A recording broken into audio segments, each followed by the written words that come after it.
Stephen stared at the spear aimed directly at his face, unable to believe what he was seeing. Shion Yua, what do you mean by this? Are you really? The spear slowly lowered, and Yua immediately bowed at a 90-degree angle, startling Stephen. He was completely thrown off by this unexpected turn of events. Yuva shouted with sincerity, Holy Lord, I'm sorry, and thank you for everything you've done for me so far. Stephen was at a loss for words.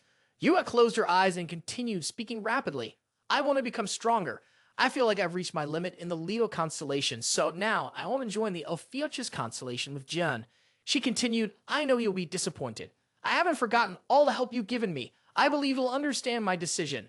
Yuva begged with genuine sincerity, please help me. I beg you, allow me to leave here. Stephen's eyes widened in shock. Finally, he closed his eyes and made his final decision. I understand. Now it was Yua's turn to be stunned. The group of underlings rushed forward, trying to dissuade him. Wait a minute, Holy Lord, are you really going to let the Deputy Holy Lord go? Stephen took a deep breath, straightened up, and said she has made her decision. There's no point in saying more. Stephen tilted his head at a 120-degree angle, and with a sigh, he explained, maybe it's because of the guilt from my past that I've kept holding on to her all this time. I can't let my past hold back your present. He stared up at the vast, clear sky and then said, go now. With that, Stephen turned and walked away, offering a few encouraging words to the younger ones. Go and become strong in the way you want. Becoming strong at all costs is the spirit of the Leo constellation. Show that to the master of the Ophiuchus constellation. His followers were moved, their emotions running high. Yua called out after him, Saint Lord, but his steps didn't falter. Take care, Yua. She smiled lightly, Saint Lord. Her eyes followed his figure, and no matter how many wounds he'd endured, he walked tall and proud, just like the confident, brave nature of a Leo. Suddenly, Yua ran after him, calling Saint Lord Stephen. Stephen sighed inwardly, feeling both frustrated and resigned. I really fell for the trap. Despite his tired expression, he couldn't help but feel a sense of pride in himself. Honestly, even I think I look pretty cool. Shion Yua was definitely moved to the point of hesitation, but she still played it cool and acted like she didn't know anything. What's wrong? Are you still having second thoughts? Yua responded quickly, I still have to do this. Then she struck Stephen's head with her spear. The system notification popped up, confirming the mission was completed. Asterisk, you have defeated the saint of the Leo constellation, Stephen Marker. Vice Saint Shion Yua has earned the qualification to become an official believer asterisk. Yua shouted in excitement, mission complete. Now I can join Uncle John's holy order. Just thinking about it made Yua even more thrilled. Uncle, let's go. Let's head back to Han Go. Jian, standing off to the side, clapped in praise. Everyone made their way back to Li Jian's tower in Han Go, but Yua's cheerful expression didn't last long. Now sitting and sipping coffee, Callie Collins looked irritated when she saw her. The tension between the two was so thick it could be cut with a knife, making the Sagittarius Group Vice Leader Sung Jae shiver in fear. Yua glared, what are you doing here? Callie shot back with a sharp look of her own. And you? What are you doing here? Yua coldly retorted. I asked first, so answer me, Callie Collins scolded. How childish, she added, speaking smoothly. I'm going to join Lord Li Jian's faction. Yua sneered. A person from such a lowly background like you? Dream on. Sung Jae whispered their relationship doesn't seem great. The vice president coughed, then replied, maybe not. And La glanced at the woman sitting at a nearby table. Lady Haley, could you help me stop them? Haley sighed, clearly annoyed at being interrupted. Where do these brats keep coming from? Damn it, this is so frustrating. Yua was still pressing Callie Collins, interrogating her. Come on, what are you up to? Callie Collins waved her hand. Nothing's going on. Why are you making such a fuss? You heard me. I've decided to follow Lord Li Jian, so why all the noise? Suddenly, Callie Collins snapped her fingers and pointed at her. With your skills, are you afraid you'll lose your place as his right hand? The two boys saw Callie Collins take a jab at Yua and immediately got worried. Yua's hand clenched tightly. Yua was now fully enraged. Get out of here. I'll show you that things are different now. Callie Collins couldn't resist poking fun at Shion Yua. Oh, if that's the case, I can expect something from you, right? Sung Jae, hearing this, stretched his muscles. Great, it's time for me to show my skills. The room fell silent. Callie Collins glanced outside. Who are you? Stay out of this. Yua sighed, clearly frustrated. Sung Jae, she's talking to me. Sung Jae, feeling disrespected, frowned and asked, what did you just say? I also want to be John's right hand. Haley was quick to jump in during moments like this. It was always entertaining. I'll be the judge. The three kids answered in unison. Thank you, sir. How can the vice president let the younger team members fight like this? Haley, you should stop them. Kevin walked in and sighed. It's so noisy. No need to stop them. Hugo sighed. Who's going to listen if I step in now? If the kids are fighting and Haley's involved, nothing serious is going to happen. Then he turned to look at the uninvited guest beside him, his face filled with disdain. Why are you here? Steven scratched his head awkwardly and replied, I didn't know I was here when I woke up. Lee Jun, why do we have to bring this guy along? The two of them looked at Steven as if he were some useless, big, but ultimately pointless person. It's too cramped. Move over. Steven complained, pouting. You're going too far, Steven said. The world is changing rapidly. The global news flashed on the TV screen above. The Calamites' attacks and the war between the gods had caused massive damage worldwide. Public opinion everywhere was demanding accountability from the holy orders, including the scales of justice. Steven watched as protesters expressed their opinions. The system that the 12 holy orders had fiercely protected for so many years was starting to crack. He wondered what changes this upheaval would bring in the future. Both Hugo and Kevin remained silent. It seemed like Steven was blaming Jian for all these changes. The other two pushed him even further into an uncomfortable position. Stop acting all serious. Move over is really cramped, Steven said again. After becoming a saint of the Leo constellation, I realized that Jian is a very powerful person. He recalled Joan's wild appearance from years ago. Jian had always been an unpredictable figure whenever he appeared. Steven said, without a guardian spirit, yet still awakening, I was considered a monster. His gaze lingered on the figure of the one from back then. He then looked at that person, someone who had once been ridiculed for not having a guardian spirit, but now had become a protector himself. Steven thought to himself, asterisk, now he's become a divine being, facing off against other rulers and gods, asterisk. Steven scoffed, he's gone too far. Hugo turned to ask, do you still want to fight him? Steven shook his head and replied, I no longer have that intention, but I can't help feeling a bit of regret. Kevin nodded in understanding. I get that feeling. It's like the finish line I once believed I could reach is now distant and gone. He lowered his head, deep in thought. Now, all we can do is accept it. But now everything is tied to Jian, especially with my position as a saint, Kevin added. This isn't about pride. I just want to be as strong as he is, Kevin continued, his eyes lighting up. Meanwhile, in the workshop, the sound of a hammer striking metal rang out loudly. Jian wiped the sweat from his brow. Outside the room, Kevin sighed, if it worked for Li Jian. Jian looked at the two hands he had just been working with. Kevin turned to Steven and Hugo and said, then what could we have done? Steven grinned slyly. How about Hugo? Just fully join Jian. I heard he's become the efficacious saint. Hugo gritted his teeth. Everyone here has their reasons. Kevin sighed. If we lose to Jian, then so be it. I really don't want this, though. The three of them stared blankly for a moment, then let out deep, heavy sighs. Kevin muttered, damn it, is he really going to make us fight against the divine and the monarchs in the future? Seven, looking just as worried, said, me can't even beat his own divine. Hugo sounded disheartened. The future looks bleak. Steven sighed again. Well, we'll figure something out. Let's just do what we can. Hugo frowned at him. What are you planning to do? Why are you worried? On the TV, a host was still reporting the news. Steven went silent and organized a press conference. When the attack on Devil Tower happened 20 years ago, the other two were stunned. Steven's gaze sharpened. I'll announce to the world that Jian was the one who captured the red-eyed devil. Larry looked confused. But they're all gone.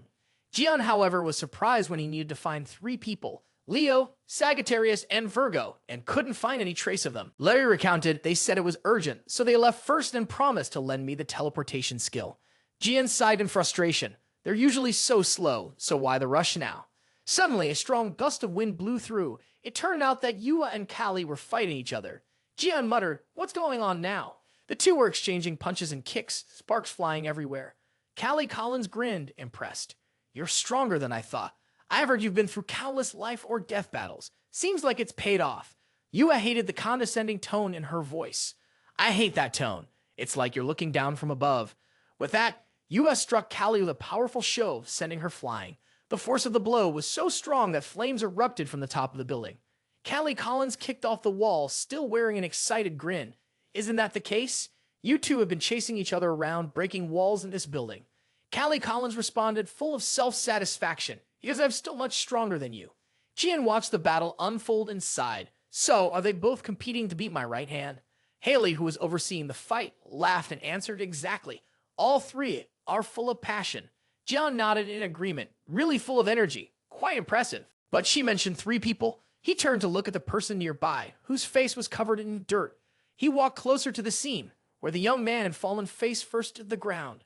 So this kid was completely defeated right from the start. Just look at his pathetic state. He sighed, glancing at one of the victims in his daughter's battle. Well, it's true. Compared to those two, Sung Jae still has a lot of growing up to do. He activated his special vision. The system opened the information panel. Callie Collins, Liber rank SS, currently a temporary follower of Fuchs. Xia Yuba is approaching SS rank due to the previous battle. She is also a temporary disciple of Fuchs awaiting baptism.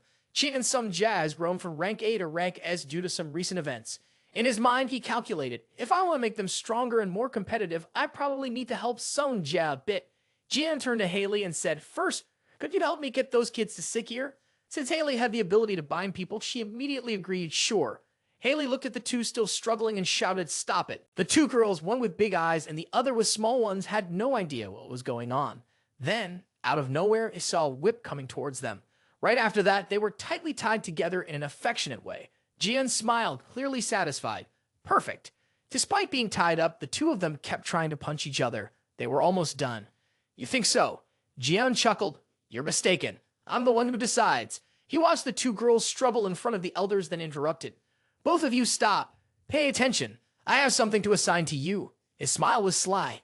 I'm giving you both your first task as Ophich's city leaders. Sung Jae blinked. Where am I? Jian watched the boy, who had been knocked out for a while, finally come to his senses. You're awake now. Sung Jae froze for a moment. Uncle. Jian answered, I heard everything. Right when the match started, Callie and Yua knocked you out. Sung Jae, feeling embarrassed after his idol saw him unconscious, mumbled, yes. His voice was low and downcast. I'm still not strong enough to beat her. I thought I had gotten stronger. Jian didn't scold him. Instead, he encouraged him. You've made progress, but there's still room to grow. Don't be discouraged. This is your chance to get even stronger, right? His eyes carried a certain meaning. Sung Jae, you want to get stronger? Excited to receive the secret technique, Sung Jae eagerly responded, yes. Jian asked, don't you want to be strong by any means possible? Sung Jae made up his mind firmly. Then I'll train in isolation. Seeing the boy's enthusiasm, Jian was pleased. Good, good. That's the right mindset. Sung Jae nodded repeatedly. I'm always ready. Overjoyed, Sung Jae suddenly realized, but where are we going? Jian answered cheerfully, to the demon tower. Without hesitation, he jumped off the dragon's back. Sung Jae, witnessing this, felt a wave of fear rush over him. Jian said, didn't you want to get stronger by any means possible?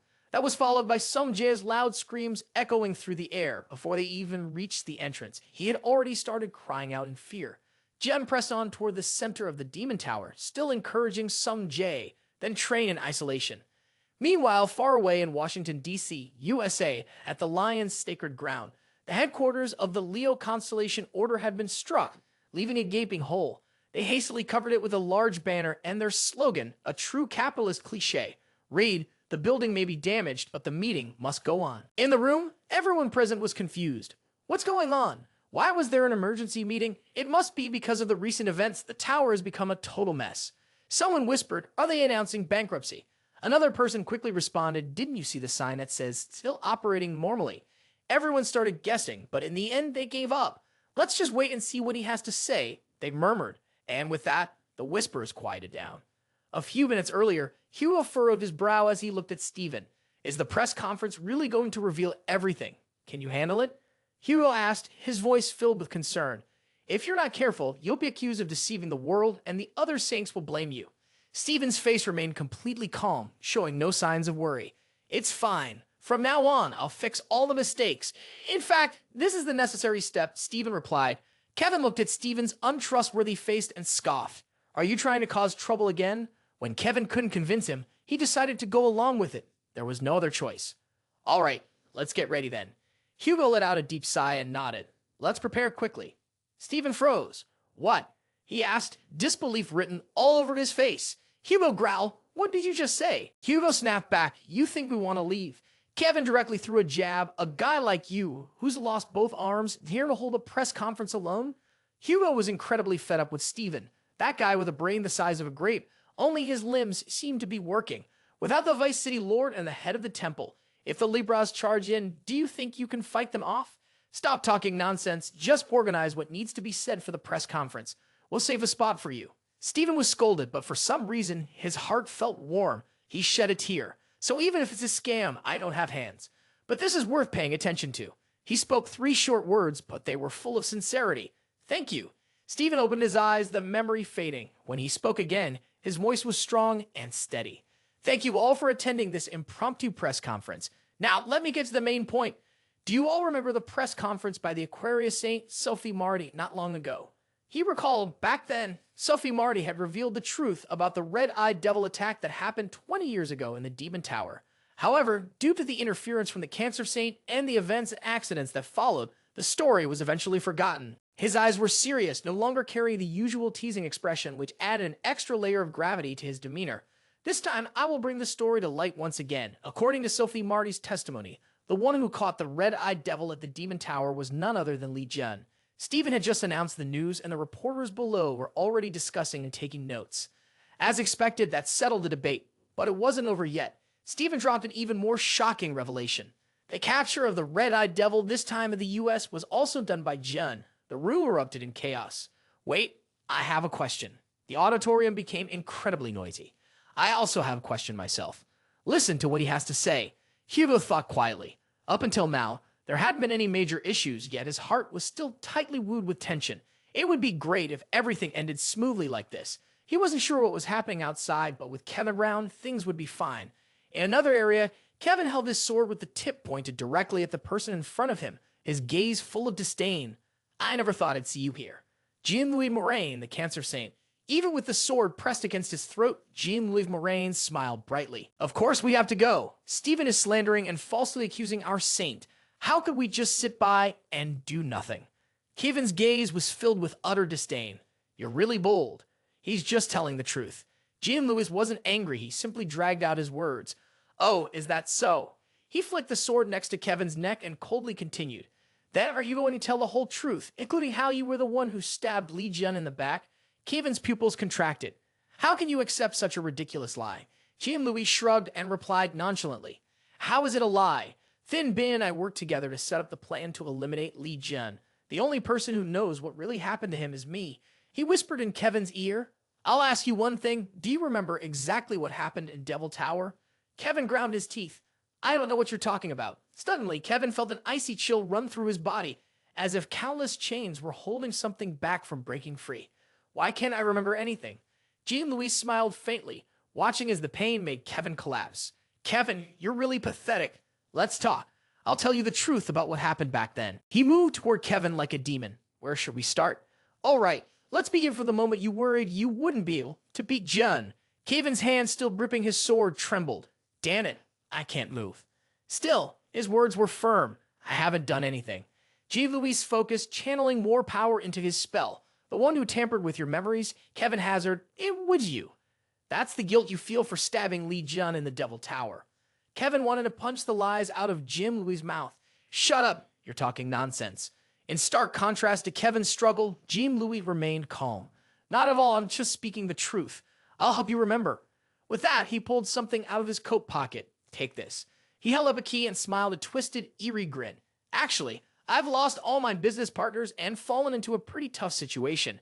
Seizing this opportunity to gather my old teammates again doesn't sound too bad." The pain made it impossible for Kevin to open his eyes. He could only vaguely sense something coming closer. What is it? Jean-Louis placed the head of the key against Kevin's forehead and made a motion like unlocking something. "I'll break the seal for you. The memories you buried deep within the abyss." The key moved with a gesture, channeling power into his body, and the seal was unlocked. The chains automatically dissolved, and the image from that time became clearer. Inside the hall, the group of reporters continued to ask questions eagerly. "So, Mr. Marker, aside from Jun, did no other saints play a part in defeating the red-eyed devil?" Someone else asked, "Was Li Jun betrayed by one of the saints, and did they both descend into the abyss and get imprisoned?" Stephen picked that question to answer. "Yes, that's correct." The crowd grew even more curious and asked, "Then who exactly assassinated Li Jun?" In a hallway outside, someone was rushing toward the hall. Stephen said, "Unfortunately, there are people we suspect, but we have no proof. Out there, the footsteps are getting closer. The mastermind is someone even Li Jun and I don't know." As soon as Stephen finished speaking, the door to the room swung open. The person who entered was Kevin. Both Stephen and Hugo were taken aback. Kevin smirked. "Am I interrupting?"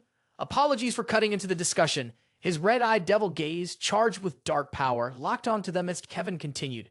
Just in time, I'm here to reveal the one who stabbed John in the Devil Tower. Steven and Hugo both looked just as confused. What? Kevin slowly walked into the hall. I truly admire him. The image of Jian, who didn't run, but instead faced off against the red-eyed devils, kept running through his mind. As he walked, he sighed. That was a brutal fight. Just watching it was tough enough. His laughter echoed through the room. In the end, Jian defeated the red-eyed devil. It was truly an emotional moment. Old memories rushed back, memories of when Jian had just fought 800 rounds against the red-eyed devils.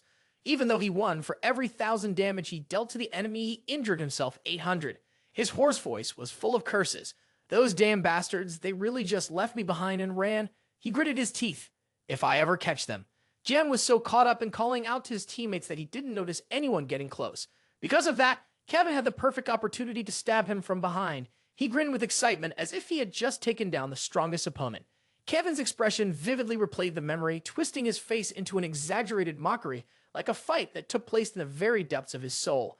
At that moment, Li Jian was exhausted and left unguarded, making him an easy target, like a fool caught off guard. The group of reporters were stunned as they learned about the shocking drama. Kevin stood in the hall, laughing uncontrollably. If only you all could have seen the stupid look on his face when he fell. Both Steven and Hugo were in shock after hearing this. Kevin, what the hell are you talking about? Kevin chuckled to himself. Do I really need to spell it out for you? You need me to say it clearly so you get it. The Virgo energy within Kevin kicked in. He raised his face, twisted like a demon from hell, and spat out the most venomous words. I'm the one who stabbed Li Jian. Hugo couldn't hold back any longer and released his own power. Steven reminded him that, even though Hugo was furious, he needed to stay as calm as he could. Kevin, I want to hear you explain this. Kevin's gaze was mocking. I just told you. What more do you want to hear? Hugo glared at him. No, I want to know more. Kevin pulled out a black box, sighing dramatically. Too bad, this isn't the time to keep talking nonsense. If you want to hear more, let these guys handle it. With that, Kevin crushed the black box and countless dark forces erupted. Hugo and Steven were both taken by surprise, not expecting Kevin to be holding something so sinister. The dark, wriggling mass grew larger, turning into slimy clumps that charged at the people in the room. The group of reporters panicked, shouting, "Disaster! Run!" The thing let out a loud scream, and the whole room shook. Steven quickly mobilized the troops. Damn it, followers of the Leo constellation, stop them. Not until all the reporters have left. The soldiers immediately rushed out.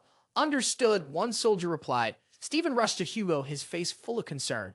Damn it, this situation is completely unexpected. What should we do now? Hugo stretched his limbs, his eyes cold and sharp.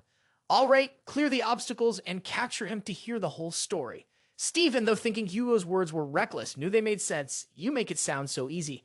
Kevin gave the order. Charge! The slimy creatures surged forward like wild beasts. The scene in the hall turned into total chaos. The soldiers tried their best, but the monsters were still overwhelming. On top of that, the panic of the civilians was hindering their ability to fight. One reporter was cornered by a monster, and another soldier was stabbed by one. Just then, Hugo and Steven rushed in, each delivering a punch to one of the creatures. Hugo immediately ordered the bespectacled reporter, evacuate quickly. Head for the emergency exit now, the other person said, running and speaking frantically. Thanks, Steven replied, stunned by the scene in front of him. The wriggling mass was smashed to pieces in an instant, but their flesh quickly regenerated. They reconnected, using the dark energy cores as a source of life to sustain their bodies. Kevin watched as the centaurs and lions found themselves trapped, unable to move forward or retreat, and felt a great sense of satisfaction. In truth, if the battle continued here, the entire cathedral would collapse. The wriggling mass had now merged into a massive tree. It swung its ugly hand toward its prey. The floor was shattered by the force of the strike. Even though the blow was brutal, its hand was completely unharmed, as if it had been buffed. Steven thought to himself, in truth, if we keep fighting here, the entire cathedral will collapse. I need to end this quickly. Both of them unleashed their full power, ready to crush the monster today. Steven delivered a kick, aiming directly for the monster's head. The light tap split the creature in half. At the same time, the lion's power provided the monster with an electric massage treatment.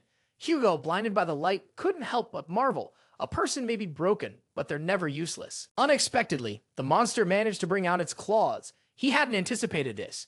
Seizing the opportunity, the creature struck with a powerful blow, crushing Steven. Hugo stared in shock Steven, but no one answered him. The red light within the monster flickered. Steven lay in the palm of the creature's hand, frowning.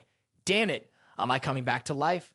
Hugo, seeing his colleague under attack, was consumed by rage. With one punch, he punched a hole right through the creature. Flames scorched the monster. Hugo rushed over. Are you still alive? Steven struggled to free his legs from the creature's sharp claws.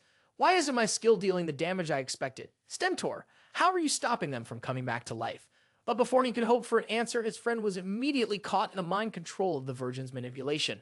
Steven looked at Hugo, and seeing the blank look on his face, screamed. Of course he's using his skill. Steven kept struggling but couldn't escape. He shouted Hugo's name, who was still standing there watching the scene unfold. Seriously, stop just standing there. Do something. It's still alive. Just as he finished speaking, suddenly a loud explosion went off from his hand. Around the arm and in the room, the monsters exploded all at once. In an instant, everything was wiped out. Hugo and even Kevin were left dumbfounded, staring at the scene. Seven was still yelling, I'm still alive. But then he froze and stared blankly, asking what just flew over. From thin air, a metal fist swung out. It gave a sign that seemed to say, don't worry, I've got it covered for you guys, before disappearing. Steven's face turned pale, as if he had lost his soul. What the hell was that? The metal arm flexed its muscles. Steven stammered, based on the shape, it looks like a arm. The arm, which had been posing, suddenly turned around and immediately lunged towards Steven, making him nearly jump out of his skin. What the hell is going on? He already sounded like a click before it seemed to merge with Steven's own arm. It felt like the strength of a lion and the energy of the metal arm fused together. Then what happened? Steven, who had lost both arms, now found himself missing just one, and he stood there, completely stunned, unable to believe it. At that moment, Yua rushed over. Where did it fly off to? Steven, surprised to see her appear, stared at her in shock. Yua was stunned to see the arm automatically recognize its owner. What kind of arm is this? It's already in place. You're wearing it. Steven panicked, quickly raising a metal arm. You explain this to me. What is this thing? It just attached itself to me without permission. Yua replied, this is a custom prosthetic arm made by Uncle Jun. It's specifically made for Steven Marker. Steven let out a growl. One of his arms shot up, letting out a roar loud enough to almost shake the entire stage. Kevin was shocked. What the heck is going on? In the hall, Steven let out a long laugh. It felt like the entire block could hear it. Hugo was embarrassed for his friend. He was just so hyped. Yua didn't even know what to say. Steven was just so caught up in his excitement. Meanwhile, Steven was still lost in his happy moment. Finally, Li Jun recognized my worth and made a weapon for me. A bit late, but still. Adding the arm felt like a step toward the peak of his life. The main character always shows up when people almost forget about them. Hugo approached to interview him, finally achieving a long-held wish. How do you feel? Steven laughed and said, right now, I'm a champion. Hugo let out a foolish sigh. Yua also walked over to join the two of them. All right, we'll do it your way today. Steven was eager to test out his new arm. Everyone braced themselves. Steven looked at the swarm of creatures in the distance. From now on, the energy is fully charged. He was ready to wipe out these monsters. The historic moment for Steven Marker was about to begin. At the Demon Tower, Jem remained expressionless as he struggled to calm down Sung Jae. It's not going to happen. Don't stress over nothing. Sung Jae turned pale. Jin looked at him, silently judging the cowardly boy. He reassured him, no need to be tense. There's no more bad luck. Sung Jae forced a smile. Didn't you tell me that before? Qian scanned the room. The explosion had been pretty big. He should have toned down the blast a little. Sung Jae asked curiously, why did you come here? Jilin answered naturally, why? Isn't it because of you? With that, John pointed to something nearby. Sung Jae's gaze landed on the giant statue before him. That was John's answer. The ruler is trapped in the Devil Tower. Sung Jae still didn't quite understand. Didn't it already die? GM kept pointing at the face of the statue. Look closely. Then he shouted at the statue, stop pretending to be dead, get up. I know you're still alive. As soon as Jian finished speaking, the statue laughed loudly. So, you figured it out? The chains sealing the statue snapped and rattled. Welcome, 13th Saint. Sung Jae almost lost his voice. Stop talking nonsense. But Jian remained calm, continuing to converse with the statue. What I mean is, there's nothing small around here. For a ruler like you, what's a little explosion? The ruler found the young man increasingly interesting. That's right. After all, I'm a ruler. How could I die so easily from just one explosion? Anyway, Li Jian, your first impression of me is really quite impressive. After hearing that, Jian grew serious. You know my name? The ruler replied, of course I do. And then he started recounting every detail of John's past. I not only know you're the source of the tower's power, but also the one who seals memories. I know 20 years ago you attacked this Devil Tower, but in the end, you were betrayed by your own teammates. Isn't it? You've been stuck in this tower for 20 years. He told me that, while trapped in this damn place, I can't help but keep track of everything that happens in the tower. Jian nodded. All right, seems like you know a lot, so there's no need to beat around the bush. His gaze, which had been gentle just moments before, suddenly turned cold and sharp. Who is it? The one who stabbed me in the back. I know, right? The ruler smiled, clearly amused. Of course I know, but I can't tell you. Jian immediately drew his weapon. You might be mistaken. I'm ready to shatter this statue. If you don't speak, I'm not negotiating with you. The ruler spoke up, his tone more casual. Why so tense? Just listen to me. You won't lose anything. Just help each other a bit. I'll show you all the memories in the tower, and you'll help me get out of here. Jian shot him a skeptical look and asked, What exactly are you plotting? The ruler calmly explained, Look at my situation. His voice was low and gravelly. I was once a ruler, but now I'm in prison, forced to absorb power in this place. I'll beg anyone and pay any price for my freedom. He spoke frankly. A conspiracy? Of course there is. I will leave this damn place and stab those who did this to me. It's you, no one else, who truly understands how I feel, right? Jian recalled his struggle back then, a smile of excitement spreading across his face. He laughed loudly, Gannett. Although there was a slight unpleasant odor, the last thing you said really struck a chord with me. The sword slammed hard into the ground. All right, Jian growled, I'll trust you this time. Jian glared fiercely at the ruler. But first, let me see your memories. He laughed again without stopping. All right, finally someone gets me. Song Jae stood beside them, stunned, looking at Jian. Uncle? Jian walked over to the statue. Song Jae, you'll only skim through his memories for a moment. When we come back, it'll be hellish training, so get ready. He stopped a short distance from it. Jian asked, What should I do? The ruler replied, Just stay there. With that, his finger pointed upwards. I'll activate both your and my memories. A surge of dark energy immediately flowed into John's body. The monarch said that you can view any memory you want. Jian looked at the black smoke covering his body. Any memory I want? He gazed at the countless memories, like an army marching in line. It seems you store memories quite well. Jian thought to himself, asterisk looking back at this memory, the emotions are so strange. But now is not the time for sentimentality. Show me the memory right after I took down the red-eyed devil 20 years ago, asterisk with that. He focused himself completely. A memory fragment appeared before him. It was when he risked everything to fight the red-eyed devils. His colleagues were nowhere to be seen. Those damn bastards leaving me behind to fight alone, if I catch them. Then came the scene of him being stabbed in the back by someone with a knife. The last thing he saw before the memory ended was that person's smile. Jian's pupils turned bloodshot. It was him. That man. He's none other than the great cancer saint Jian Louis. Asterisk, you should have accepted that offer back then, asterisk. At this moment, somewhere far away. At this moment, somewhere in a distant place, Kevin and Callie Collins had been struggling to fight him for quite a while. Jian Louis laughed triumphantly. I bet the press room is in chaos by now, huh? His voice dripped with sarcasm. The world will soon know that everything is your fault. You're the one who stabbed Li Jun and caused the mess at the press conference. Congratulations, Kevin. Kevin listened to every word, his teeth grinding a little more. Jian Louis laughed even harder. Now you become a traitor to humanity. You'll be remembered in history.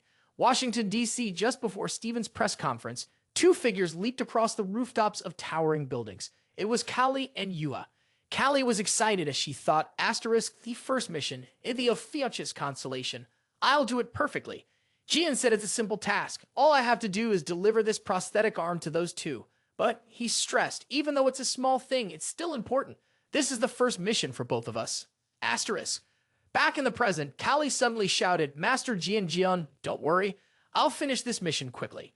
Yua, standing next to her, looked at her like she was crazy. Asterisk, what's wrong with this girl? Asterisk. Suddenly, something on Kallie's back pointed in a certain direction. She said excitedly, oh, over there. Kallie's eyes lit up as she quickly flew toward her target, making Yua call out, hey. She tucked her arm behind her back and sped up. I'm coming. At that moment, Kevin was facing a key aimed straight at his forehead. From above, Jian Louis looked down with a wicked smile, saying, I'll unseal the memories you buried deep inside.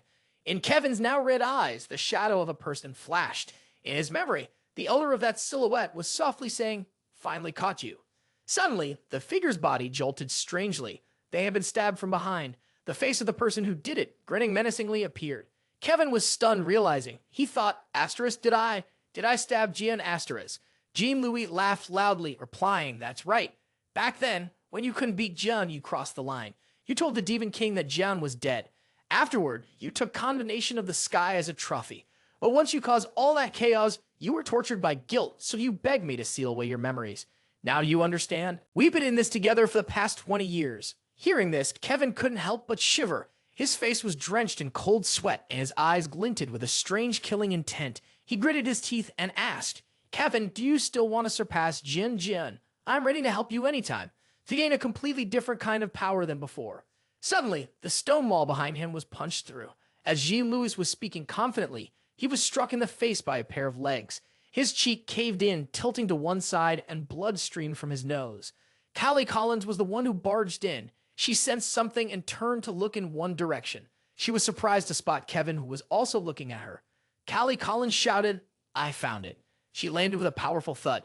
In front of her was Jean-Louis, not far back. Kevin stared in shock at Callie Collins. Callie Collins smiled brightly, pointing her thumb at herself and saying, I'm Callie Collins. The hand behind her echoed her gesture, raising its own thumb. She extended her arm to Kevin, who was still stunned. Callie Collins, her eyes shining like stars, said, Master Jin Jian sent me to bring this to you, Kevin. Now you can wield the sword with your right hand. Kevin glanced down, looking worried. He lowered his head and said, I don't have the right to speak. Callie Collins, surprised, asked, why not? Confused, she pulled her other arm back. You don't need any papers or anything. Just feel free to accept. Suddenly, a thick red smoke shot toward them. Isn't it because you stabbed Li Jian? Jean-Louis growled, his power exploding with the force of his kick. Callie Collins hugged her arm, closed her eyes, and screamed. Kevin squinted his eyes and said, This is. He looked as if he'd almost been blown away. He reached his hand out toward Callie Collins, who was coughing, and called, Kaylee Collins. Before Callie could get up to ask, What's going on? Kevin guessed, It seems like cancer has pulled us to another place. Callie Collins looked up at Jean-Louis, now transformed, deep in thought. Jean-Louis said, I brought you here so we could talk more easily. This may be our final conversation. Surprise, you'll have to accept that offer when the time comes. Right now, the press conference was surely in chaos. Callie Collins and Kevin stared at him tense. Jean-Louis smirked and said, The world will only know that you're the one who caused it all. You're the one who stabbed Li Jian. And she was the one who turned the press conference into complete chaos. Congratulations, Kevin. By the time he heard that, he was so tense that sweat was dripping from his forehead. Jean-Louis shouted accusations at him. You've now become a traitor to humanity, forever recorded in history. He felt the waves of sand swirling around him while continuing to imagine the bleak future ahead. Before long, the fact that you stabbed Li Jian will be made public worldwide. The only way for you to survive now is to align yourself with me. Who else is going to spare you? Kevin lowered his head and softly said, I don't care. He forced himself to stand. If I was the one who stabbed Jian 20 years ago, Kevin's sword gleamed with a silver light. He stood firm, staring ahead, then said, Then I will face and atone for that sin as I should. Don't think for a second I'll ever cooperate with you. Jean-Louis looked down at him with disdain and sneered, Fool. There's no other way. You'll die here. As soon as he finished speaking, Kevin was stabbed through the body. He was suddenly attacked. Callie struck him, but his sword also swung, cutting across her head. Kevin froze, thinking, Did Callie Collins betray me? It's impossible. Piss's shape-shifting ability was canceled, and Jean-Louis' face was revealed beneath his disguise. Kevin wondered about Piss's splitting and shape-shifting skills. While Kevin was still in shock, he was stabbed again. Meanwhile, Callie Collins was in another dimension, sitting down and holding her arm, talking to herself. I should have given this prosthetic arm to Sir Kevin, but he's disappeared. Around her, there was a shield, a protective skill known as the snake skin, safeguarding Callie Collins' followers. Inside the circular shield, Callie Collins nervously said, What should I do? Will Sir Kevin be all right? At that moment, Kevin was pierced by many sharp stakes. Jean-Louis looked down at his pathetic state and said, How disappointing. Seeing that Kevin couldn't fight back, he mocked. The one who was once the master of the second god of the world, on par with Libra, has fallen to this. Jean-Louis sneered, his lips curling maliciously. Despite the failed persuasion, it wasn't a complete loss, since he had severed John's right arm. There was also a message from the deputy city lord, Pistis Selvia. I am Selvia. Callie Collins just left the press conference. Jean-Louis turned to respond, Very well. Though a bit late, follow the plan. The voice on the other end responded, Understood. Kevin coughed up blood, each drop dark and thick, falling in front of him. In this moment of desperation, a voice suddenly rang out, My beloved child, I can't just watch anymore. It's time for me to appear. Pure, clear drops of water began to flow more and more. Jean-Louis smirked, turning around and saying, I must take action too. Suddenly someone appeared. Jean-Louis stood beneath the crescent moon, whispering, Are you sure you want to step into this world? The master of the crescent moon. Above his head, a magical circle was quietly formed. A drop of blood fell onto the ground, instantly freezing and then shattering. All the silver winds gathered around Kevin. Jean-Louis watched and said, "It seems you're in a hurry. I didn't expect you to descend so directly." The ice continued to spread. He charged forward, shouting, "Do you think I'm just going to stand by and watch?" He swung a strike using the Cancer constellation skill, pulverizing claws. Red energy surged forward, surrounding a frozen area. The impact of the strike hit the ice surrounding Kevin, causing it to crack and break apart. Kevin suddenly spoke up, "April's Blossom." The skill is unleashed, creating a powerful shockwave that pierces through the pulverizing claws around.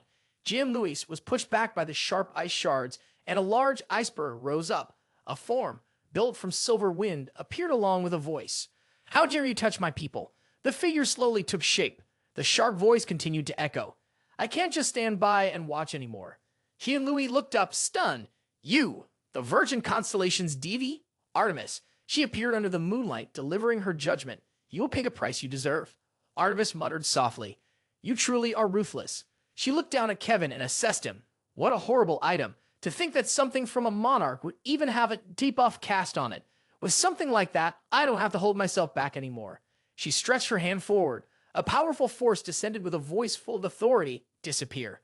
Jean-Louis was sent flying, a wave of force throwing debris everywhere. Jean-Louis tried to defend himself using his claws, but the goddess was unfazed. She launched another skill toward him with great force.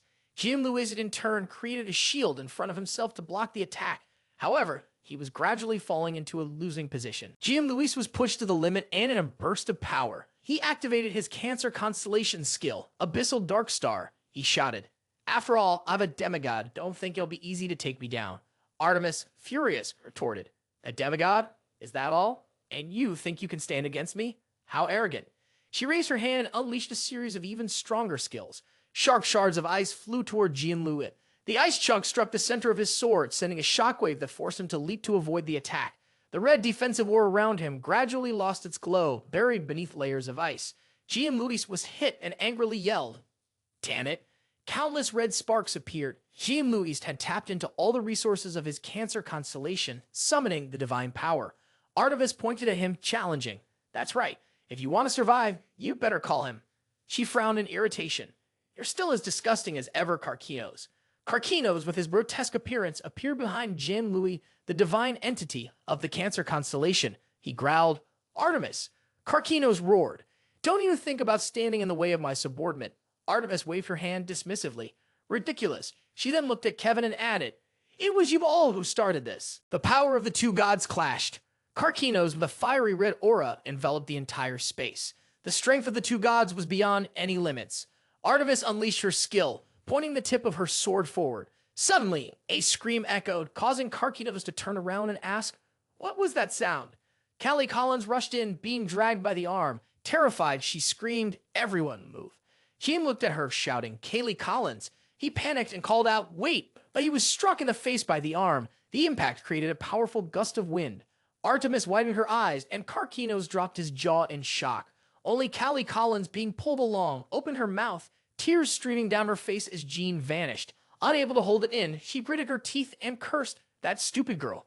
I'm in the same situation again. The one who summoned the god has been destroyed, and the god will be forcibly returned to the divine realm." Karkinos' body began to dissolve. Callie collapsed to the ground with a thud, her eyes spiraling from dizziness. She fell flat, muttering, "Finally, it's over." The arm raised two fingers in a farewell gesture. She sat up and rubbed her head. Callie Collins looked at the figure that had just vanished and said, "I feel like I just hit something really powerful. Are you okay?" The sacred artifact, the right arm of the Holy Sword King, has destroyed Cancer. You have collected the Cancer core. Callie Collins was taken aback, silently wondering, where did this come from, Artemis gently asked, "Who are you?" Callie Collins looked up, just as confused, and replied, "Who are you?" Artemis smiled softly. "With me in this form, you don't recognize me." She smiled again, and her face started to crack. Her body began to fade, and she gently told Callie Collins, "I'll return to a more familiar form." Callie Collins looked up and answered, "Ah, Lord Kevin, in the form of a woman. Wait, no." The other person's eyes shone brightly, and her feet landed on the ground in front of Callie Collins. Callie Collins sat on the ground, holding her arms in confusion, asking, "Excuse me, are you Kevin?" The woman with the hand on her hip responded, I was once him, but I'm no longer. I'm borrowing Kevin's body to descend. I am the Virgo constellation's divine being, Artemis, in the state of possessing a saint's body. Stephen yelled loudly and, filled with fierce determination, charged forward with his hand raised, emitting bolts of lightning. He swung his arm, the attack like a slicing storm, causing the Calamites to scream in pain.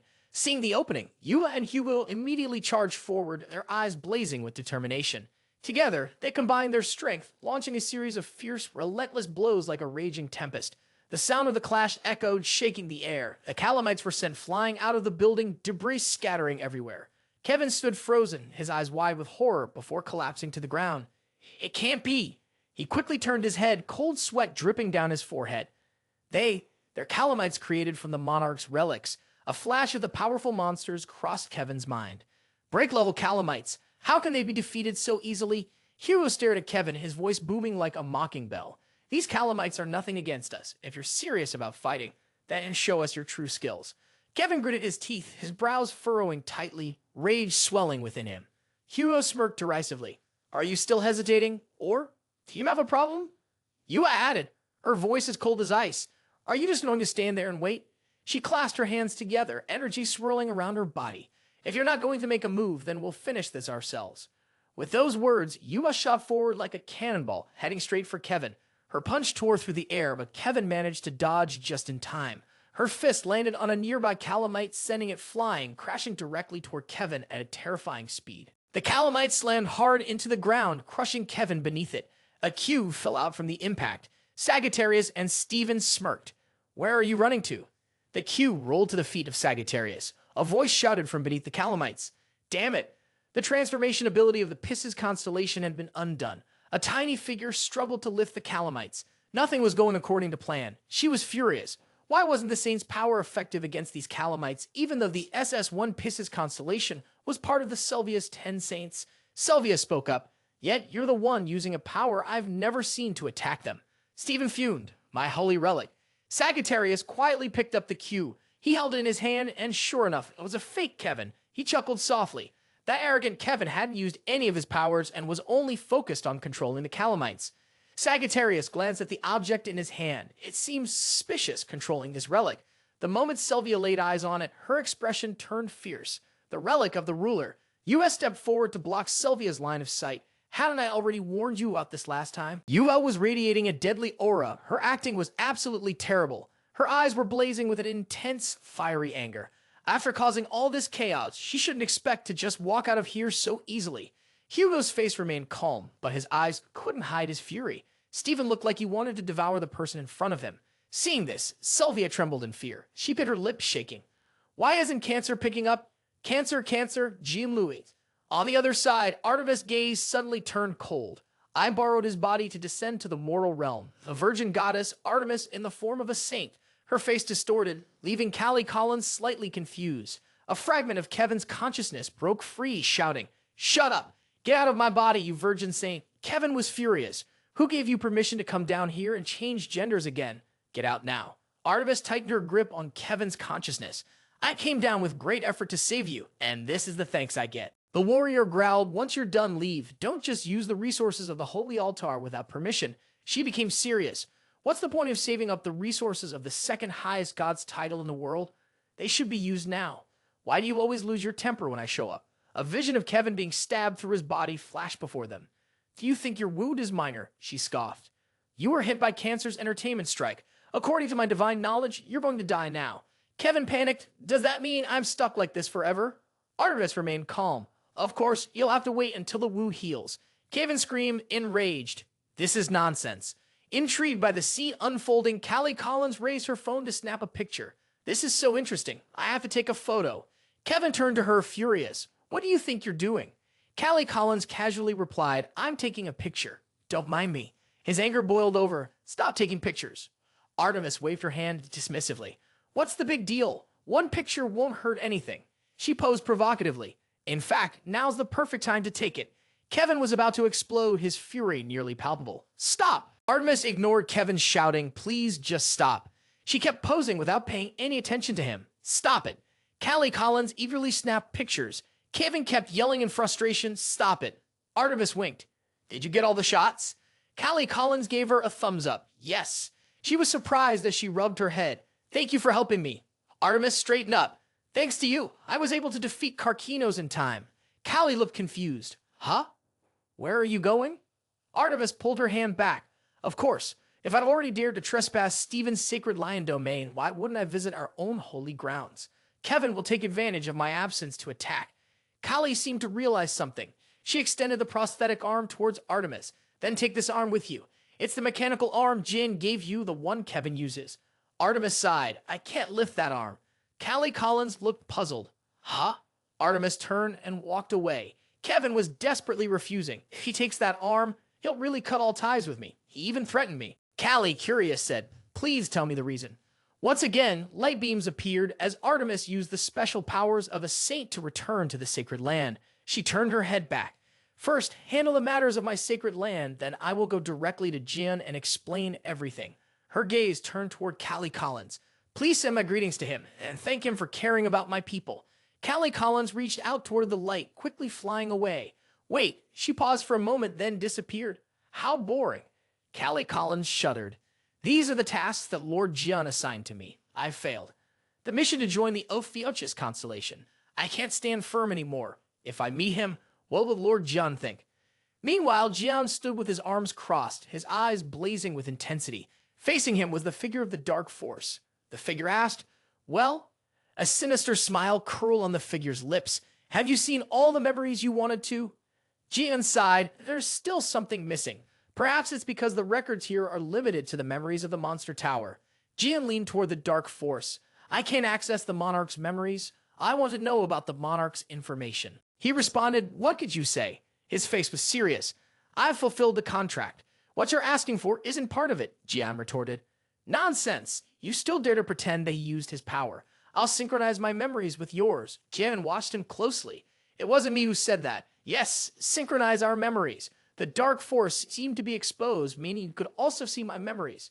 He laughed. You're smarter than I thought. An image of Jin suddenly appeared. I thought I could trick you, but I didn't expect you to be more skilled. So why are you pretending not to know?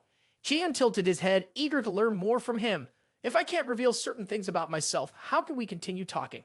He slightly smiled. You want to leave here, don't you? Take a gamble with the card you've been hiding. He laughed loudly. Fine, if you want my memories as a ruler, I'll give them to you. He pointed at Jin, but with one condition. Behind him, fragments of images scattered. Synchronize our memories, we will become one, Li Jun. Li Jun's expression suddenly shifted. What did you say? The Dark Force replied calmly. I will give you the chance to swallow the world. His eyes flashed brightly. Wake up, become the ruler Li Jun. Sung-jae stood behind, quietly watching Jin. He stood there, lost in thought, his focus entirely on Jin. It's been too long. Worry began to rise in Sung-jae's heart. Is everything all right? A sense of unease crept over him as something approached. A giant foot stomped heavily down. Why had Devil Tower turned into such a ruin? So this was the reason the ruler had brought them here. The door behind Sung-jae slowly opened and someone was coming. Two monsters slowly stepped inside. An intruder. Sung-jae quickly turned around. Upon seeing him, the monster seemed momentarily surprised. Human, what are you doing here? It stepped closer to Sung-jae. How did you manage to break in here? Did you cause the tower to end up like this? Sung-jae instinctively took a step back. The monster had noticed something.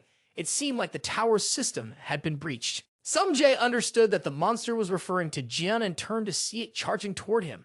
I won't let you get away with this, Jin said, still surrounded by dark energy. The monster attacked him from behind. To protect Jin, Sung-jae used his own power to strike at the monster. It was caught off guard and let out a scream. Sung-jae, you dare lay a hand on my uncle? The other monster refused to back down. Look this way, it said, before delivering a powerful kick at Sung-jae. He slammed into the ground, creating a massive crater. The serpent scale protection skill of the Ophiuchus constellation shielded him. He was terrified. If it weren't for John's power, he'd definitely be done for. Looking at the two monsters, he thought to himself, Asterisk, these strange creatures are definitely no ordinary enemies, Asterisk. Sweating, Sung-jae realized that Jian was currently reading the memories of the monarch and couldn't defend himself. Asterisk, he have to hold them off until he comes back, Asterisk. The massive monster issued a command. You use some interesting powers. I'll deal with that human. You go and eliminate the intruder in the system. The protective shield slowly began to fade. You're not thinking I'll just let you go, are you? It clenched its fist and punched towards Sung-jae. The arrogant human quickly defended himself. The monster sneered. Nice stance, but that's all you've got. He continued to taunt. I thought having some fun with you would be interesting. Is it over already? Sung-jae gritted his teeth, trembling with rage. You're so loud. It's driving me insane. I need to do something. He forced himself to think. Cheon Sung-jae, focus. There has to be a skill from the Ophiuchus constellation I can use right now. Suddenly something clicked in his mind. The image of Stephen's building appeared in his head. It was the one in Washington, D.C., the headquarters of the Leo constellation. Inside that building, Sylvia had been bound tightly, her face swollen from the assault. Enough? Hugo, with a serious expression, said, All right, now you're in the mood to answer my questions, right? Hugo's face remained emotionless. So to sum up the situation, Kevin was really kidnapped by cancer. You took advantage of that opportunity to disguise yourself as Kevin and make a fake announcement, right? Sylvia, terrified, nodded. Yes. Hugo placed the cube in front of Sylvia. Where did you get this? She asked urgently. The cancer saint gave it to me, Hugo replied. Stephen stepped forward and said, I don't know the details. We need to find Kevin and that cancer guy first. Sagittarius kept asking, Do you know where Kevin took cancer? Sylvia laughed loudly and answered, It's pointless. Her expression turned unreadable as she continued, Even though I failed, I'm sure the cancer saint has already killed Kevin and is attacking the Virgo sanctuary now. The Sagittarius group froze, shocked. Sylvia laughed manically. Anyway, our goal has been accomplished. Suddenly, a figure kicked open the door behind her, making Sylvia jump in surprise. Is something funny? A voice rang out. Everyone in the room turned their attention to the door. Callie Collins stormed in, her face dark with anger, and said, I'm asking you, is something funny? You asked, do you finish your mission? Callie was so furious she was about to blow a gasket. Can't you see? You realized something. Wait a second, you just. Hold on that arm. Do you fail? Callie Collins placed her hands on her hips and replied, I'm really pissed off. Don't mention it. Her gaze turned deadly as she looked at the girl tied up under the beam. Hey, Sylvia. Sylvia broke into a cold sweat. Huh? What? Callie Collins threw her prosthetic arm, slamming it straight into Sylvia's face. I'm asking you, is something funny? Why aren't you answering? With that, Callie Collins continued to strike Sylvia's face repeatedly with her prosthetic arm. If you want to say things you can't say with that fish mouth of yours, then go ahead. The Sagittarius group immediately intervened, shouting, Stop. Yuva rushed over to hold Callie Collins back. Callie Collins, still fuming, snapped, My first mission failure, the one Jian gave me, was because of you. Yuva held on tightly, trying to keep Callie calm. Calm down. Callie Collins turned sharply. Do you think I can calm down? This has nothing to do with you. Yuva smirked wickedly. Of course it doesn't involve me, because I finished my mission. Yuva's words stunned Callie Collins. She froze, unable to believe what she was hearing. She cried out in a mix of anger and disbelief. I'll deal with all of you. Stephen was stunned. I can't stop her. Sagittarius held his forehead in frustration. Someone stop her. Suddenly, a control panel appeared in front of Sagittarius. Lines of text on the screen read, Skill, take the hit for me. The target had been assigned in the form of protecting the family. Cheon Sung-ja, the Sagittarius, muttered, What now? Stephen said sarcastically, Libra, you're so lucky. Nearby, Hugo was pulled into the control panel. Stephen turned and looked at him with a confused expression. He spun around, searching for the figure of Sagittarius, and saw Callie repeatedly slapping Slia's face. I might just feed you slaps instead of food, Yua mocked from behind. You can't even send over any equipment, and yet you're talking so big. Callie Collins snapped angrily. Cheon Yua, you're next. Just stand there. That day was even more unpleasant than those when the deities had scolded him all day long. Excerpt from the Memoirs of the Saint Lion, Stephen Marker. At the same time, Sagittarius was being pulled into a depth of space. Elsewhere, the monster was getting closer to Jian. It raised its foot. You dare invade the tower's system. It kicked forcefully toward Jian. I'll kill you. Hugo fell straight into the monster's kick. The creature was briefly stunned, and its kick landed squarely on Sagittarius' stomach. What the hell was that? Hearing Hugo's voice, Sung-jae joyfully turned back to look. He smiled joyfully. It really worked. You protected the safety of the Holy Spirit with the identity of an Ophiuchus follower. You gained merit points. Hugo still didn't understand what was going on. What's happening? The miserable look on your face showed that you had protected the safety of the Holy Spirit with the identity of an Ophiuchus disciple. You blocked the attack from the disaster with your strong inner strength. Karkinos pointed at Jim and said, Of course, I have a condition. He growled, More than just sensing memories, you and I will merge. Jian, standing below, calmly asked, What are you talking about? Karkinos grinned maliciously and responded clearly, Word by word, I'll give you the chance to swallow this world whole, Li Jun. The fire in his eyes burned a bright red, and his grin stretched from ear to ear as he excitedly shouted, "Awaken and become the monarch." Jian showed no reaction, letting out a tired sigh as if it were a dull, meaningless joke. He coldly mocked him. "What? Mar? What nonsense are you spouting?" Karkinos, still speaking loudly, confidently explained to him, "Ridiculous. I'm not joking with you, Li Jun. I've seen the potential you hold through your memories." The man bluntly declared, "You have the qualities of a disaster god, so your fate will not end like that of a saint. Accept me, and you'll have no disadvantage if you join forces with me." While Karkinos was still relentlessly persuading him, suddenly a rift appeared, revealing the scene behind it. Realizing that his two companions might be in danger, he immediately grew serious. Karkinos was also a bit surprised and spoke up. "Already? So soon?" Then Jian asked, "Who are you?" The man quickly responded, "We are the generals under the ruler of time." Jian still didn't understand who this so-called ruler of time was, so the man continued, "The master of Devil Tower is also the one who trapped me here. He's the one who stirred up those who wanted to kill you, plotting to stab you in the back." Jian's face darkened upon hearing those words. Karkinos smirked at him. "What are you going to do now? The generals have come in person. There's no time left to hesitate." He then stepped closer, continuing to tempt Jian. "What are you still waiting for? Go take your revenge." Karkinos kept shouting loudly, "Crush the gods and the monarchs who have deceived us. If we unite and become the rulers, we'll be able to conquer this world for sure." But Jian remained calm as ever and replied, "My answer is clear. I refuse." Hearing that, Karkinos lost his smile, not understanding why he received such an answer. Jian shot him a sharp look and said, "Your revenge plan can't be carried out without me, can it?" The moment Karkinos heard that, he shouted angrily, "What did you say?" Jian calmly continued, "Isn't that right? You're trying to drive me into your worthless plan." Jian braved the cold, exposing Karkinos' every thought. "If I don't return to Devil Tower, you'll definitely be stuck here. If you could have worked with me, you wouldn't have had to endure all this suffering. Why not just admit that you want to devour my power? If you begged me pitifully, I might actually consider using you and sparing you." Then Jian suddenly grabbed the lower part of Karkinos, as he used his skill to absorb the man's spiritual energy. He said triumphantly, "But I'll still make sure you get what you want." The system displayed that Jian was using the devouring skill of the Elphevichus constellation. His face was filled with delight as he spoke each word. "When you've entered my stomach and are digested, won't you become a part of me?" Karkinos panicked, managing only to say two words, "Wait a minute," before suddenly shouting as his entire body was being pulled toward Jian.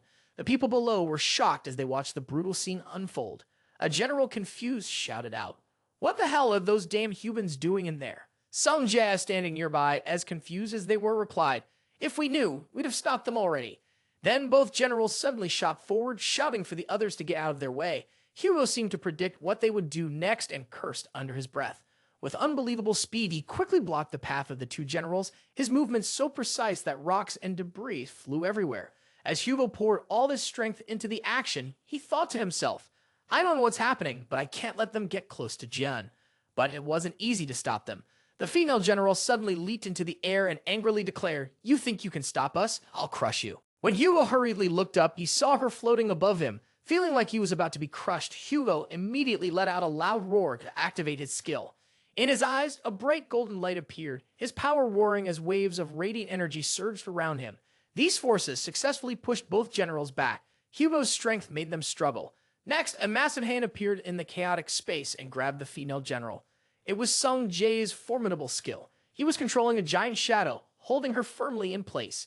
The female general tried to dodge the grasp while shouting, "You dare follow me?" Her struggles finally made Sung Jae take a few steps back, allowing her to break free from his grip. At the same time, he almost fell, but a hand reached out from behind and quickly caught him.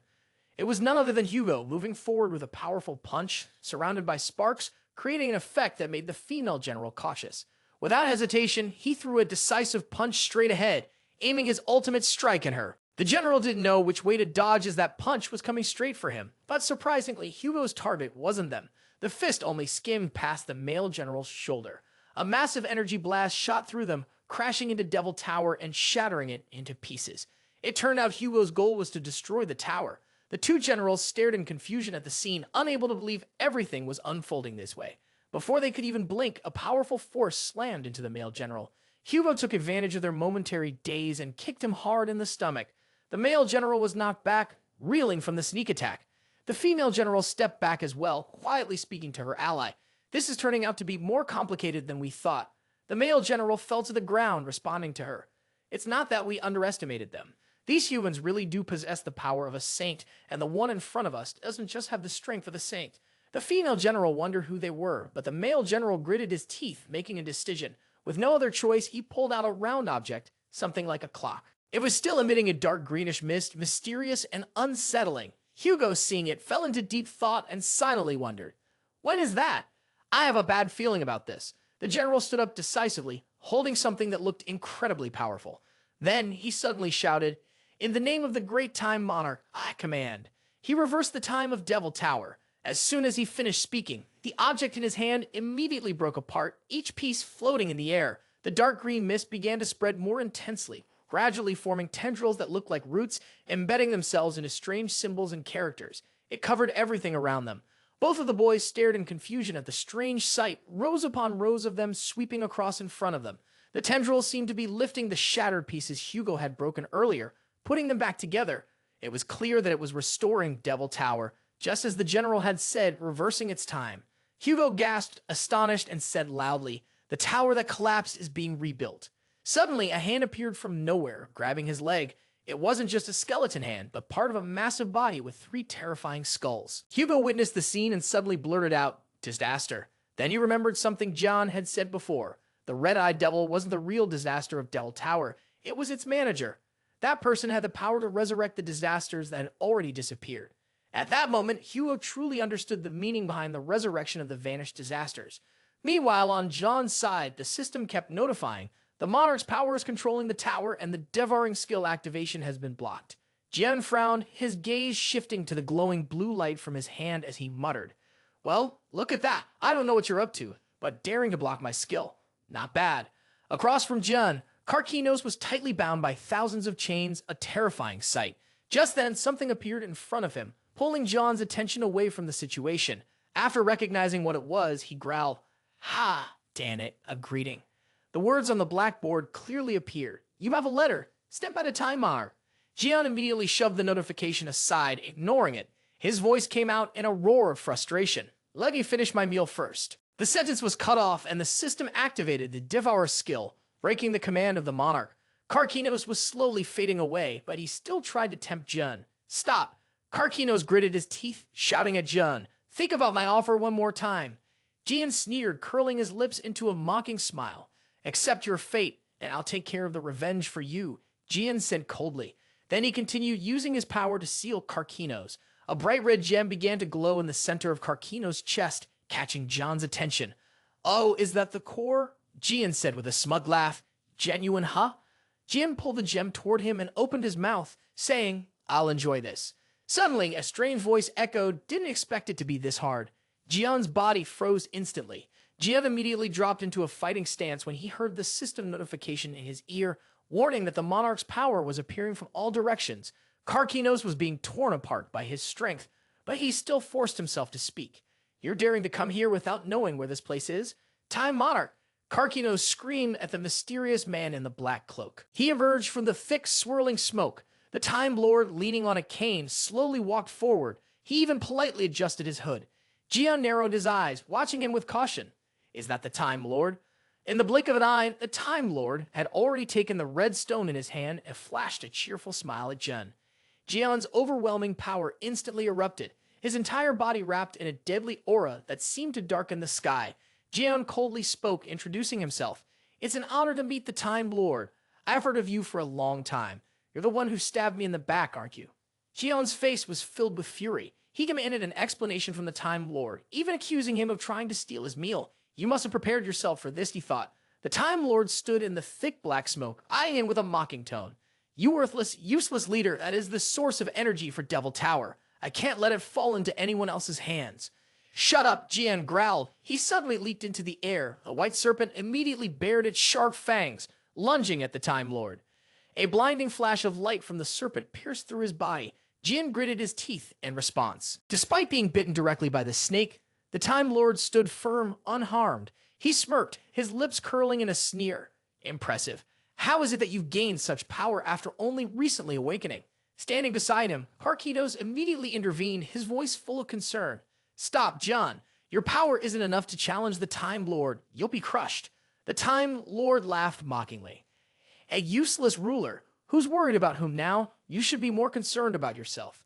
No sooner had he finished speaking than the cold, concrete wall above their heads suddenly cracked.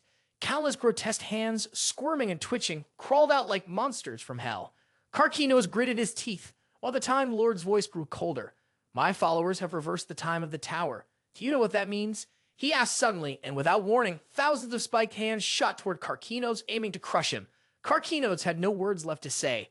The monster's hands engulfed him, squeezing tight against his flesh. In helpless desperation, he screamed, "If I use that power, I'll completely disappear." The Time Lord watched the scene with cold indifference as the hands gnawed at Karkinos.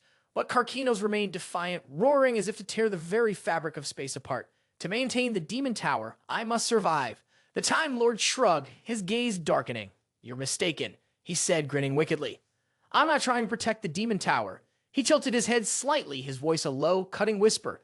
I'm going to get rid of you. At those words, Karkinos screamed in pure, uncontrollable rage. Ungrateful wretches. Without looking back, the Time Lord turned and walked away. Karkinos was consumed by a raging fury, betrayed and cornered like a wild animal. He roared, You've stolen my power for how long, and now you dare to insult me. But sadly for him, Karkinos couldn't stand against the Time Sovereign. His body suddenly exploded with a thunderous crash, shaking the very fabric of space in front of Jian. The Time Sovereign smirked and shook his head in amusement. He had finally achieved his goal. Turning to Jian, he spoke softly. Don't look at me like that. Jian shot him a challenging glance. Seems like even the sovereigns have their own complicated troubles between them, huh? The Time Sovereign didn't shy away and nodded sincerely. True, everyone has their own struggles. Life is like that. Suddenly, a strange hourglass appeared, and the Time Sovereign politely removed his hat, bowing his head in a gesture of respect to Jian. The mental realm of the Grand Sovereign also began to fracture. Now I must say my goodbyes. A pact with the demon will be undone and restructured. The sound of sand falling in the hourglass began to grow louder, swiftly sweeping away the moments. And once everything is reset, the decision will be in your hands. The Time Sovereign smiled, his eyes narrowing in a playful jest. This is my apology for interrupting your meal. Jian finished his words and immediately charged forward like a gust of wind, his face contorted with anger. You think I'll just let you leave that easily? The Time Sovereign simply shook his head and smiled, his calm demeanor unwavering. No need to rush. Now's not the time, he said, casting a glance at Jian before slowly turning away. A brief sentence echoed, We'll meet again. Goodbye. Jian stood there, his brow furrowed, frustration boiling inside him. As the figure walked away, he couldn't shake the discomfort growing in him, wondering how everything had become so complicated. Am I really being stopped by an endless game? He widened his eyes, muttering to himself, while his goal seemed still so far out of reach. Suddenly, a panicked scream rang out. Jian, he's awake. Jian spun around. Before he could understand what was happening, he saw a swarm of monsters surrounding them, frantically closing in, with Hugo and some Jie right behind them. A strange, foggy feeling took over his mind. A long-necked monster suddenly howled upon seeing Jian, its eyes filled with hatred. What did you do to the Grand Sovereign of Time? Why is he burnt to a crisp like this? Jian didn't bother responding. He silently shoved his hands into his pockets, his gaze still fixed on the charred corpse of the Grand Sovereign of Time in front of him. This guy is the Grand Sovereign of Time? Jian looked at the body in front of him and sighed in regret. It's completely burned out. It can't be used anymore. The long-necked monster immediately growled in anger. Are you looking down on me? Answer my question. Jian slowly turned around, his cold gaze directed at the two people standing nearby. Sung Jad and Hugo lowered their heads. At the same time, he sharply released a brilliant beam of light. The powerful light sliced through the air above Hugo and Sung Jae's heads, then shot straight toward the monsters. The ground beneath them immediately cracked open, as if torn apart by the force. Before the monsters could even process what was happening, a massive, strange object suddenly descended above their heads like a gigantic bell. The sound was deafening like thunder as the heavy object slammed into the ground, causing a massive explosion. The long-necked monsters couldn't react in time. They were crushed by John's power, unable to make a sound. A wave of monsters was buried beneath the powerful magical attack. Rocks and debris flew everywhere, the pressure causing the earth to crack and shatter. Sung Jia and Hugo curled up, hugging their heads, trembling in fear and huddling in a corner.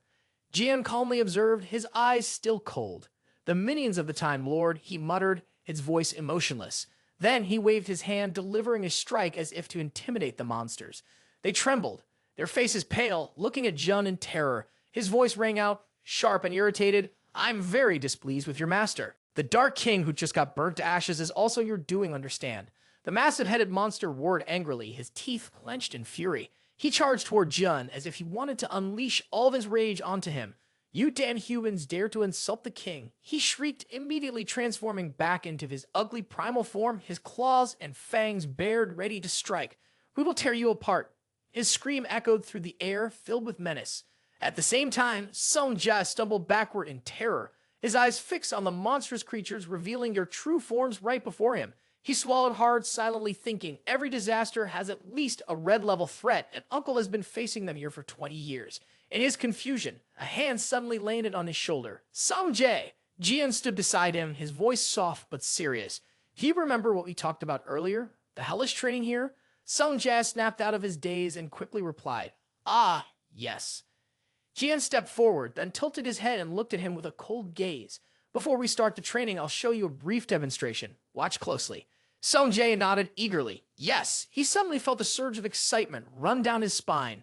I've always wanted to know. Watching Jian's lone but unwavering figure, Song Jae couldn't help but feel a deep sense of admiration. How has Uncle fought and survived for 20 years in Devil Tower? How strong must he be to endure and become this powerful? Song Jae gritted his teeth, determined to stay close to him. This was a great opportunity to learn. The monster roared, ready to charge, but Jian remained calm, as if nothing was out of the ordinary. He sighed softly, then suddenly spoke. Song Jae, I'm sorry, but this whole show is just an excuse. Jian mumbled under his breath, his eyes fixed on the target ahead and focused solely on destroying the newly revived demon tower. The atmosphere around the tower grew thick and oppressive, like a heavy fog wrapping around everything. Suddenly, a massive bolt of lightning tore through the sky, crashing directly into the tower, shaking the ground violently. Without hesitation, Jian succeeded in shattering the demon tower into pieces. The lightning left a huge hole, and everything inside the tower was reduced to nothing but ash. Jian stood below, looking up at the ruins, and coldly said, The tower is destroyed. Unable to resist a hint of provocation, he turned to the remaining 2 generals, giving them a faint smirk. Well, do you still want to continue? He remained standing there, leaning against the tower wall as if it were just another peaceful morning. At this point, they must have understood everything right. At the foot of the tower, people lay scattered, their bodies broken and bruised. Seeing this scene, a deep fear crept into their hearts. They couldn't believe the gap between them and Jian was so vast. He looked down at the 2 people in front of him and asked with a mocking tone, So, are you really generals? Hugo stood behind, still stunned by the recent change. Looking at Jian's back, he thought to himself, this guy was already strong, but after awakening the divine spirit, his power had surpassed all expectations to the point of being unpredictable. Jian, with an emotionless face, continued to taunt, You're a lot weaker than I thought. Don't tell me there's no one around here on Baron Helmet's level.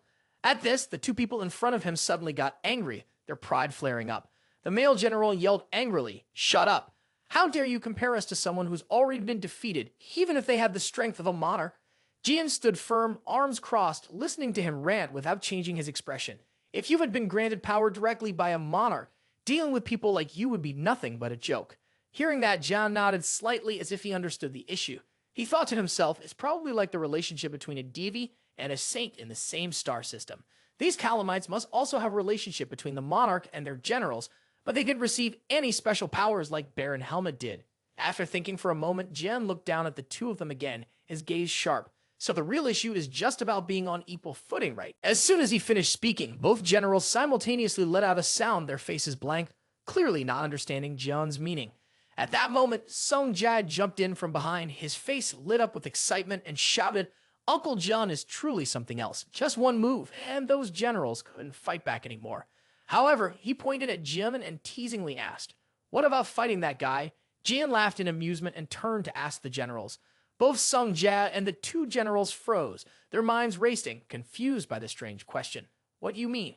A few minutes later, at the second sacred place of the snake herders, the Lijian Tower, Yuba and Callie walked in together, both shouting in unison, We're back.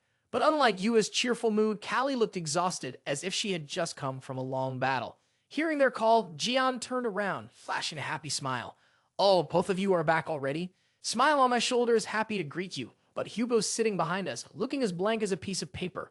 Couldn't even say, Welcome. Jian gently asked, You've had a tough time, huh? Finished all your tasks? Yuba stepped forward, nodded confidently, and replied, Of course. She confidently struck a pose, fluttered her eyes slightly, then said, "Do I even need to say it?" Jian looked at her, his eyes curving into a satisfied smile. "Well done. So, what about Callie?" She asked again, her tone unchanged, her gaze as if someone had just snatched away her last bite of food. "So what about that?" At that moment, the system's voice explained. The right arm of the Frost Knight sighed with regret over the failed mission. It blamed itself for not being able to extract the usage fee from a rare wealthy person who had recently appeared nearby. Jian chuckled softly at this, his expression saying it all. He calmly replied, "Oh well, next time I'll just hand it over to that white-haired guy." Did the big cat say anything after getting the prosthetic arm? Yua recalled the scene and happily shared. He loved it. If you weren't so busy cleaning up the mess at Leo's Star, he would have probably marched right here asking for the left arm too. Upon hearing this, Jian could only sigh. This job clearly wasn't easy. But just then she noticed Hugo. He was still standing there, his face sullen, occasionally sighing. Yua felt something was off and asked, "Hey, what's up with Dad? It feels like you hit some nerve with him." Hugo jumped up, put his arm around Jian and shouted, "Yua, listen up, you bastard." Then he started recounting everything that had happened a few hours earlier, from when Jian recommended Song Jie to the two generals. Jian stared at him, surprised, then smiled and encouraged. "Song Jie, consider this your hellish training. Do your best to wipe them out completely."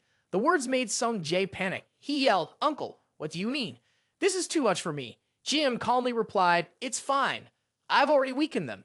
Still, Song Jie felt his limbs go limp, filled with anxiety, unsure of what to say to stop this from happening. Suddenly, an annoying voice came from behind. "Hey, what are you thinking? You want us to fight this kid?" Jian turned around, responding sternly, "You just said it. If the power of the ruler is behind you, there's no problem." He smirked, his eyes full of challenge. "Isn't it all about balance? Without the ruler's power, I guess you'd have to fight my holy warrior to make it fair." Before anyone could respond, he shouted, "This brat dares to look down on us like that." Jian slipped his hand into his pocket, his posture exuding danger. "What's the matter? That kid may look like that, but he's actually my right-hand candidate." He could mention that Song Jie was ranked 4th out of 4. Was Jian giving him another push? Song Jie was surprised and widened his eyes, but then quickly seemed to snap to attention. He burst into laughter, secretly proud to have officially been recognized by Uncle Jian. Just thinking about it made him feel excited, and a surge of pride filled him. The right hand of Uncle Li Jian, John Sung Jae. Behind them, Hugo heard everything, his expression shifting dramatically as he rushed over to intervene. "What nonsense are you talking about? The opponent this time isn't a kid's game. It's a disaster-level threat. I'd rather handle this myself." But before he could finish, Sung Jae cut him off, quickly turning serious. He looked at Hugo with cold eyes. "Dad, stay out of this. This is a mission for Uncle Li Jian's right hand, the #1 saint of Fuchs. Let me handle it." He pointed to himself with confidence, his expression full of determination. Looking at the scene in front of him, Hugo felt a chill down his spine and unease in his heart. He helplessly thought to himself, that kid has fallen into Li Jian's trap again. After listening to the story, Yua calmly spoke up. "So, you're worried about leaving Sung Jia at the Demon Tower, right?" She sat across from him, gently shaking Jian's neck while replying confidently. "Exactly, you're afraid Sung Jie will have to face all the hardships there." But unexpectedly, Yua disagreed with Hugo and tried to reassure him. "Dad, don't underestimate Sung Jie like that." Her words stunned Hugo, and his eyes widened in surprise. Yua continued to explain clearly. "He's also a disciple of Fuchs.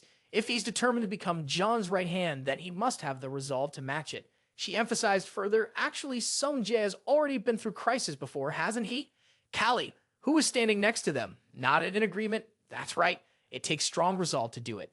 Seeing that everyone was starting to agree with her point of view, Jian happily added, "I agree with that.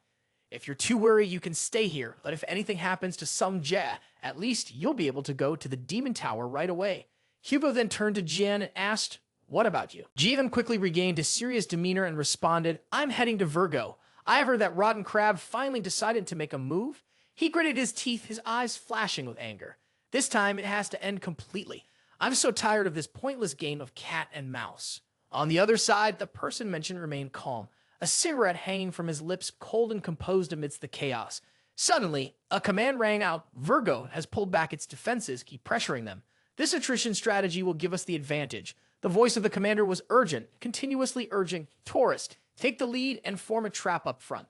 Aquarius, quickly tend to the wounded. Capricorn, Aries, replenish the relics for those who've run out of durability." The sound of hurried footsteps and loud shouts filled the air, but through it all, only he remained still, as though savoring every moment of the battle. Before long, the soldiers were fully assembled. The Taurus squad, clad in iron armor and riding fierce bulls, looked both powerful and intimidating. At the center of the army stood their leader, Jean Louis, exuding a tough, unyielding presence. A deathly aura radiated from him, pressuring everyone around him and intimidating the enemy. The next group was Ares, their warriors raising dozens of sharp swords, their eyes full of confidence and determination. Following them, the archery teams of Capricorn and Aquarius were ready, preparing to add their sacred artifacts to the battlefield. Meanwhile, Jean Louis stood smugly at the center of the army, smoking a cigarette, the smoke swirling around him. His face couldn't hide the self-satisfied grin, as if victory was already in his grasp. At that moment, in the Virgo Sanctum in Europe, the battle officially began. The commander's rallying cry echoed, urging the soldiers to advance. Breaking through Virgo's sacred domain was now only a matter of time. Meanwhile, the Virgo Knights found themselves cornered, unable to resist the overwhelming strength of the enemy. Explosions from the enemy's artillery pounded against the walls, making it impossible to hold their ground. The situation forced them to order a retreat, calling for everyone to flee from danger. In the midst of the chaos, one of the female warriors quickly rallied the others. If this place falls, we must retreat into the temple of the holy deity. At the same time, another female warrior shouted, "We cannot let them enter there." Suddenly, in the midst of the crisis, a powerful voice rang out, "Fall back." Right after that, a strong and unyielding female general stepped forward, surprising the entire army. The female general, with hair as white as snow, spoke decisively, "I will lead. I will make everyone around me gasp in amazement, and some may even ask, 'Who are you?'" But she could not respond. In an instant, she gathered all of her strength into her legs, causing the ground beneath her to crack. Immediately, a massive block of ice appeared out of nowhere, lifting her up and carrying her forward as though she were soaring through the air on it. Those who witnessed it were stunned, unable to understand what was happening. She stood firm on the ice staff, surrounded by strong winds, creating a scene that was both cold and majestic.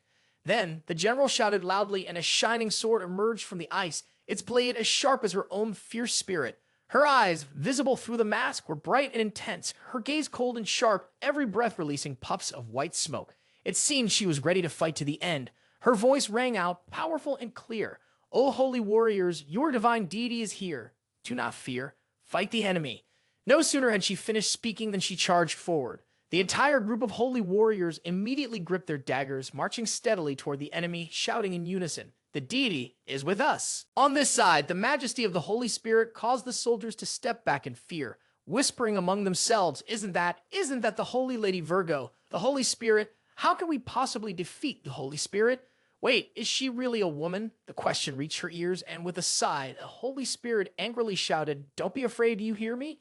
Jean, who had been silent until now, suddenly spoke up, "There's no other choice. We have to strike." The Holy Spirit paid no attention to their conversation. She tightly gripped her sword and firmly declared, "The goddess Skill July, the affectionate." Before she finished speaking, she swung her sword, her body flipping as dozens of massive shooting stars appeared behind her, pulling along a blast of icy cold air that rushed straight toward Jean, who was standing below. The scene threw the soldiers into chaos, shouting and running in all directions. Yet strangely, Jean remained still, unmoving as the attack seemed about to strike him. Just as the wave of icy green energy was about to destroy Jean, he unleashed his own move. His eyes suddenly turned a fiery red, and immediately, powerful red gusts of wind surged up, countering the Holy Spirit's the affectionate and fierce waves, creating a violent shockwave. The holy warriors on this side were all stunned when they witnessed the scene. They stared at him, the one who had completely blocked all the skills of the Holy Spirit. A sudden realization flashed through their minds. Could the opponent also be a Holy Spirit? The circular symbol, now resembling a blood-soaked clock, had expanded, nearly overpowering her virgin's skill. At this moment, he was no longer the person he had been before. It was as if he had transformed into someone entirely different, far more ruthless. He even summoned a massive creature, bald-headed and standing behind him, grinning widely. Every word he spoke felt like a challenge, dripping with arrogance. Well, this situation feels so familiar, doesn't it? It's clear now, this time it won't be an easy end. Let's have a rematch. The Holy Spirit Miss, standing on this side, was no less intense. She nodded firmly, smiling as she spoke. "Just what I wanted. I'll personally end this mess." At the same time, fiery red veins appeared around her, clearly displaying her strong will to fight and her determination to win. Suddenly, massive explosions rang out, repeatedly destroying the sturdy high-rise buildings. The surrounding people fled in panic, while only the host and two cameramen remained at the scene of the explosion, unable to escape in time. The pressure from the explosion was overwhelming. The host couldn't contain her excitement. She shouted with enthusiasm, "We're here in the territory of Virgo. The Holy Alliance, led by the Cancer constellation, is attacking the Virgo sanctum, and the battle is fierce." Before she could finish her sentence, a violent shockwave suddenly hit from above. Two opposing forces, fire and ice, mixed together, creating dazzling streaks of light that shot down to the ground. The host, covering her face with her hands, tried to maintain her balance amidst the storm of energy while exclaiming, "This kind of power, only saints can stand their ground against it." Just as she finished speaking, she froze, her eyes wide with horror, and suddenly screamed in fear, "No way!" Seeing the brutal battle between two gods high in the sky, she couldn't believe her eyes, screaming in panic, the gods are fighting. This battle is insane, it's not good." She repeated it as if trying to reassure herself. Meanwhile, from below, Jivan watched the battle unfold on the screen. He clicked his tongue, muttering under his breath, "Look at them." Jian stood nearby, cracking his knuckles as he coldly murmured, "These gods really think they can just come crashing down to Earth? Wait for it. I'll be there soon." Suddenly, Kali, standing close by, hurriedly grabbed Jian's arm, stopping him. "Lordly Jian, wait." Jian raised an eyebrow, turned to look at her, and noticed the worry clearly written on Kali's face. She spoke quietly, "If you're going, take this with you." The battle erupted in a frenzy. Artemis immediately ordered her soldiers to charge, protect the sanctuary. At the same time, Karkino's forces shouted in unison, their voices filled with rage, echoing across the battlefield. "This is just Virgo's last desperate attempt," Artemis thought to herself. "Charge!" In an instant, the two armies collided, weapons clashing with a loud crash, and roars of fury reverberated through the air.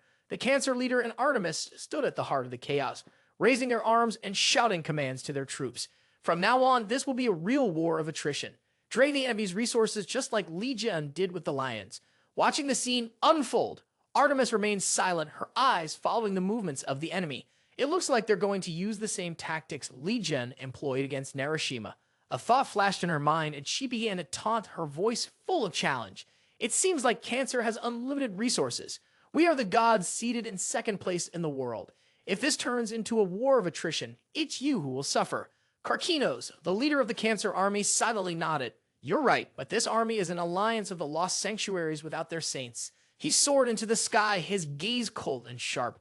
"They've funneled all the resources of the sanctuaries into Cancer. At least I won't be short on supplies to maintain the descent of the holy god."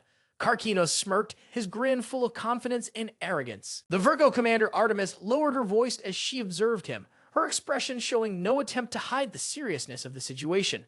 This is definitely not good news. She suddenly drew her sacred sword, her gaze sharp and cold.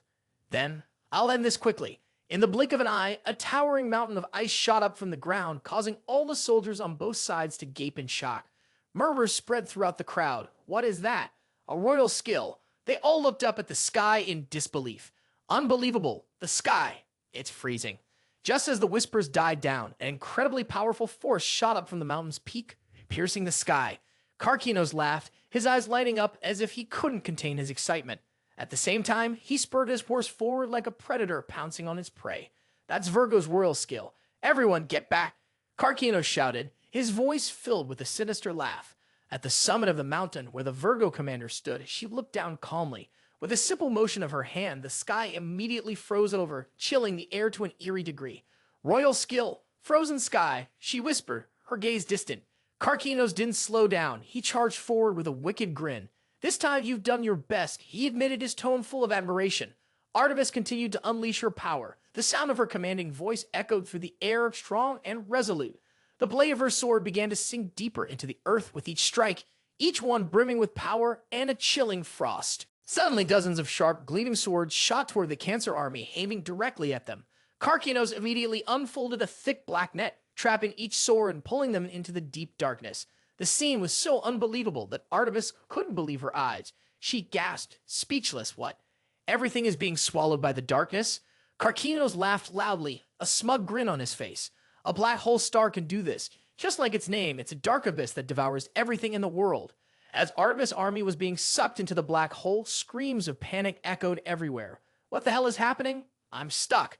A soldier shouted in despair. Termis, standing nearby, clicked his tongue angrily and cursed. "What are you doing, Karkinos?"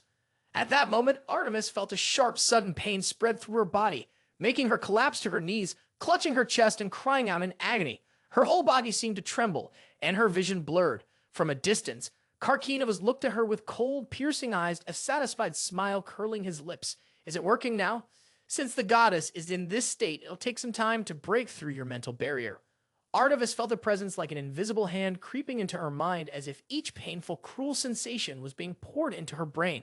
Karkinos' voice echoed faintly, as if from the depths of hell, sending chills down her spine. How does it feel? The mental intrusion of the ruler's skill. After experiencing it firsthand, do you still want to resist? Artemis gritted her teeth, bracing herself against the sharp waves of pain. She couldn't believe what was happening. When had the binding skill been activated, and why was it still so powerful? Suddenly, the soldiers of Karkinos all screamed in agony as well. Lord Cancer, we're being pulled in too, one of the soldiers shouted.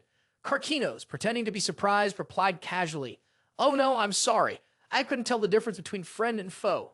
The leader of the Cancer army sighed, acting helpless, then continued. I'll put an end to this quickly, so just try to endure until then. His words left the entire army confused, not understanding what was going on. One soldier asked, bewildered, What? What do you mean? Karkinos looked at them with pity in his eyes. He observed the soldiers being sucked into the black hole, their faces twisted in pain and helplessness, and he shook his head slightly.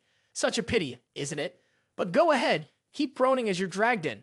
Then he turned back to Artemis, his gaze cold as he smirked and said, Actually, I'd like to enjoy seeing you all suffer a bit longer in this state. No sooner had he finished speaking than Karkinos immediately cast a powerful spell. Artemis felt the crushing pressure of the surrounding forces, causing her unimaginable pain, leaving her completely powerless. At that moment, Kevin suddenly appeared, urgently warning her, Damn it, you have to cancel the descent of the Holy One right now and return to the Divine Realm. Kevin couldn't stand still, watching the chaotic scene unfold. Furious, he yelled, If it's just me who dies, fine, but if this keeps going, you'll be in serious danger. Artemis, already irritated by his constant interruptions, couldn't hold back her anger and snarled, What nonsense are you talking about? How could I just leave you behind and escape? Suddenly, a blinding light appeared behind them, but Artemis was oblivious to it. Frowning in frustration, she said, A god has too much pride to just abandon a saint and run away. Kevin, nearly losing control of his emotions, cried out in desperation, And you still dare to say that? Artemis, determined, countered, That's impossible. At the very least, when I die, I must die true to my own nature. At that moment, a brilliant flash of blue light illuminated the scene, eyes blazing like flames, and an immense power surged toward Karkinos. Karkinos stood frozen, confused, not understanding what was happening. His eyes were wide, mouth agape in shock.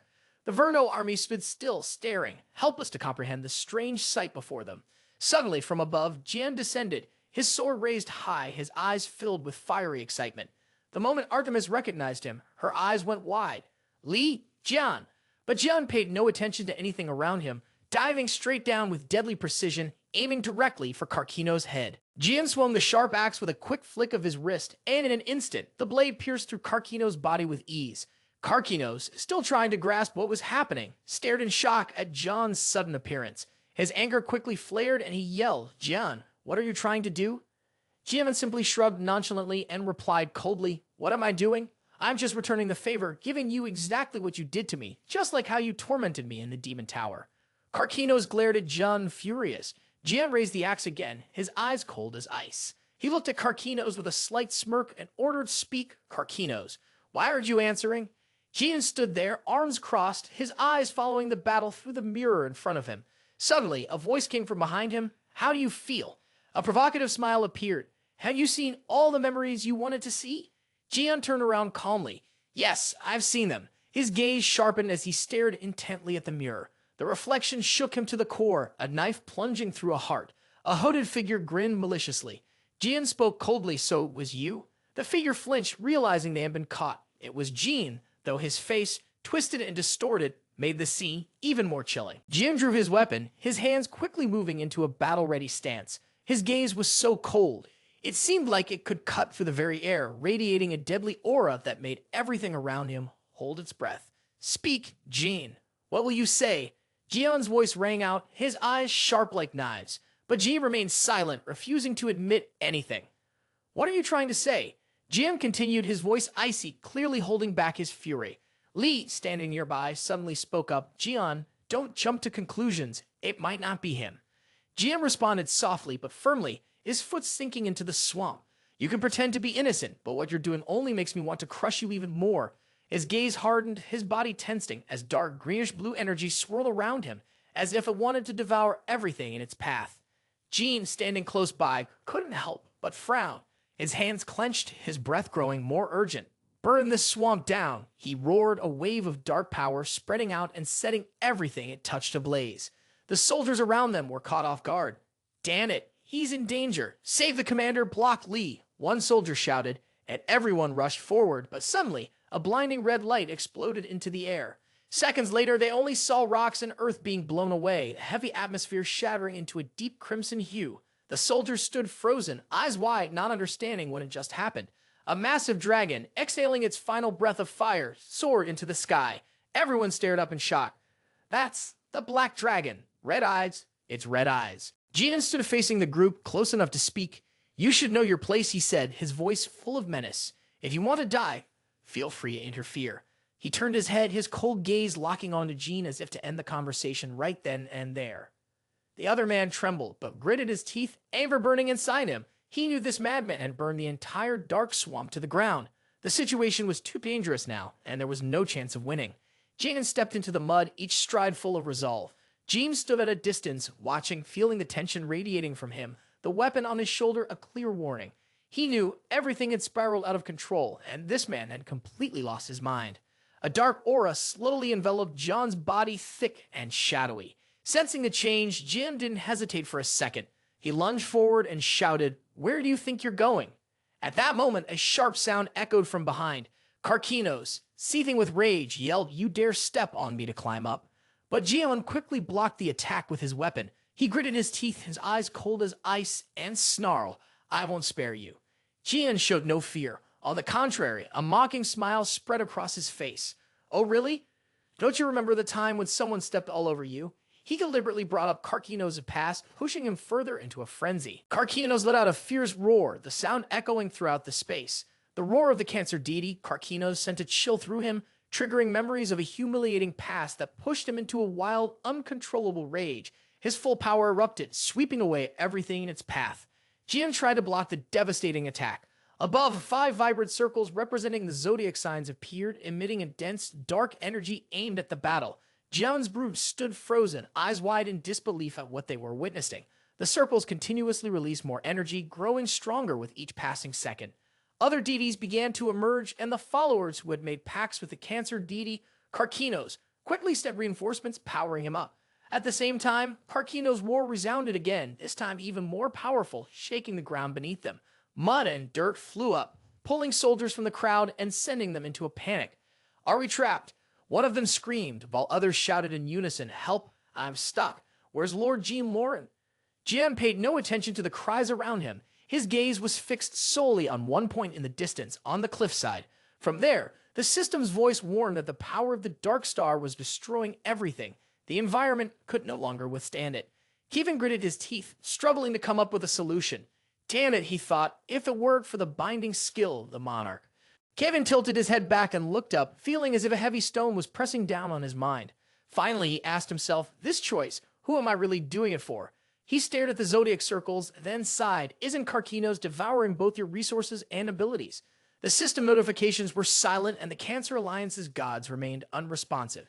He let out a bitter laugh in his mind, his anger rising. Useless. Are you all pretending not to know just to get rid of me and Li Jian? Jian stood beside him, subtly stretching his shoulders as if bracing for something. If that's the case, he said, trying to tilt his head back and calling out, Slim. As soon as he finished, Slim jumped down from the dragon's back, flipped in the air, and landed right on Kevin's head. In the blink of an eye, it absorbed a strange black energy and sucked it straight into its stomach. Kevin immediately felt the change, the binding technique gradually weakening. Looking up from below, Jian reminded him, with Slim here, the effect of the binding technique will weaken for a while. You can move now, right? Try to hold off the other gods, don't let them pull any stupid moves. If you need help, Red Eyes will step in. Kevin was surprised, quickly asking, what are you planning to do? Jian pointed in a direction, his expression serious. I'm going in there. He was even more terrified by the warning. What? Inside is a black hole, the abyss created by Karkinos. Jian already knew this, but he couldn't hide his anxiety. That's why we have to go in, he told himself. The system's voice echoed, drawing power entirely from the Ophiuchus constellation. Despite that, Jian remained calm, unshaken by the power of the Cancer constellation. He stepped into the swamp, his eyes carefully scanning his surroundings. He knew that important things were often hidden in places like this. A black hole? A swamp? It felt more like a drainage ditch. The system activated the 13th sense, searching the area. The faint scent of the Cancer constellation lingered in the air, but Jian wasn't surprised by the answer. Indeed, he had found the core of Karkinos. In front of him was a glowing object, a brilliant shade of pink-red. Jian focused intently on the light. Want to hide something important? Of course, you'd hide it in a dense forest, a place no one would notice. Suddenly, the system's voice sounded again, warning of a massive surge of energy from the Cancer constellation. Although Jian had found what he was looking for, he couldn't take his eyes off something even stranger. Alongside the Karkinos core he had found, there were hundreds of thousands of identical cores. Unbelievable. Could there really be that many? The voice of Karkinos suddenly broke the silence, making the atmosphere feel more tense than ever. Look at you, are you scared, Lee? He sneered, his voice dripping with arrogance. I've been waiting for your courage to dive into the black hole to find my core. But little did you know, I already separated the core.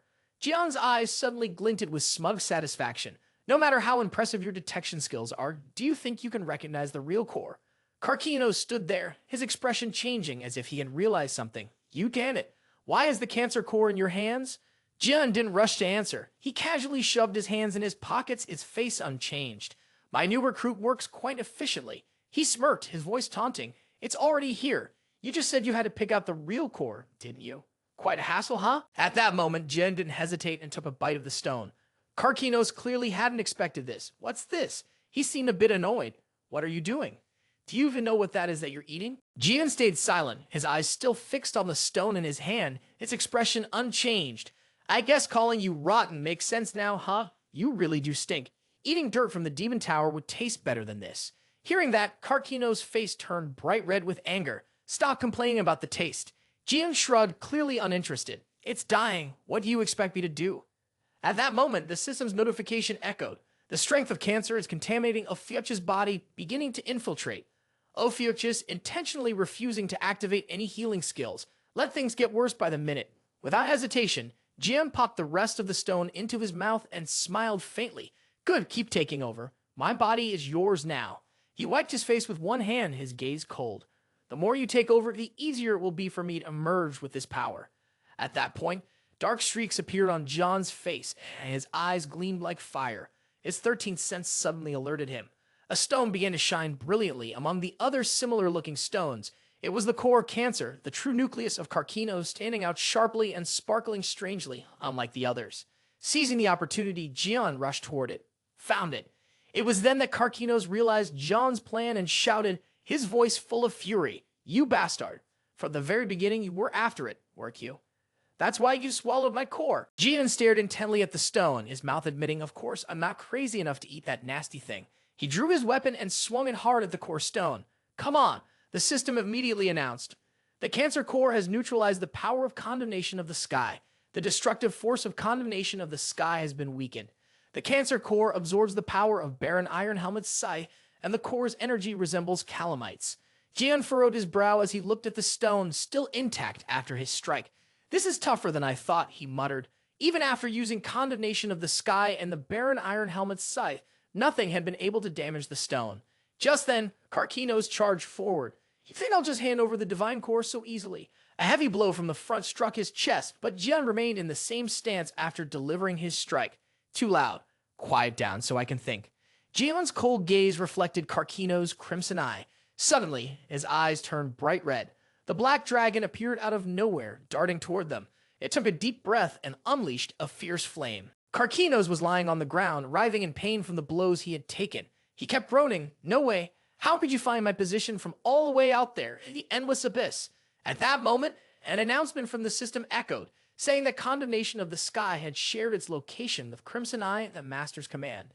Jian paid no attention to Karkinos' cries, still focused on the pink gemstone in front of him. How should he handle this now? He closed his eyes, his mind spinning with thoughts. If he powered up condemnation of the sky, it wouldn't be able to withstand it like last time. And if he used the Baron Iron Helmet axe, the two would just cancel each other out. Was there another way? In an instant, Jian snapped to attention. That's it. Karkinos on the other side was struggling to hold his ground, refusing to back down. Finally, he pushed himself up and shouted, This is all you've got. You can't take me down that easily, Li Jian. As soon as he finished speaking, lightning suddenly crackled in front of him. Karkinos was too shocked to react and panicked. What? Don't tell me that's Narasima's fangs? Jian casually slung something heavy over his shoulder, yet it felt weightless and grinned smugly. Oh, you noticed, huh? He lifted it behind him, preparing to take a swing. This time, I won't hold back, he thought to himself. Even if I have to use my full strength, I won't hesitate. Jian raised the fang and slammed it down onto the ruby, testing it with a light strike. The stone instantly shattered, exploding into thousands of tiny shards. Karkinos screamed, his cry echoing painfully from the impact. Jian stood there, one hand on his knee, silently watching. Not bad, huh? He thought. That oversized cat commander isn't completely useless after all. His face remained tense, his gaze fixed on Karkinos. Then he shouted, "Hey, you rotten crab! Karkinos, you still not dead yet," he cursed. Damn it. Behind you is a whole bunch of human bodies made of mud. Look at you, eating whatever weird stuff. The power of the gods, your soul. Hell, even those calamites won't escape it. The others began pleading desperately. Please help me, let me out. I don't want to be here anymore. He asked coldly, you're just like those calamites, aren't you? Are you in cahoots with them? Karkinos did respond, only sneered. He bared his teeth, his eyes wide with fury, and growled. So what's wrong with that? I'm just filling the endless abyss. My cup of desire. I'll fill it in my own way. Karkinos suddenly charged at Jian, shouting directly in his face. It's because of this perseverance that I was able to turn those who look down on me into shadows and reach this point. And you'll stop at nothing to achieve your goal. So how am I any different from you? Jian did react strongly like him. Instead, he stood firm, hands on his hips, and calmly responded, whatever. You're greedy, eat whatever you want. I don't care. Jian glanced up at Karkinos, his expression thoughtful. Stop at nothing, huh? Do whatever you want, but remember this. Aside from all that, his gaze became sharp, his eyes as if they could pierce through anything. Don't ever dare stab me in the back. Today, I'm going to crush you and that rotten crab into pieces. Jian took a determined step, stomping on a piece of red stone, ready to carry out his plan. But first, he needed to retrieve the core that lay deep within the endless abyss. Karkinos looked up, shocked to see it floating in midair. What? You plan to use the Narashin lightning as a rope to pull my core up? In the sky, Black Dragon's claws were tightly wrapped around the bolts of lightning, flapping its wings powerfully to move the stone. Seeing this, Karkinos rushed upward, determined not to let it happen. No way. His movement suddenly stopped, and a cold hand appeared out of nowhere, tightly gripping the bolts of lightning tearing through the air. Karkinos couldn't hold back a sharp hiss. Damn it. The system's notification sounded cold and distant. The Virgin Goddess has officially descended to this land in her original form. Both of them tightened their grip on the cable, unwilling to let go. Jian gently raised his hand and spoke in a steady tone. Hello, 1, 2, 3, 4. This is a message from Li Jian to those held captive in the cancer prison. From this moment, you are free. The reason is that the core of cancer has been pulled from the endless abyss. You may escape without fear of being swept away by the current. Karkinos cried out in pain, don't. But Jian simply snapped his fingers. The moment of release had come. Instantly, the core of cancer was destroyed, shattering into pieces. The system's notification rang out, confirming the core of cancer has been destroyed. The power sustaining the body of the divine being has dissipated. Karkinos' body is rapidly collapsing. Meanwhile, the muddy souls were freed, and the once turbulent current slowly receded, returning the area to peace. Kevin took off his helmet and looked up. Karkinos' body was slowly disintegrating, with his flesh and bones seemingly separating from each other, causing him to scream in agony. The system announced the strength within Karkinos' body was leaking out, and blood poured from his wounds in torrents. The survivors of the recent tragedy let out a collective sigh of relief, as if the terror they had just experienced had finally passed. They stood firm on the ground, feeling as though they had just escaped death and were given a second chance at life. Jian walked up to the fallen Karkinos. He stared at him coldly, lifting his weapon casually onto his shoulder. See, even God is just a regular person, he said, his voice emotionless. Whether a ruler or a deity, those who only knew how to flaunt their rank and power would eventually come to realize that their fate would be no different than this. Around them, cheers erupted. Li Jian! Li Jian! The system announced again, confirming that those trapped in the core of cancer had finally been freed. They all turned toward the Ophiuchus constellation's leader to express their gratitude. Some of them, now free, chose to pledge their loyalty to this constellation. Jian didn't waste a moment, stepping closer to Karkinos and coldly speaking, looks like your time has come, huh? Karkinos, his body trembling, struggled to rise, his fury evident. Damn it. All the power I worked so hard to accumulate, lost like this, for nothing? Li Jinan, I will never let you walk away from this. The mud next to John's foot suddenly shifted, as if something was rising from below. Suddenly, he felt a sharp pain in his stomach, like a sharp object had pierced through. He looked up and saw Karkinos standing there, his eyes filled with hatred. I've lost everything because of you, Karkinos growled. You won't survive, I'll tear you apart. But no one expected Jian to fight back so quickly. He placed one foot on the sharp object, leaned down with pride, and replied, do whatever you want. Furious, Karkinos charged at him, shouting, damn you. Jian leaped forward like a flash of lightning, moving so fast that only blurry after-ridges remained. Karkinos, caught off guard, charged into the battle, but Jian was still faster. A flurry of sword strikes came down, leaving bright trails of light. Not stopping there, his weapon transformed into a massive hammer. Jian swung it with full force, delivering a direct hit to Karkinos. The impact sent him flying, crashing into a pile of rocks and debris. What are you hiding over there for? Jian glared at Karkinos, who had now transformed into a giant crab. Jian couldn't believe his eyes. This was impossible.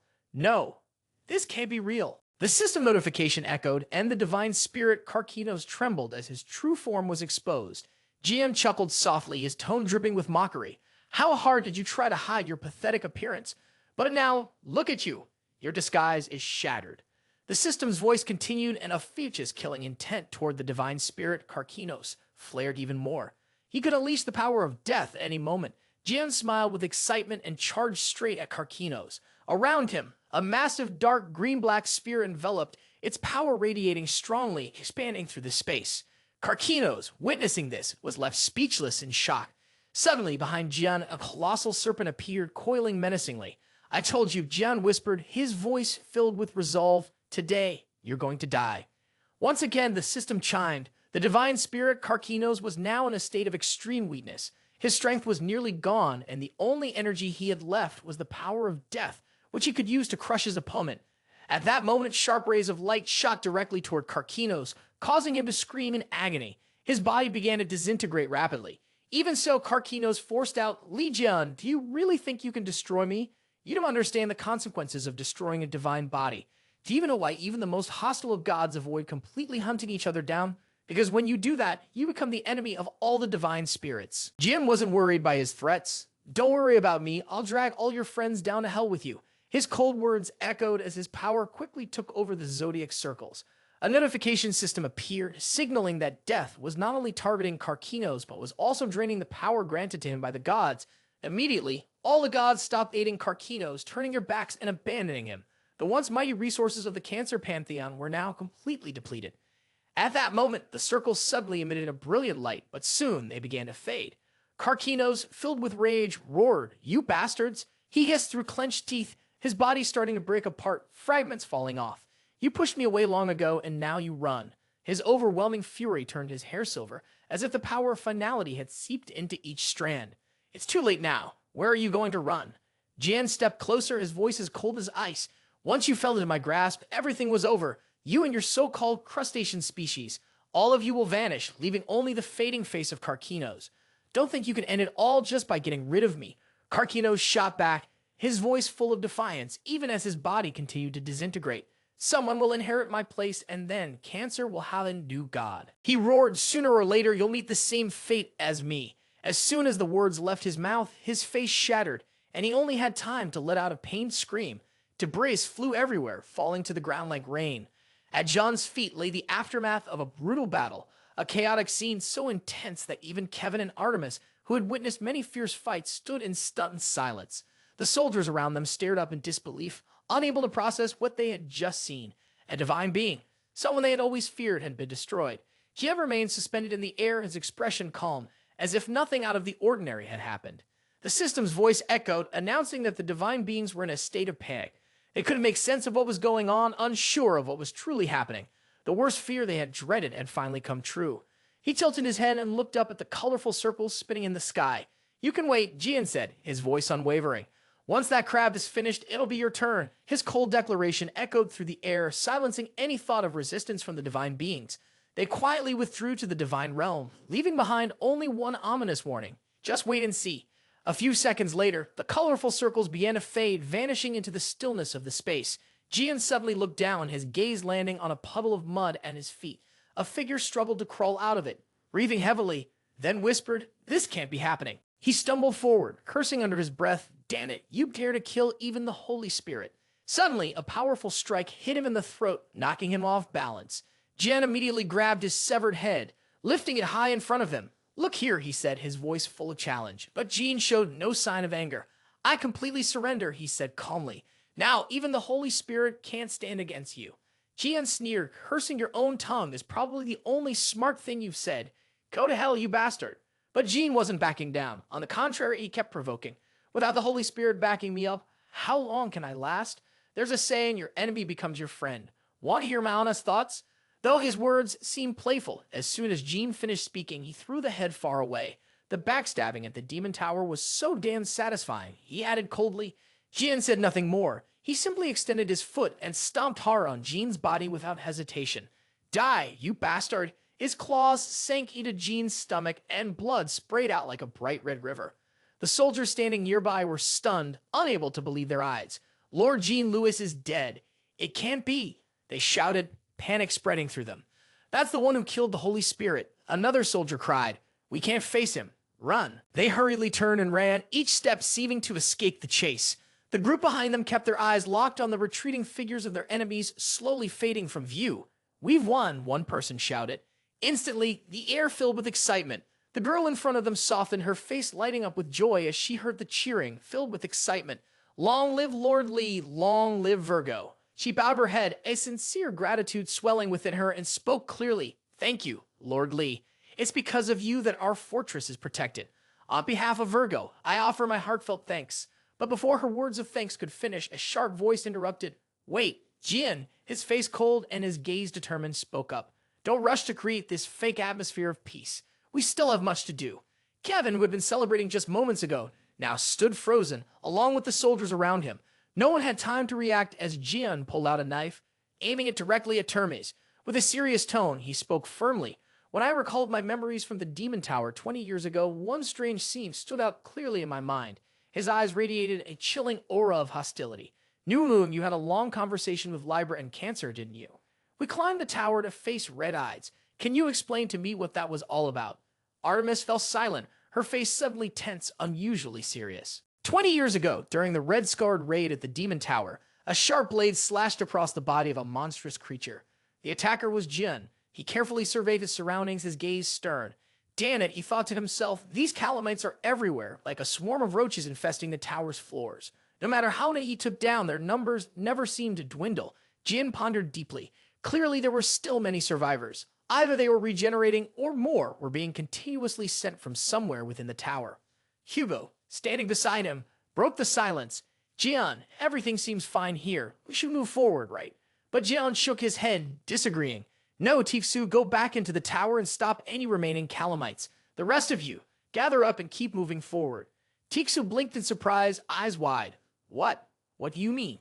Jian crossed his arms, his voice low. "I got a bad feeling about this. Chances are those calamites on the lower levels have already escaped the tower." He traced the tower's layout in the air, pursing his lips before continuing. "Yes, we left a few people outside as a precaution, but now we need to strengthen our forces. I don't even know if they'll listen to me." Jian's gaze was sharp and unyielding. "If you understand, then go. I'm sending you because I trust you." He looked at his friend with a cautious expression before turning to walk away. "You idiot," he muttered under his breath as he walked, still thinking about the dangers that lurked ahead. Hugo was visibly irritated. That guy always dumps this work on him. Even though he was exhausted, he decided to let it go. At least the guy had said he trusted him. But little did he know, while he was unaware, someone was hiding near the cliff, secretly watching him.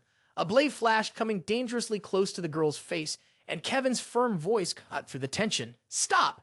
He stepped closer, his gaze fixed on her. "What are you doing? Why are you targeting Divine Archer?" The girl remained silent, not answering. Kevin's anger flared, and he snapped. "Explain yourself. Don't tell me you're still planning to kill Divine Archer just because of some faction conflict, even in a situation like this." Song Yu slowly turned around, her eyes cold as she looked at him. "Fine. The order can change a little, but wasn't I supposed to deal with you first?"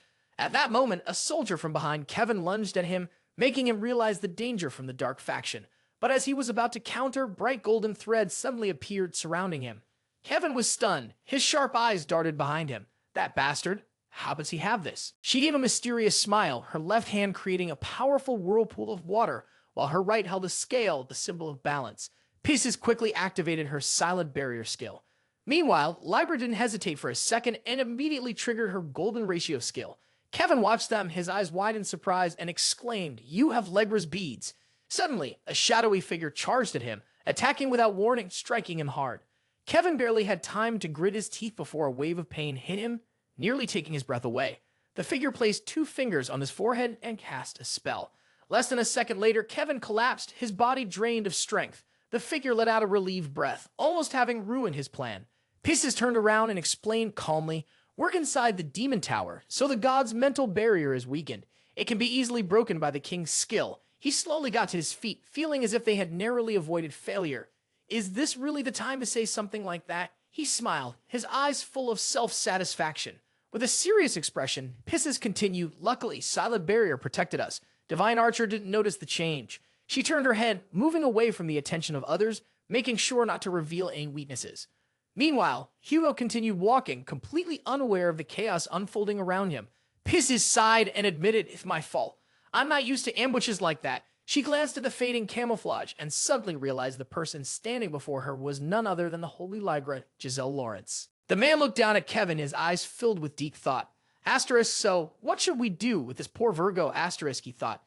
Giselle frowned slightly, her eyes sharp with caution. Apart from Lee and Divine Archer, he was the most dangerous target. Eliminate him. I'll take care of the cover-up, he ordered, his voice unwavering. Without hesitation, he drew a knife from his belt and hurled it at Kevin. But in the blink of an eye, a protective barrier suddenly appeared, blocking the knife just inches from Kevin's face.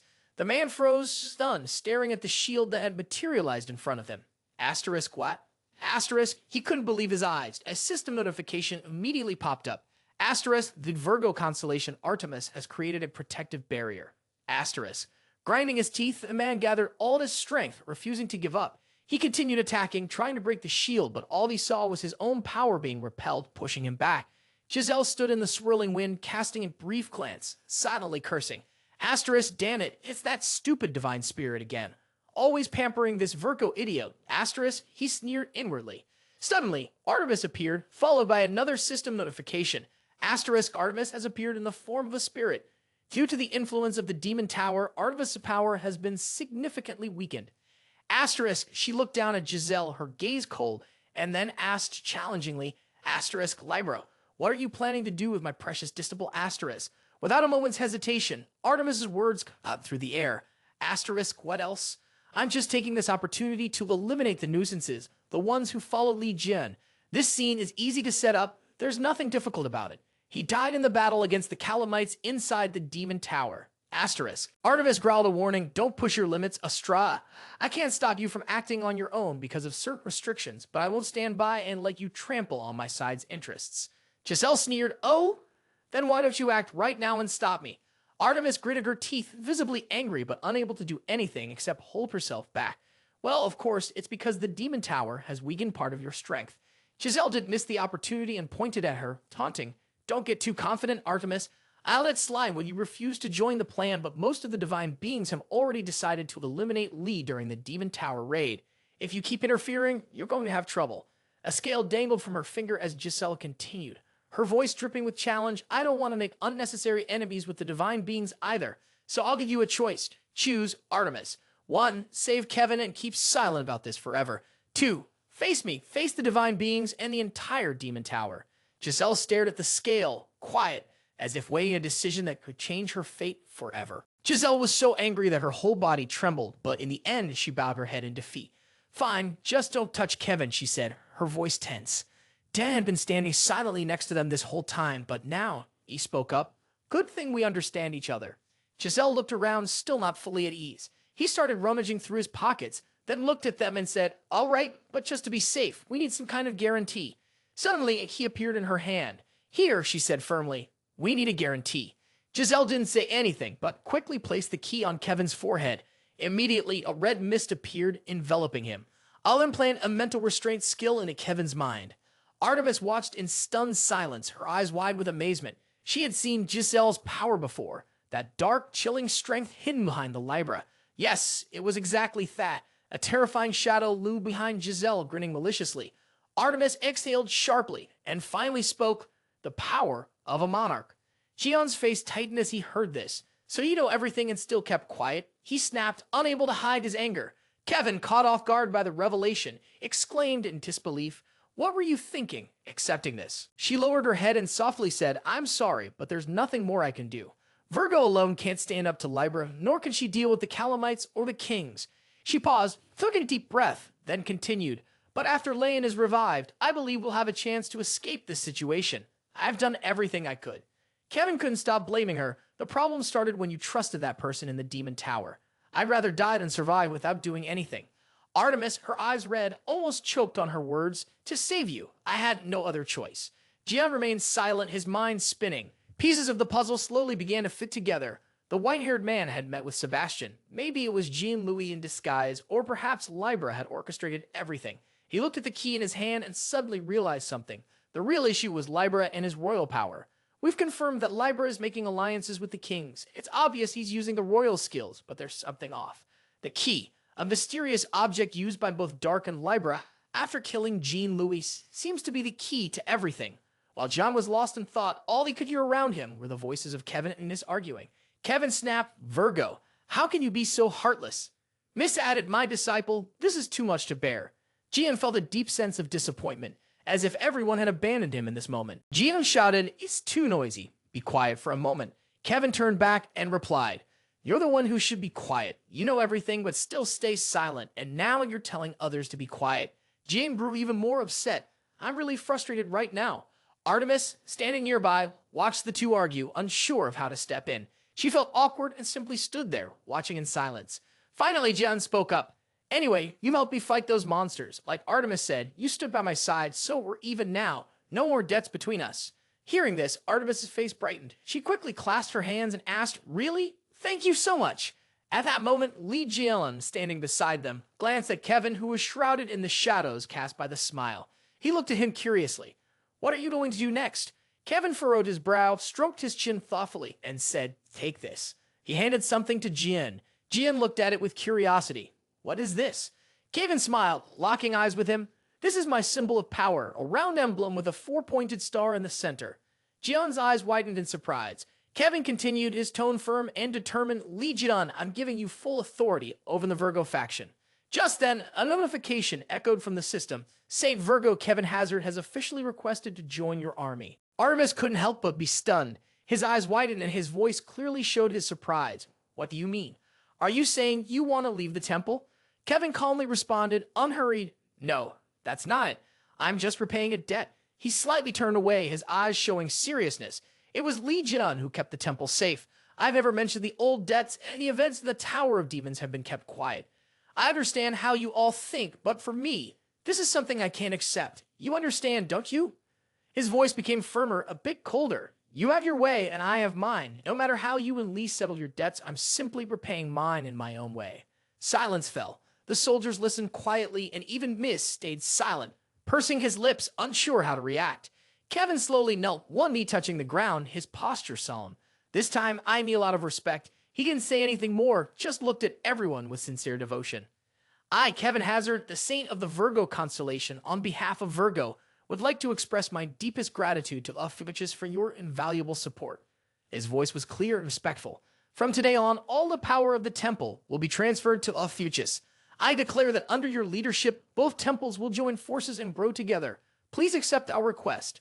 Lee, standing silently in the shadows, kept watching Kevin's words without saying a thing. The soldiers stood still, their eyes following Kevin as they gradually lowered their heads, following his lead.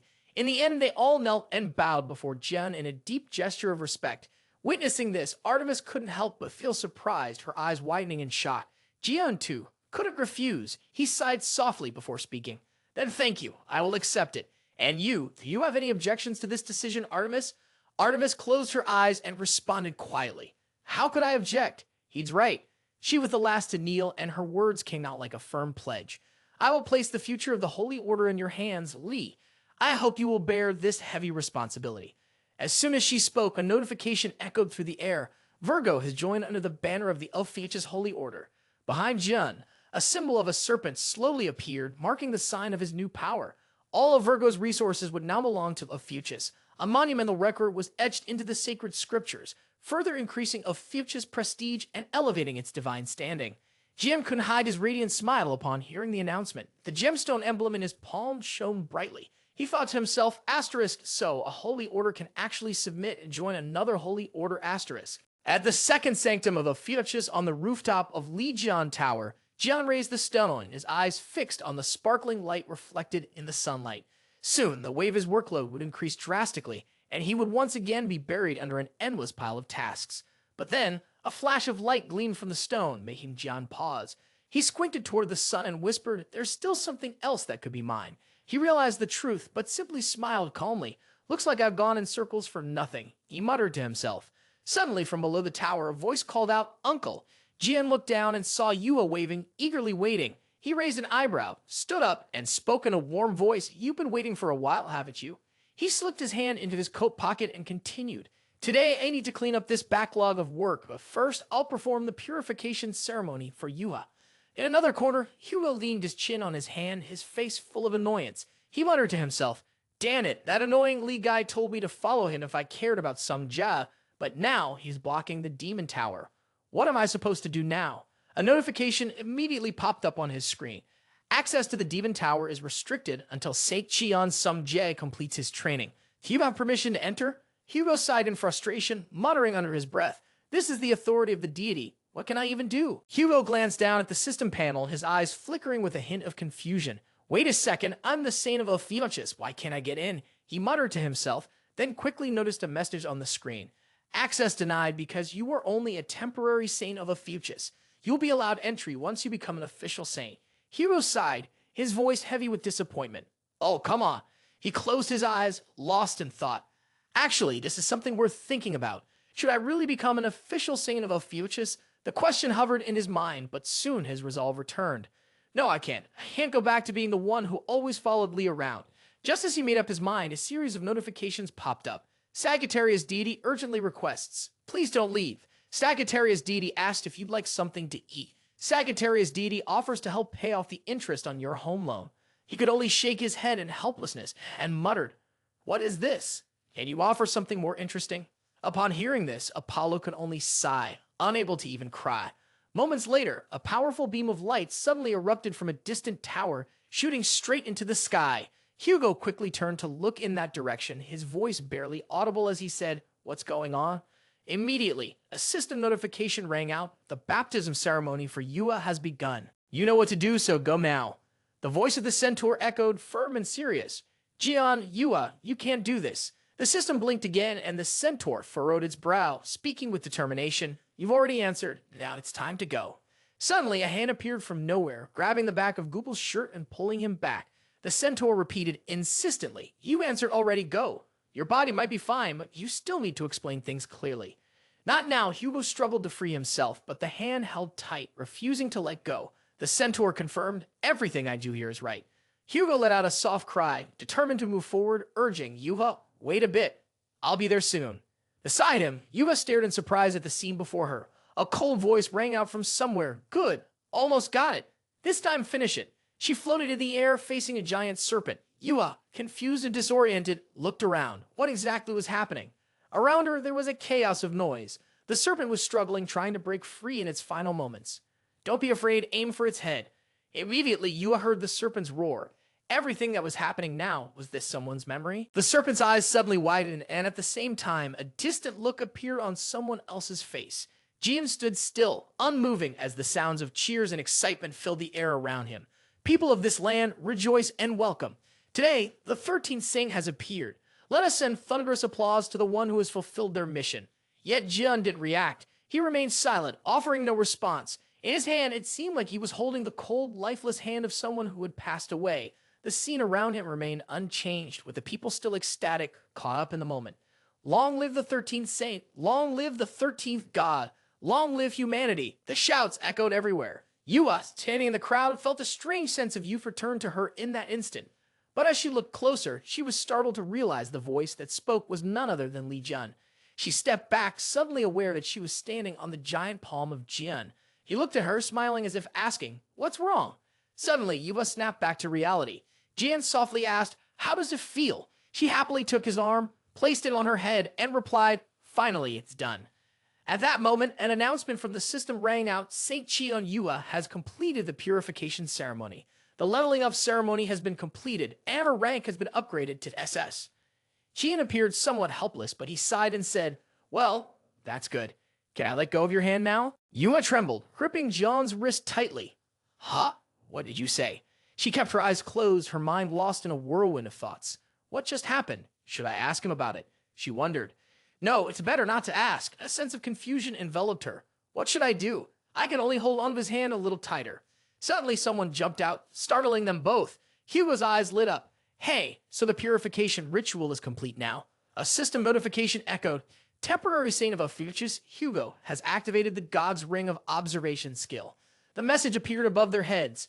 Li Jian, the Saint of Ophiuchus, Cheon Yua, Executioner of the Serpent.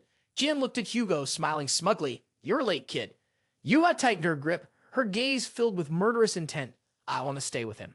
Hugo dropped to his knees, tears streaming down his face. Look with your own eyes. He's taken my daughter. Jian, growing impatient, spoke up. Enough with the theatrics. It's your turn to make a decision now. Hugo looked up, confusion on his face. Huh? What am I supposed to do? Say it out loud. Jian snapped. What are you going to do? Do you still want to be a temporary saint forever? Hugo quickly turned his head, dodging swiftly. We're not ready yet, he said, sensing the tension in the air. Jian seemed to have lost his patience. Oh, really? Then let's do it this way. He used his power, forming a shape like a pair of scissors with his fingers, then coldly said, Come here, fight me. Hugo froze, panic in his voice. What are you planning to do?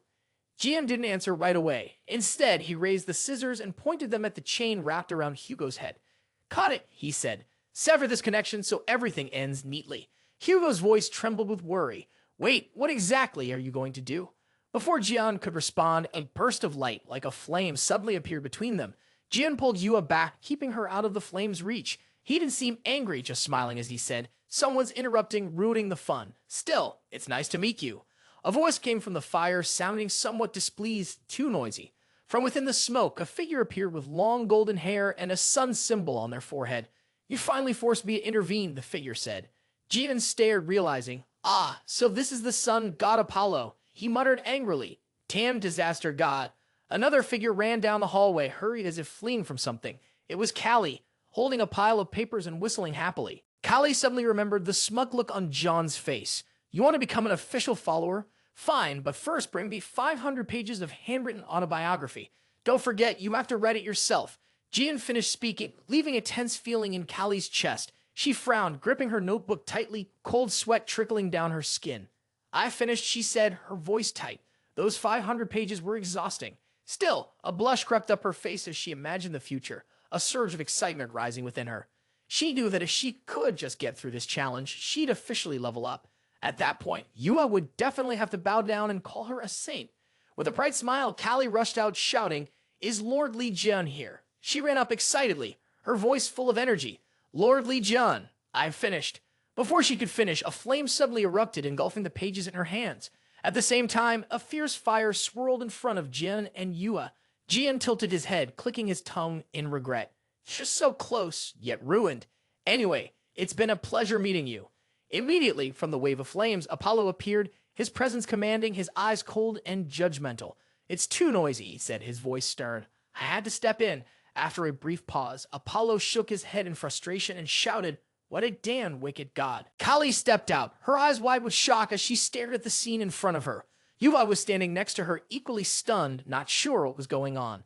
Suddenly, she turned her head and noticed Kali, frozen in place, her eyes wide in surprise from the flames rising from the burning papers. She looked down at her hands, her heart aching as she saw the last pieces of paper turning to ash and floating away into the air. Kelly, furious, was about to charge at Apollo, but Yua quickly stopped her. Jian, standing beside them, chuckled lightly and spoke up. Yua, Callie, there's something important I need to discuss. Can you both step aside for a moment? Yua, holding Callie, who was sobbing, gently pulled her away. She smiled and replied, Sure, you two go ahead. I'll head downstairs first. In her mind, she reassured herself that between her father's deity and Uncle Gun, there probably wasn't anything too serious, right? Apollo seemed irritated, his attitude clearly annoyed. You shouldn't have called me that. Li Jian, you're so cruel. He responded casually. This is the most polite way to address you. I still have a lot of questions for you. Then he opened the system screen, looking at it seriously, and spoke directly. Let's get straight to the point. When I appointed Tiksu as the temporary saint, I noticed something strange. Jian turned the screen toward Apollo so he could see clearly. Here, this is the standard contract between a god and a saint, Jian said, his eyes fixed on the screen. Apollo flinched slightly, his gaze locked on the text in front of him. One particular clause made him doubt everything. Jian casually spoke, "Take a look." On the screen was a strange clause. The saint must offer their own soul after death, or the soul of someone of equal worth, as collateral in exchange for power from the god through the contract. Jian gritted his teeth and asked, "All 12 gods?" Apollo sighed, then replied, "So, what are you going to do about it? Do you think the gods give power without a price? Now you understand, gods are just noble beings acting out of goodwill." Jian couldn't hold back his anger. "What? How can you stay so calm? This leaves me speechless." Apollo chuckled softly, but the seriousness in his eyes couldn't be hidden. "You probably know that the faith the followers have in the temple, their sacrifices, the effort to level up, fight, and the offerings they give, these are all part of the price they must pay. Those followers are giving their lives and souls to the gods." Apollo looked at Jun, his gaze piercing. The soul is just one of the most expensive prices a saint must pay. Jian stared directly at Apollo, his voice filled with suspicion. "You've collected the soul, but what exactly are you using it for? Isn't it just like what that wicked crab does? Are you all just a disaster waiting to happen?" Apollo remained calm, unfazed by the question. Souls are usually used to sustain the immortality of the gods and to allow them to inherit their divine thrones. As for what others do with souls, I don't concern myself with that. But some do pay a price for it. You must know of someone like that. Jian frowned slightly, then quietly made the connection before speaking up. "Are you talking about Astra?" Apollo nodded without hesitation. "Exactly. Astra collected the soul of the saint of Lygra, Giselle Lauren, and took over her body." Jian pointed a finger at Apollo, his eyes full of doubt. "So, are you planning to do the same with Tiksu's soul one day?" Apollo looked back at Jian, his eyes full of questioning. "You're asking me?" Suddenly, Apollo raised his hand, clenching it into a fist. A powerful light emanated from his palm. He opened his hand for Jian to see, revealing 2 swirling fireballs glowing brightly in his palm. "I don't be Hugo Otter's soul." The Holy Spirit remained silent, and a cold voice echoed, "Because I've already paid that price long ago. It's the soul of Sam Otters, Hugo Otter's father, the temporary saint of Fuchs, the soul of Emily Otters, Hugo Otter's mother, the temporary saint of Fuchs." Jian heard this and laughed out loud. He covered his face, and a strange light radiated from his fingers. Jian looked at him, his eyes full of anger, and coldly asked, "What are you going to do with those souls?" Apollo calmly replied, "I'm not doing anything. I've only kept their souls, at least to save whatever breath remains. Those who belong to me, the saints I once awakened, have been swallowed by disaster." He looked at Jian, his gaze unchanged. "I've also recorded their souls as part of the price paid when the contract was made. I hope you understand. Even gods, no matter how powerful, sometimes have to follow meaningless rules." Apollo continued, his tone unchanged. "As for transferring the souls, it doesn't have to be done immediately, as long as the god is willing to bear the cost. You haven't forced Hugo Otter's soul into the contract, have you?" Lee stood still, his eyes deep in thought. Apollo looked at him, then handed John the 2 souls he had just mentioned. "I don't intend to use them. Since I ran into you, I'm giving them to you. After all, your power over souls is far greater than mine. In the end, the souls of Sam Otters and Emily Otters were transferred to the god of Fuchs, Li Jun." Jian held the object in his hand, staring at it for a moment before speaking seriously. "You gave this up too easily, which makes me suspicious. If there are any conditions, just say them now. Don't blame me later." At that moment, Apollo couldn't hold back any longer and revealed his true intentions. Angrily, he grabbed Jun by the collar and shouted, "Give back my people right now." Jian clicked his tongue and sighed, "I saw this coming." Apollo, his face flushed with rage, snapped, "This Hugo is unbelievable. He's a member of the Sagittarius, but his devotion to Fuchs is even stronger than his loyalty to his own sign." Jian sensed Hugo's devotion to the Sagittarius constellation, which was at 92%, fluctuating strongly. Meanwhile, the system registered that Hugo's devotion to Fuchs had reached 400%. Jian smirked, feeling proud of himself. "It's all thanks to my good character." Apollo, so furious he could barely control himself, yelled, "Good character, huh?" He pointed at Jian, emphasizing every word. "Don't you both, Hugo and you, Ligon, remember everything I've done for you?" Jian raised an eyebrow, replying skeptically, "What have you done?" Apollo snapped, "Hey." Apollo, filled with rage, shouted with anger, "When you were struggling to gather materials for the sacred artifact, who was it that provided them for you? Wasn't it me? At that time, I helped you for one simple reason, to thank you for taking care of my servant. But from now on, remember to return the favor. Don't forget." Jian sighed regretfully, saying if it weren't for that last remark, maybe everything would have been perfect. Then Apollo spoke with a hint of sadness in his voice. 20 years ago, before you entered the Demon Tower, who was it that predicted the danger you were about to face? It was me. I secretly warned Hugo that Li Jian was in danger, making him rush to warn you. And yet you just calmly responded, showing no concern at all. This made Apollo feel deeply frustrated. Unable to hold back his anger, Apollo shouted, "You pretended not to hear when I questioned you. Do you think you can do whatever you want and command my saints as if it's so easy? When you fought Lyra, wasn't I the second one there? I even granted you a divine throne, and you don't remember that? Apollo unleashed all this fury. I've returned every soul that was bound by your contract. I've done everything I could for you." Apollo writhed on the ground, screaming, "I've done it all."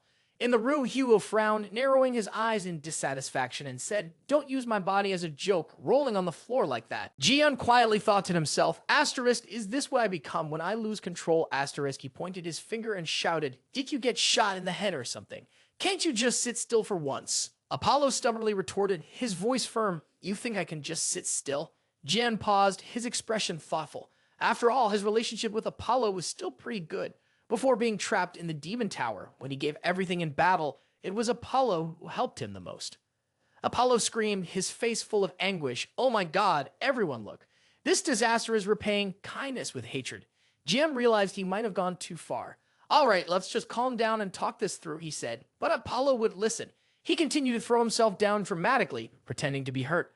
Apollo sighed deeply, and if he had known this would happen 20 years ago when the gods cursed him in every possible way, he should have added one more curse. "I only cursed you to be ugly and hurt, because I went easy on you." Jian was genuinely shocked. He took a step forward, making Apollo stop his act. His face turned red with anger, and he gritted his teeth. "Hey, say that again." Apollo suddenly froze, his expression turning cold. The man, who was usually loud and energetic, now stood in eerie silence. It was as if all of his arrogance had vanished. He raised his hand to the rooftop, his eyes sparkling with a bright smile. "In the future, I hope you'll help me." Without hesitation, Li Jian grabbed Apollo's face tightly, making him cry out in pain. "Ah, maybe that was a bit much," Apollo said, trying to calm things down, though he couldn't hide his discomfort.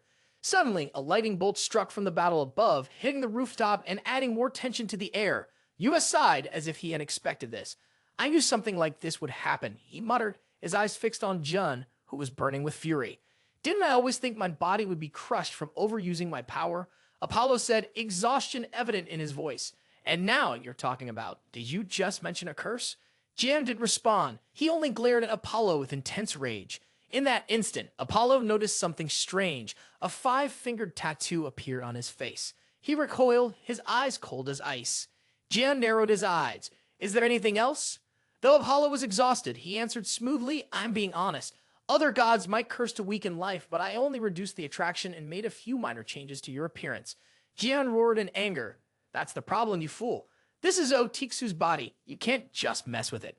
Apollo, battered and bruised, still held his ground. "Li Jian, my brother was clear. Leave all grudges behind. We made a fair deal, didn't we? I haven't broken any promises." Jian was furious, unable to control himself, and struck Apollo a few more times. As he hit him, he yelled, "No, this can't be left like this."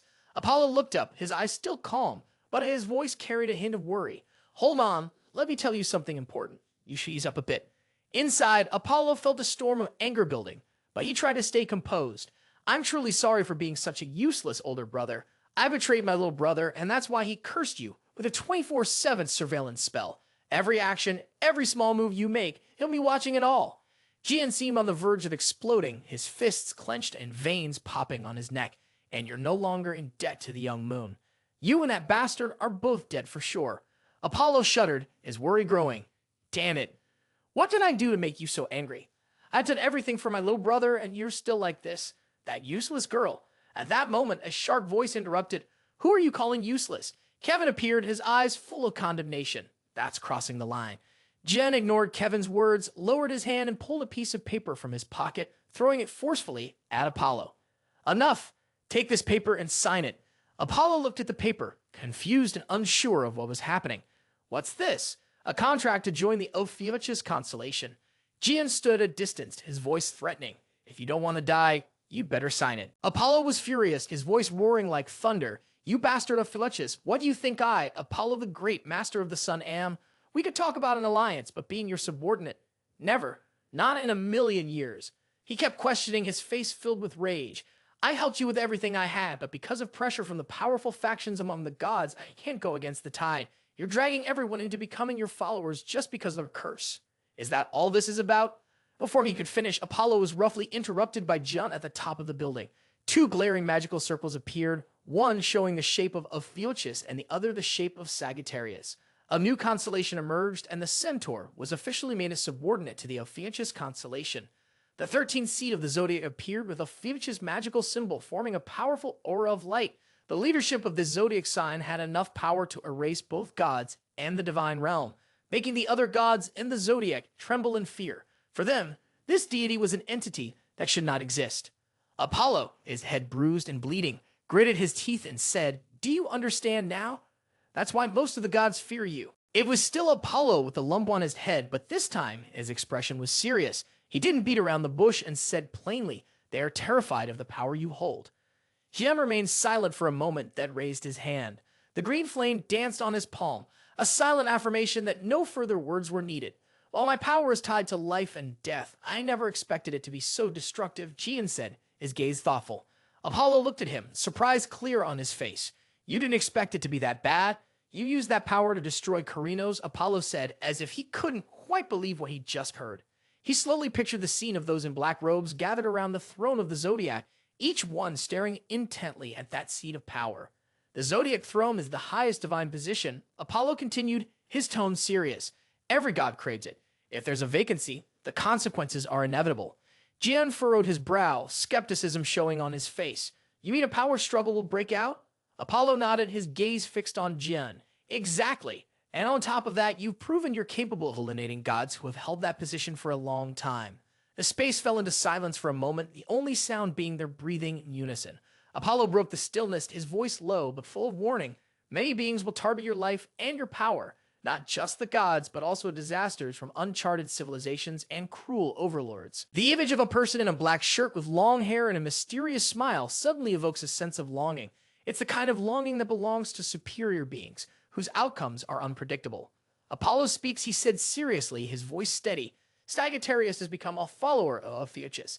His safety is my safety, Ophiuchus. Prepare yourself. A massive, strange building appeared in Hawaii, the holy land of Ophiuchus. Prepare. Someone exclaimed, holding a burning torch in one hand, dressed in a sleeveless top with a piece of cloth hastily thrown over his shoulder, a confident smile on his face. Jian replied, the enemy is the enemy. That's why I must be thoroughly prepared. Flames erupted and a steel axe was bound with 4 chains. Jian quietly spoke, first you carry the hammer as big as your body and face the condemnation of the sky before you. Let's start the enhancement, he said aloud. With a calm expression, Jian opened the control panel, checking the materials needed for the enhancement. The Baron's iron axe contained the power of a king and could weaken divine strength. The necessary parameters had to be adjusted to control this divine power. Jian stared at his weapon with a serious look. He picked up the torch, the fire of the sun, a gift from the god Apollo. Li Jian stepped onto the stage. Let's test the flames. The scene before him erupted, with fire bursting in waves, leaving him in awe. Jian turned around, holding an axe and a torch. The fire is big enough now. He looked toward the fangs of Nanosema and murmured, the bone for the materials is already tough enough. The other materials will be here soon. Jian continued, but suddenly someone shouted from behind, Your Majesty. A group of divine beasts began to approach. The leading deity spoke up confidently, I've quietly brought the body of the holy cancer. Jian beamed, laughing joyfully. Good, very good, you brought it just in time. You've all worked hard. The deity smiled and replied, It was nothing. Suddenly, Jian sensed something was off. The body of the holy cancer had been tainted by the aura of the abyss, making it not quite compatible with the other materials. It needs adjustments, Jian muttered to himself, resting a hand on his waist. Oh, this too needs to be adjusted? This is going to take some effort. He licked his lips deep in thought before murmuring, purify, and dilute. Dealing with this kind of contamination was the specialty of the Aquarius constellation. To adjust the power of the ruler and the child of power, the ordinary won't do. I need the tears of the goddess. Jian thought about the skills of the Aquarius constellation. The tears of the goddess not only had the power to liquefy anything, but they were also a miraculous substance capable of purifying all pollution and healing every wound and disease. All of this could only be achieved through the power of Aquarius. Jivan cheerfully whistled. Then let's find her. I'll need Tiksu to grab the rare stuff from back then. That person is none other than Sophie. But John suddenly stopped. Ah, right, Tiksu. He went to the Dark Tower to find some J. Meanwhile, in a towering building amidst the ruins, Hugo was with Larry Queen. It took a lot to get permission from Li Jun to come here, and now the two of them, entered the wreckage. Hugo muttered, "No one's here." He called out, "Song J, where are you?" Larry also looked around. Hugo suddenly froze, noticing faint traces of Fuchs's power. He thought to himself, Song J must have fought here. What exactly happened? Larry raised her hand to her forehead, activating her power. I'll use my tracking skill. Hugo startled for a moment, then responded seriously, then I'll leave it to you. Larry Queen, a subordinate of the Ophiuchus constellation, was trying to locate Sung Jae. Her body hovered in the air, surrounded by strange, dark blue flames. Her eyes widened, a flash of light gleaming in them. She scanned the area around her while also searching the entire castle. Her power was so immense that it could sweep across the entire globe. Suddenly, beams of light shot toward a point on the planet. Larry's energy focus shifted to a distant land. She discovered an army gathering its forces. A man in a black cloak sat arrogantly on a throne. He suddenly looked up, his face hidden, but his eyes glowing red. Oh, a tracking skill? What a terrible ability, he said, his voice dripping with disdain. Larry felt something invade her body. At that moment, the man in the black cloak suddenly thrust his fist forward. A curious demon nearby asked, "What's going on? Why the sudden punch?" The figure on the throne responded calmly, "Just a fly." He wondered, is this the tracking skill that the Holy Temple uses? Are they searching for believers? He gathered a fireball in his hand. In that case, I'll just send them an invitation directly to save them the trouble of searching. With that, he hurled the strange fireball he created towards the demons. At that moment, Larry Queen collapsed to the ground, clutching her head, trembling all over. Hugo asked in concern, Larry Queen, what's wrong? She responded in a panic, Sung Jae, he's being held somewhere, at least at the break zone level. Hugo's face instantly tightened with anxiety. What? He quickly asked, why is Sung Jae in the break zone? Just then, the strange creation of the man in black flew toward them, forming a swirling vortex of dark and fiery red energy on the roof of the building. Hugo and Larry Queen stood frozen, their eyes glued to the bizarre sight. The man in black slowly started to emerge from the vortex. He spoke coldly, "Humans of Earth and those of the Ophiuchus constellation, where are you?" Hugo and Larry Queen both looked extremely worried and tense. The mysterious figure was now fully visible, sitting on his throne with his followers behind him. He continued, "We have 2 humans held hostage. If you wish to save them, appear before us through the sky portal of Fuchs Master." Sung Jae was imprisoned and brought there, and someone screamed in panic, "Sung Jae!" Yuha was stunned, unable to believe it. Why was Sung Jae arrested here? Kali stood nearby, casually reaching her hand over her head and softly said, "Your little brother. I heard he was training at the Demon Tower, but to be arrested. What a disaster." Yuha responded angrily, "Is this really the time for you to say that?" Suddenly, Kali realized something. "You were arrested near your brother. Why does this look so familiar?" Kali said. Hugo tensed up. "That person? Larry Queen, she's just as concerned. Why is she here?" At that moment, a shadow floated in the air. It was Sophie. Weakly, she spoke up, "Someone, please save me. Hugo, if you can." Hugo, standing nearby, felt the tension rising. In a daze, Sung Jae's mind suddenly flashed with 3 words. This is strange. Despite being in a life-threatening situation, his hands bound behind his back and suspended in midair, he still vividly recalled everything that had happened. He had been fighting the generals in the Demon Tower. Just as Uncle Jun had warned, he had prepared himself for any situation. Yet now, he couldn't help but feel shocked and bewildered at how things had turned out. He thought to himself, how did it come to this? At that moment, Sung Jae was in the middle of an intense fight against the subordinates of the Iron Masked Baron. It was easy to see how much he had improved, both in speed and strength. Damn it, this kid is completely different from before. One of the Baron's men muttered, frustrated. Are you saying he got this strong in such a short time? Another one asked, his eyes fixed on Sung Jae. Meanwhile, Sung Jae, the passionate young man, was quietly chanting Jeon's mantra. Jeon's right arm seemed to trace mysterious symbols in the air, helping him regain focus and boost his strength. Because of this, his desire to win grew stronger than ever. I'll corner them with this punch, he thought, and without hesitation, he launched a powerful punch. However, just before he could land the blow, a strange phenomenon suddenly occurred, causing Sung Jae to freeze in shock. Somehow, all of his opponents disappeared in the blink of an eye. It took a few seconds before he could open his mouth and mutter 4 words. They disappeared, huh? He thought everything was over, but just then, a loud noise suddenly came from behind him. Some Jad jumped, spinning around. In front of him was a monster floating in midair, grinning the creepiest way possible. After laughing for a while, it spoke. "What do you think you're doing?" The minion standing beneath him was one of Sung Jae's former opponents. Hearing this, he screamed, "Space!" The mysterious figure coldly glanced at them before continuing to ask, "Cosmic Duke, General Blade, and General Ironarm, don't tell me you're struggling against that kid?" Immediately, the titles he mentioned all started begging, "Please spare us." Clearly, this mysterious figure was stronger than anyone currently fighting Sung Jae. Seeing this, a cold shiver ran down Sung Jae's spine. Who was this guy? Those two couldn't even move. Damn it. The followers explained a lot, but the mysterious figure only paid attention to Sung Jae's Ophiuchus identity. "Oh, Ophiuchus, huh?" He sneered. So the power flowing through this kid is the same kind the ruler mentioned. As he spoke, he moved swiftly, standing right in front of Sung Jae. The more he heard the mysterious figure's comments, the more Sung Jae felt inadequate. But with his talent and connection to Ophiuchus, he would grow stronger quickly. Sung Jae's body felt as if it were pinned to the ground, rigid and stiff. He could only widen his eyes, wondering when the mysterious figure had gotten so close. Just as he realized this person was a threat, the mysterious figure suddenly declared, "I'll tear you apart before you can even grow stronger. Is this where your life ends?" Sung Jae could only stare, his mouth moving without sound, watching the light fade as the mysterious figure blocked his view. In that split second, just when it seemed like all hope was lost, Nam, the one wearing the iron helmet, arrived just in time to intervene. "What? Wait." Sung Jae and the mysterious figure both turned toward the voice. The Iron Mask Baron suddenly stepped in front of Sung Jae, acting as though he were protecting him. He turned to the mysterious figure and demanded, "Don't do anything rash. Hear me out." Clearly, Sung Jae had no idea what was happening. The mysterious figure, also surprised, asked, "Wait, you're the Iron Mask Baron? You're still alive." The Iron Mask Baron nodded seriously. The atmosphere around them became strangely silent. After a few minutes of quiet, the mysterious figure's subordinates started whispering among themselves. "The Iron Mask Baron is alive? Did he reincarnate after the Demon Tower was restored?"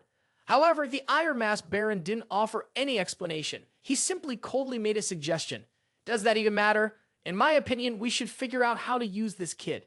Look at him. If we get rid of him, it'd be such a waste."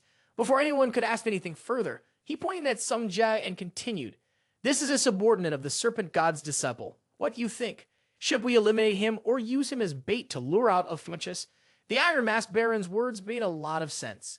The mysterious figure, impressed, nodded in agreement. "Are you suggesting we use the kid as a hostage? If we could draw out Ophiuchus, I think that's a good plan." The Iron Duke spoke up, "Your Grace, we also have another extremely important hostage. We should use him as a second hostage along with this boy." This time, the mysterious figure won't hesitate and will agree right away.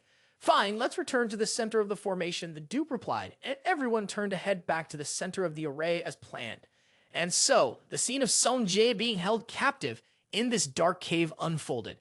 As the flashback ended, he still didn't know whether to feel happy or sad. Yes, it was thanks to Yang Wai's scheme that he was still alive. Perhaps his instincts told the Iron Duke that Sung Jae had woken up, so he turned to check on him. Unexpectedly, Sung Jae quickly kicked him square in the face. The whole group watched as he fell to the ground in pain. Sung Jae, far from calming down, shouted angrily, "Why are you acting without any discussion?" The Iron Duke, annoyed, snapped back, "What? Would it have been better if we just let you die right then? Need to buy time." Then he stood up suddenly and continued, "Besides, if I let you die here, Li Jun will kill me." Hearing the name of his idol, Sung Jae stopped struggling and just grumbled, "So, do you have a plan or not?" To his surprise, Nam Tup Nusat calmly replied with 2 words, "No plan." As a result, Sung Jae kicked him a few more times. I knew it. Useless.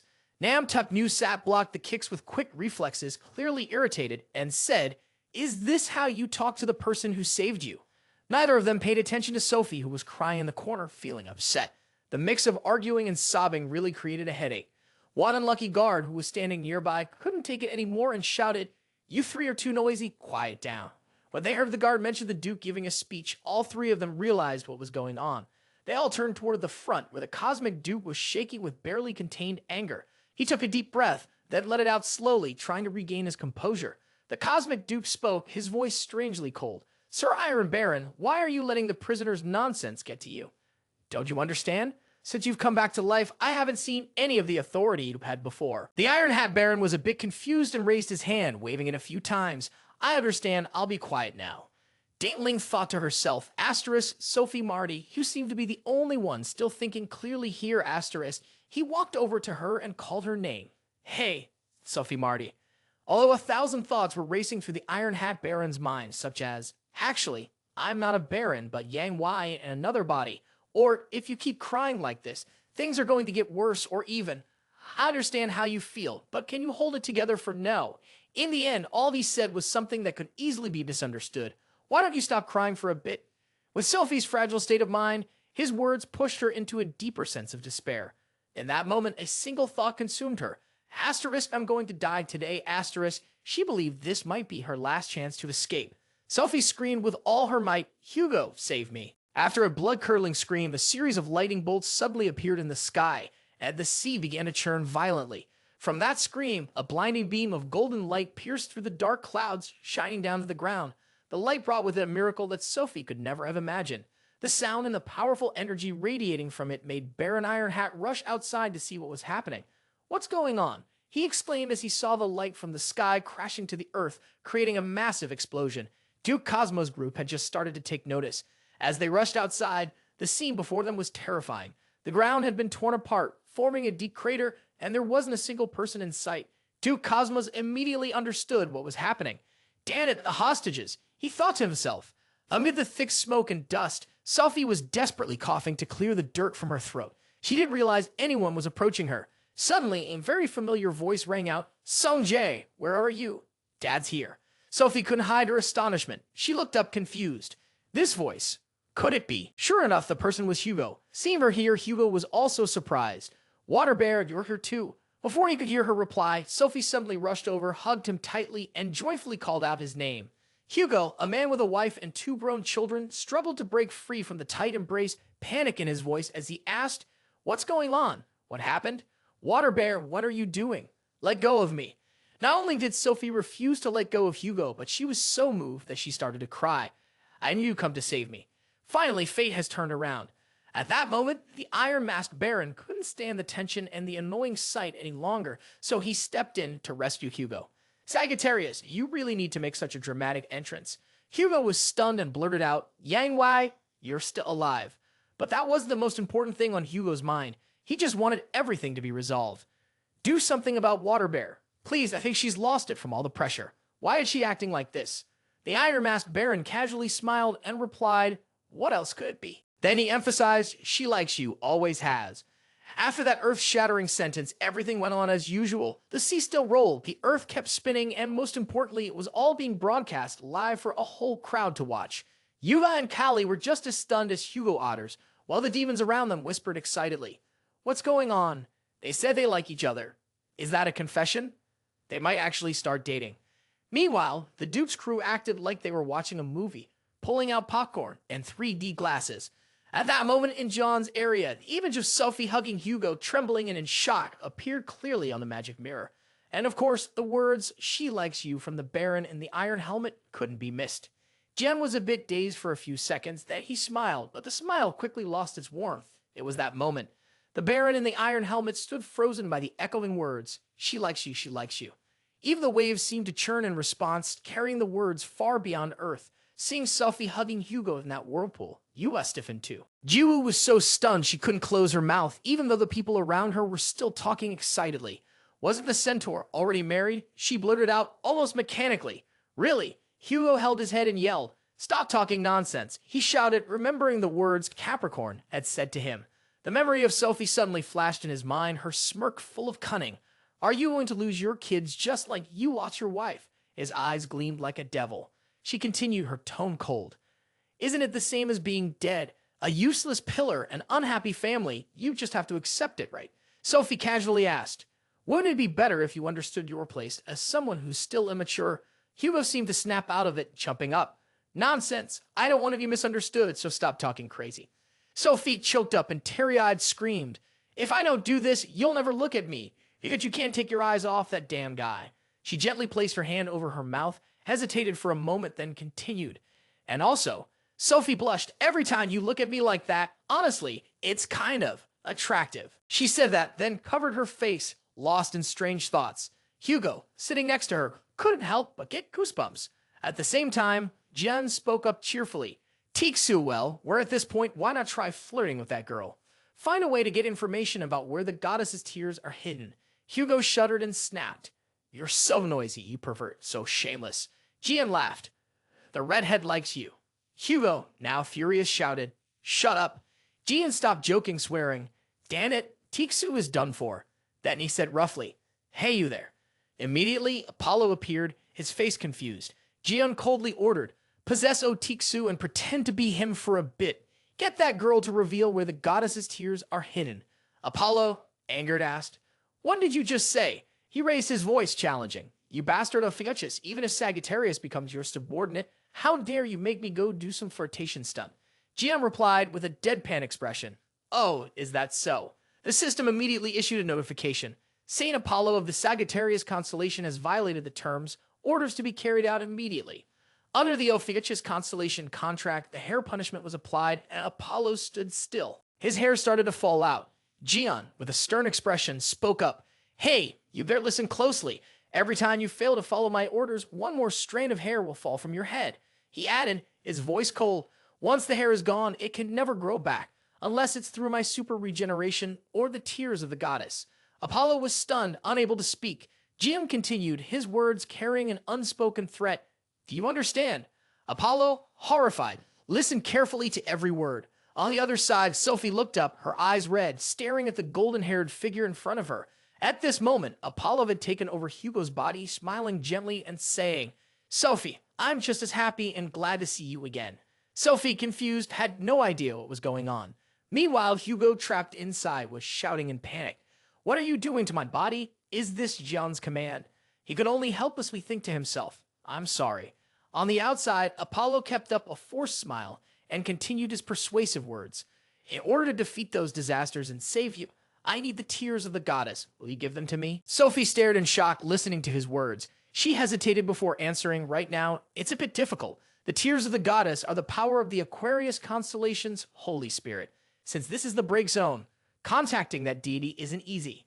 Suddenly, someone from behind asked, So all we need to do is find a way to summon that deity, right? Sophie confidently confirmed, exactly.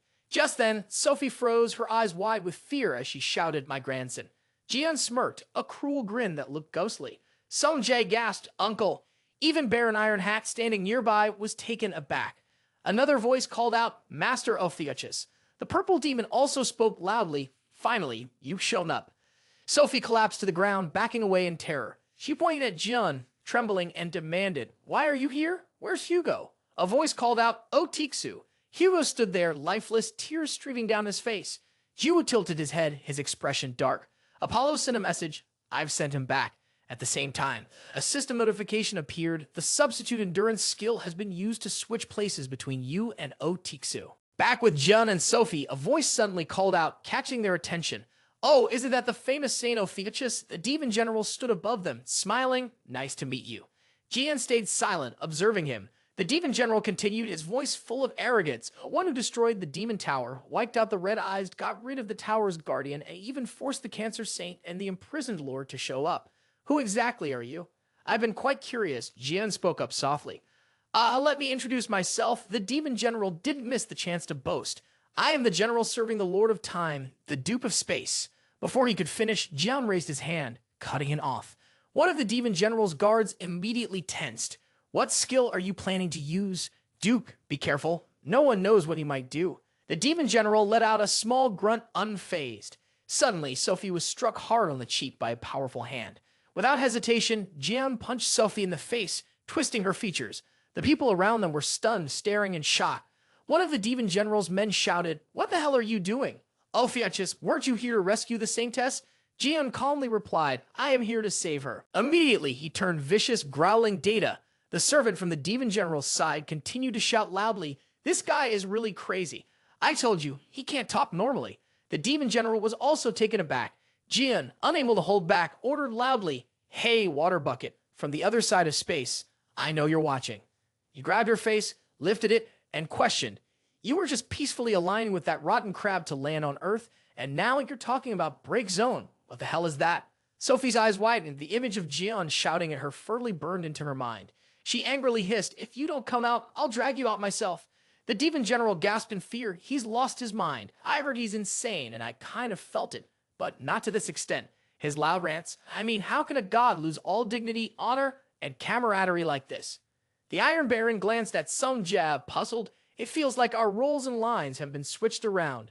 Sung Jae sighed in defeat. This isn't the first time. The demon general quickly gave an order: Steelmaster, fighter jets, capture the hostage immediately. "We can't negotiate with this bastard any longer." The servants replied in unison, "Understood." He raised his voice and shouted, "All forces from the headquarters, attack Li Jian." Sophie panicked and screamed, "They're coming this way. You've been pushing nonstop, but now is not the time for that. Li Jian needs to survive first. We have to team up and stop them." Jian, irritated, spoke up. "What's the rush with them?" Then he turned to the side and said, "Anyway, once I've extracted all the data from you, I'll just throw you back over there." Sophie suddenly switched tactics and cheered for the enemy. "Go, disaster. Don't lose.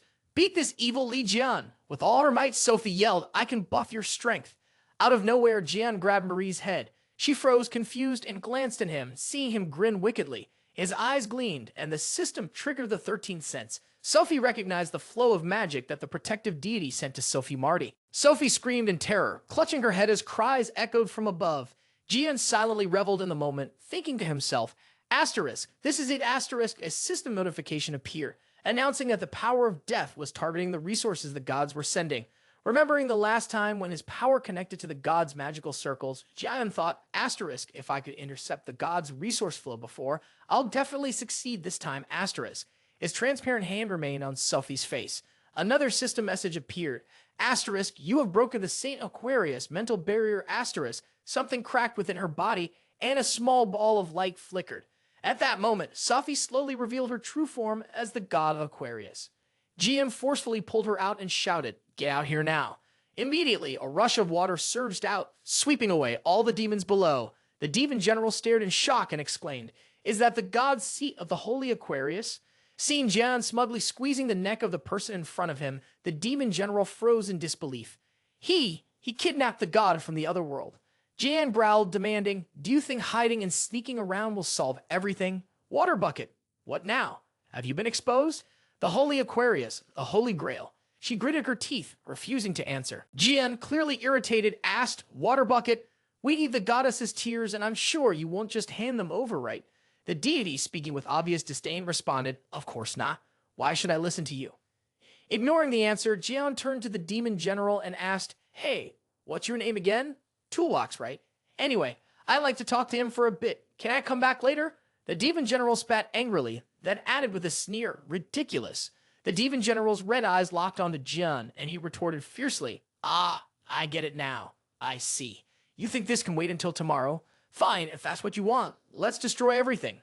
Upon hearing that, the deity, powerless, gritted his teeth in silence, unable to do anything but accept his fate. From the magical array, a massive column of water shot up, waves rising high and sweeping away countless creatures nearby. The attendants screamed in panic. "Damn it. Lord Tetsu, Baron Ironhat, if you're still alive, answer me now. And that guy, don't worry about getting swept away. He's already resting on a nearby coconut tree. Why are you calling me? I'm about to die here." The servant couldn't believe what he was seeing. "Baron Ironhat, what the hell are you doing?" The Baron looked at the servant as if he were an idiot. "Can't you see? I'm avoiding the damn crowd." The servant was so furious he was shaking. "Do you think I'm blind? Why aren't you helping us instead of making a fool of yourself?" To his surprise, the Baron answered nonchalantly, "This is the only thing I can do." The servant was so enraged he almost lost his mind. He was swept away by the water, but not before he shouted one last curse. "You piece of crap." Sung Jae sighed. "It feels like watching a fly get flushed down the toilet." The Baron almost laughed, but he only offered some advice. "I think we should just hang on." He glanced at the towering water column, then looked back at Sung Jae. "Do you think that side will be okay?" Sung Jae looked a bit concerned.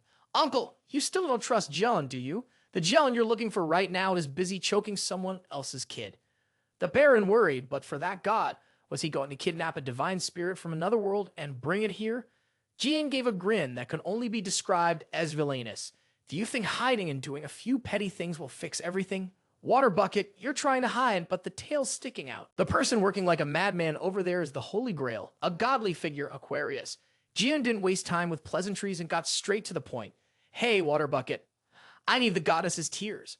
I know you won't just hand them over easily, right? Holy Grail shied in a look of disgust. Of course not. Who do you think you are? Jian was about to ask more, but then he remembered someone was there, so he turned and politely asked them to leave. Hey, your name's something like Ho Chua, right? Whatever, I need to talk to him alone, so go somewhere else. The commander, seeing his subordinate treated like an outsider, couldn't help but find it laughable. The Duke didn't say much, just shifted into a stance ready to attack. Jian felt a rush of excitement. I get it, we're not putting this off until tomorrow, right? If you want, go ahead and wipe everything out right now. Specifically, let's have both of them go down at the same time. He said this while tightening his grip on Holy Grail's neck. The pressure increased. Suddenly, a dark lake cut through his arm. A system message popped up, saying his arm had been damaged, triggering his super regeneration skill. Jian glanced at the one who'd interfered, not shy to compliment. Interesting technique. Toolbox. The Duke was insulted, and like a bird breaking free from its cage, he charged forward. I am the Duke of Space, he roared. Holy Grail, having just slipped from John's grasp, muttered a prayer, his face full of meaning. I hope I won't get caught between these two. Immediately, Jian activated his Tsunami Shield skill, summoning countless columns of water capable of sweeping away anyone in her path. The Duke saw Holy Grail vanish and was momentarily stunned, but he calmly nodded. Nice to see you've cleaned up today, Jian said gently. Suddenly, a towering column of water shot up, crashing straight toward them. The Duke opened a black hole. Just a water reservoir, and you're trying this, he shouted, creating a space where the water had no choice but to avoid him. Jian observed this and silently assessed. Space power. Huh? The Duke arrogantly replied, yes, this is a gift the Time Monarch bestowed upon me. He looked up and was unexpectedly startled by a lizard clinging to John's window. Whew, that scared me. Jian silently thought, it seems you're wielding space power, stealing it from the monarch of time and space. You can twist the very fabric of space to withstand a tsunami. Impressive. The Duke accepted the compliment with pride. Thank you for the praise. Do you feel regretful, though, that such a precious ability is in the hands of a useless lord like me? Jian smiled knowingly and said, someone like you owning this feels like such a waste. The rulers glanced at their subordinates, the meaning clear. It was as if they were saying, you're the one granting him that power. The Duke stood there, his face flushing with anger, unable to speak. After a moment of silence, he suddenly lunged at Jian, striking him hard.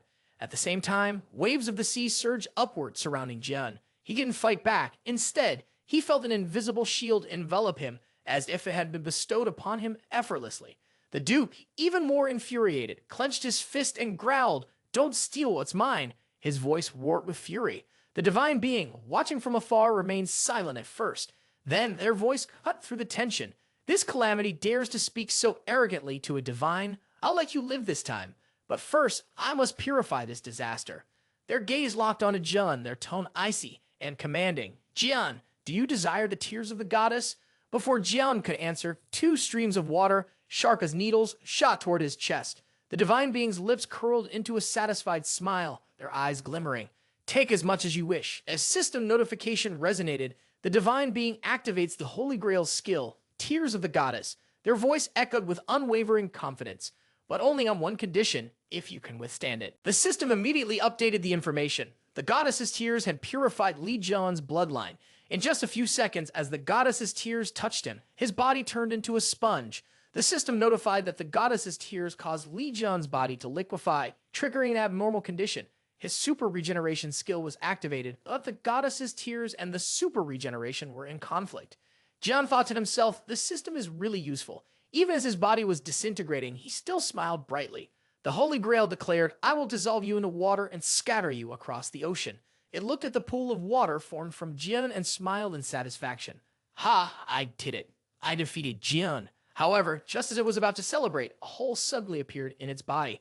The Duke pulled the Holy Grail into the black hole. The Holy Grail had no time to react, caught off guard by the sneak attack. Damn it, I was too careless, the Duke sneered. The form of this great deity is now laughable.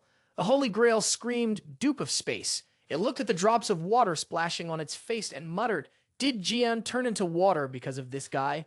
The Duke appeared rather disappointed. I can't believe it. This is the so-called deity of the constellation that's supposed to oppose us. A stream of water rose up from the distance, and soon more and more layers of water gathered in one direction. The Duke watched as the Holy Grail struggled to break free, but it was useless. It's over, Holy Grail, he said with a smirk. Either way, I'll be handing you over to the Sovereign. You killed Jian, didn't you? Holy Grail shouted. No, you can't. The Duke didn't care whether it was accepted or not. He was simply reflecting on the satisfaction of eliminating Li Jian and capturing the Holy Grail. Today is a great day, he sighed, his tone filled with pride. I'll be joining the ranks of the Sovereign soon. Suddenly, a hand rested on his shoulder.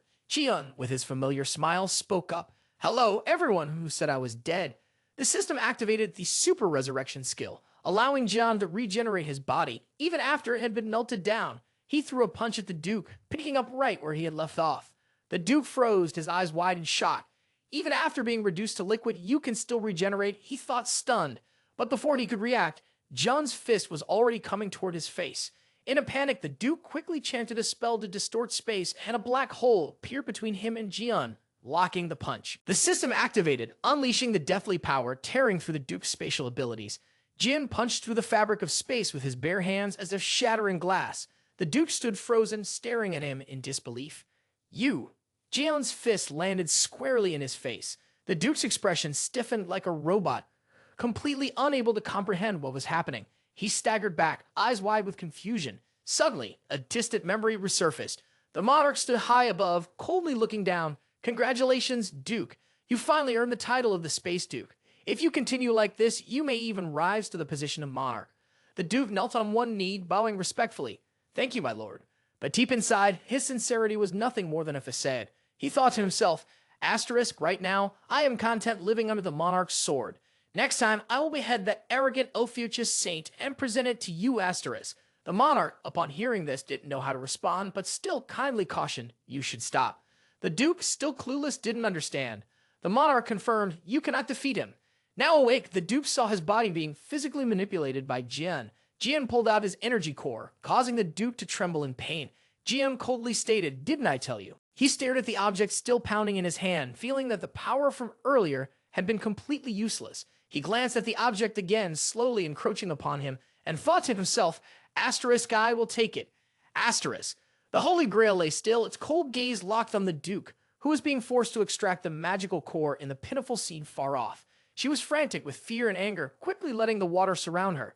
Asterisk, I have to leave here, Asterisk, she thought to herself. In an instant, like a whirlwind, she surged up from the trembling water and returned to the divine realm. From above, she caught a glimpse of the Baron with the helmet and froze for a moment. It was the Holy Grail. She immediately recognized the girl he was holding, Sophie Mary. The divine being guarding the Grail gritted her teeth, deciding instantly, Asterisk, if she's here, Jian will capture me again. I must break the covenant with the saint, Asterisk. Immediately, the system notification canceled the covenant with Epis's saint, Sophie Mary. The influence of the divine sanctuary, which had once controlled the earth, vanished. After that, she shot off with incredible speed. Asterisk, it's over. Now I just need to reach the divine realm. Asterisk. At the shimmering, pure waters of the divine realm, the Aquarius temple stood. Devotees of Aquarius were peacefully gathering water when a loud sound suddenly tore through the air. Holy Grail rushed in, uncontrollable, shouting, Asterisk, everyone, get out of the way, Asterisk. Right after that, she plunged into the water with a loud splash, causing the followers of the saint to panic. A huge jet of water shot up, bursting through the crack in the door. She slipped through it and entered the city, prompting the soldier standing behind to ask worriedly, Is the saint all right? What's causing you to hurry like this? Holy Grail, exhausted, replied, I'm fine. Close the gates quickly. As her attendant hurriedly shut the door tight, she let out a relieved sigh. Now she could relax. Holy Grail smirked inwardly, thinking, Jian won't be able to get in here. I'm so thirsty. Someone bring me some water. Just as she finished speaking, a pale hand holding a glass of water appeared in front of her. Holy Grail didn't pay much attention and simply said, That was quick, thank you. To her surprise, an irritating face of Jian suddenly emerged from a crack in the wall, startling her. Jian casually traversed space, smashing through the wall to enter. Holy Grail lost all patience and screamed, Li Jian, this is impossible. How could you get in here? This is the divine realm, my sacred ground. I even broke my contract with Sophie. Suddenly, the Aquarius saint realized something. Li Jian, wait, did you absorb the Duke of Space's power? He cracked his knuckles and smirked arrogantly. Exactly. The soldiers immediately surrounded him. That's Li Jian. Why has the disaster god here? Jian created a wild, swirling space circle with his hand. This isn't the place for private chats. Then he expanded the vortex, trapping the Holy Grail inside. She screamed in frustration, You idiots, don't just stand there staring. Do something. Jian scoffed. You can't even handle this yourself. How can you expect your subordinates to do anything? Realizing the situation was turning against her, she quickly tried to negotiate. Wait, let's make a deal. You want the goddess's tears, right? From now on, I'll give you as much as you want. Without warning, Jim unleashed a violent electrical surge from his hand, grinning as he spoke. No, there's no need for that. I have my own way. Right now, I just need the goddess's tears to strengthen the condemnation of the sky. He half closed his cunning eyes and spoke in a calm tone. I just need to squeeze a little out of the sacred vial, and that should be enough. The Holy Grail felt like she had stepped on a landmine and instinctively muttered a curse under her breath.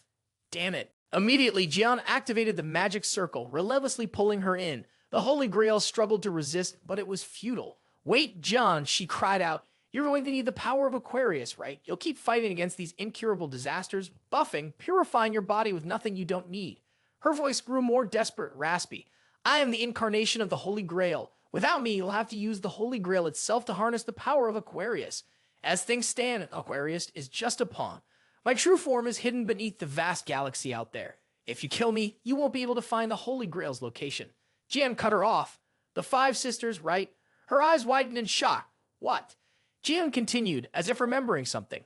All right, the gods under Aquarius that you sold out to Libra before. Jian bared his teeth in a sneer.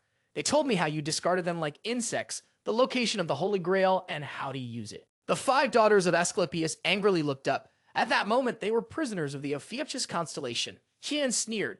You should have taken better care of your family. Immediately, Jian ruthlessly crushed her like a ball. The Holy Grail screamed in fury. You damn bastards. The notification system activated, combining the powers of the Carp and space. The skill Asterisk, Lord of Space SS Asterisk was triggered, pushing the Holy Grail Aquarius to her limit. Her body was slowly crushed, and the system warned it couldn't handle any more pressure. She helplessly moaned, not wanting to die. Then Jian slapped with force, and her figure disappeared, leaving only a stream of water. The frantic magical power vanished between his hands. He smiled with satisfaction, opening his hands, and a perfect, beautiful drop of water reappeared.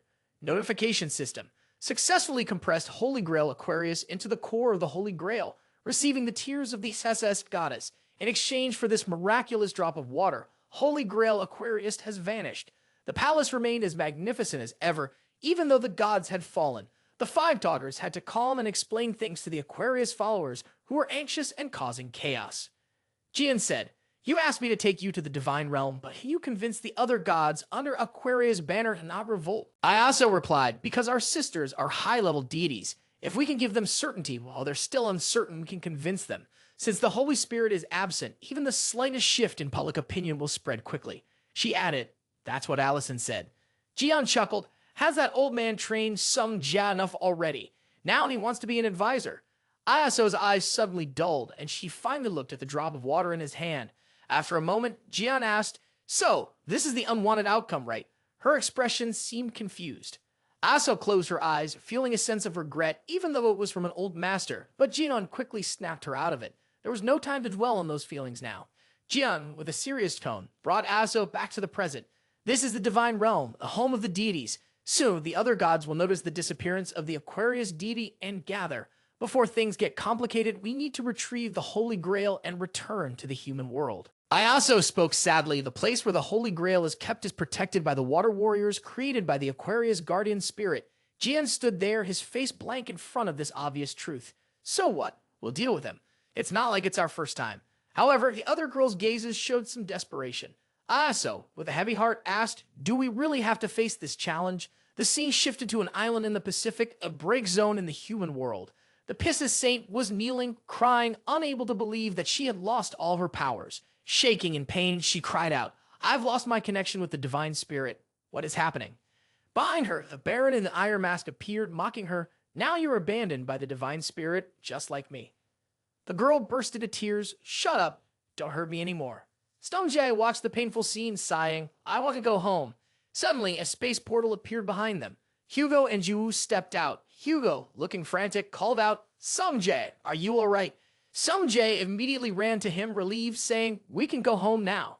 Hugo looked at him, breathing a sigh of relief. Seems like you're okay. You asked in confusion, huh? Dad survived that? Did Mom say anything?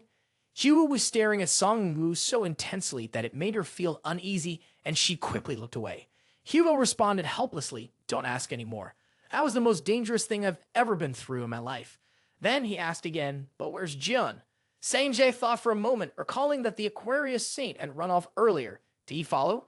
Don't tell me he went to the divine realm too.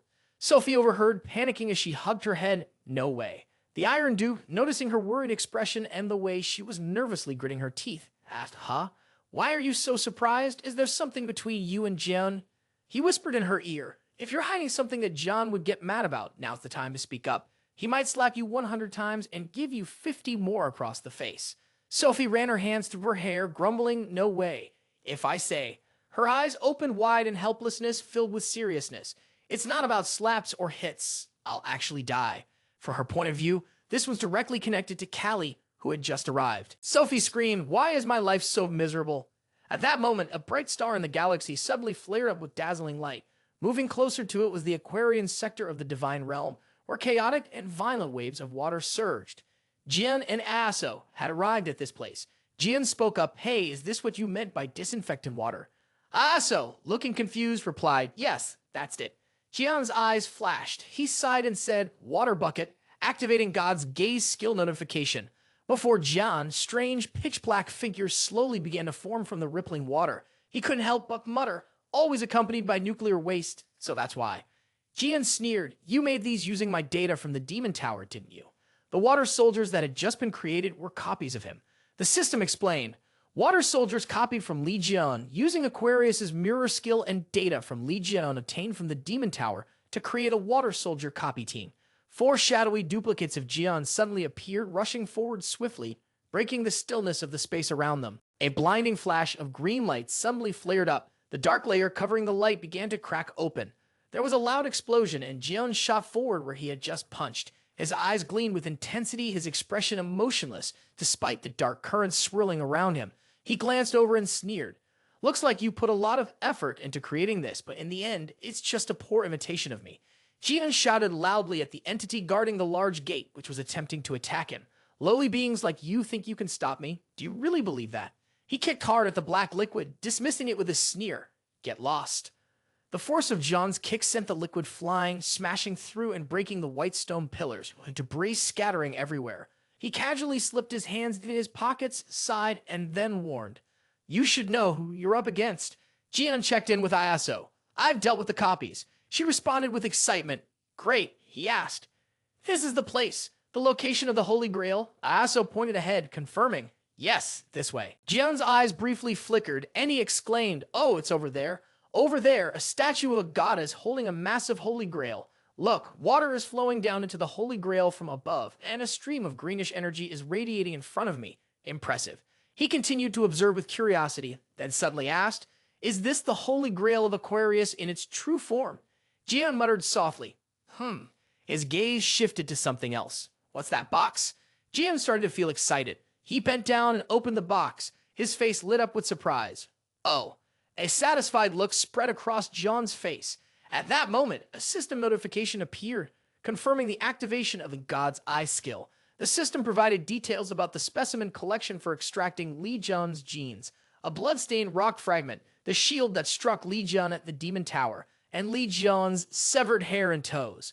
Inside the box, 3 items were neatly arranged, a bloodstained stone fragment and 2 glass containers holding small objects carefully preserved.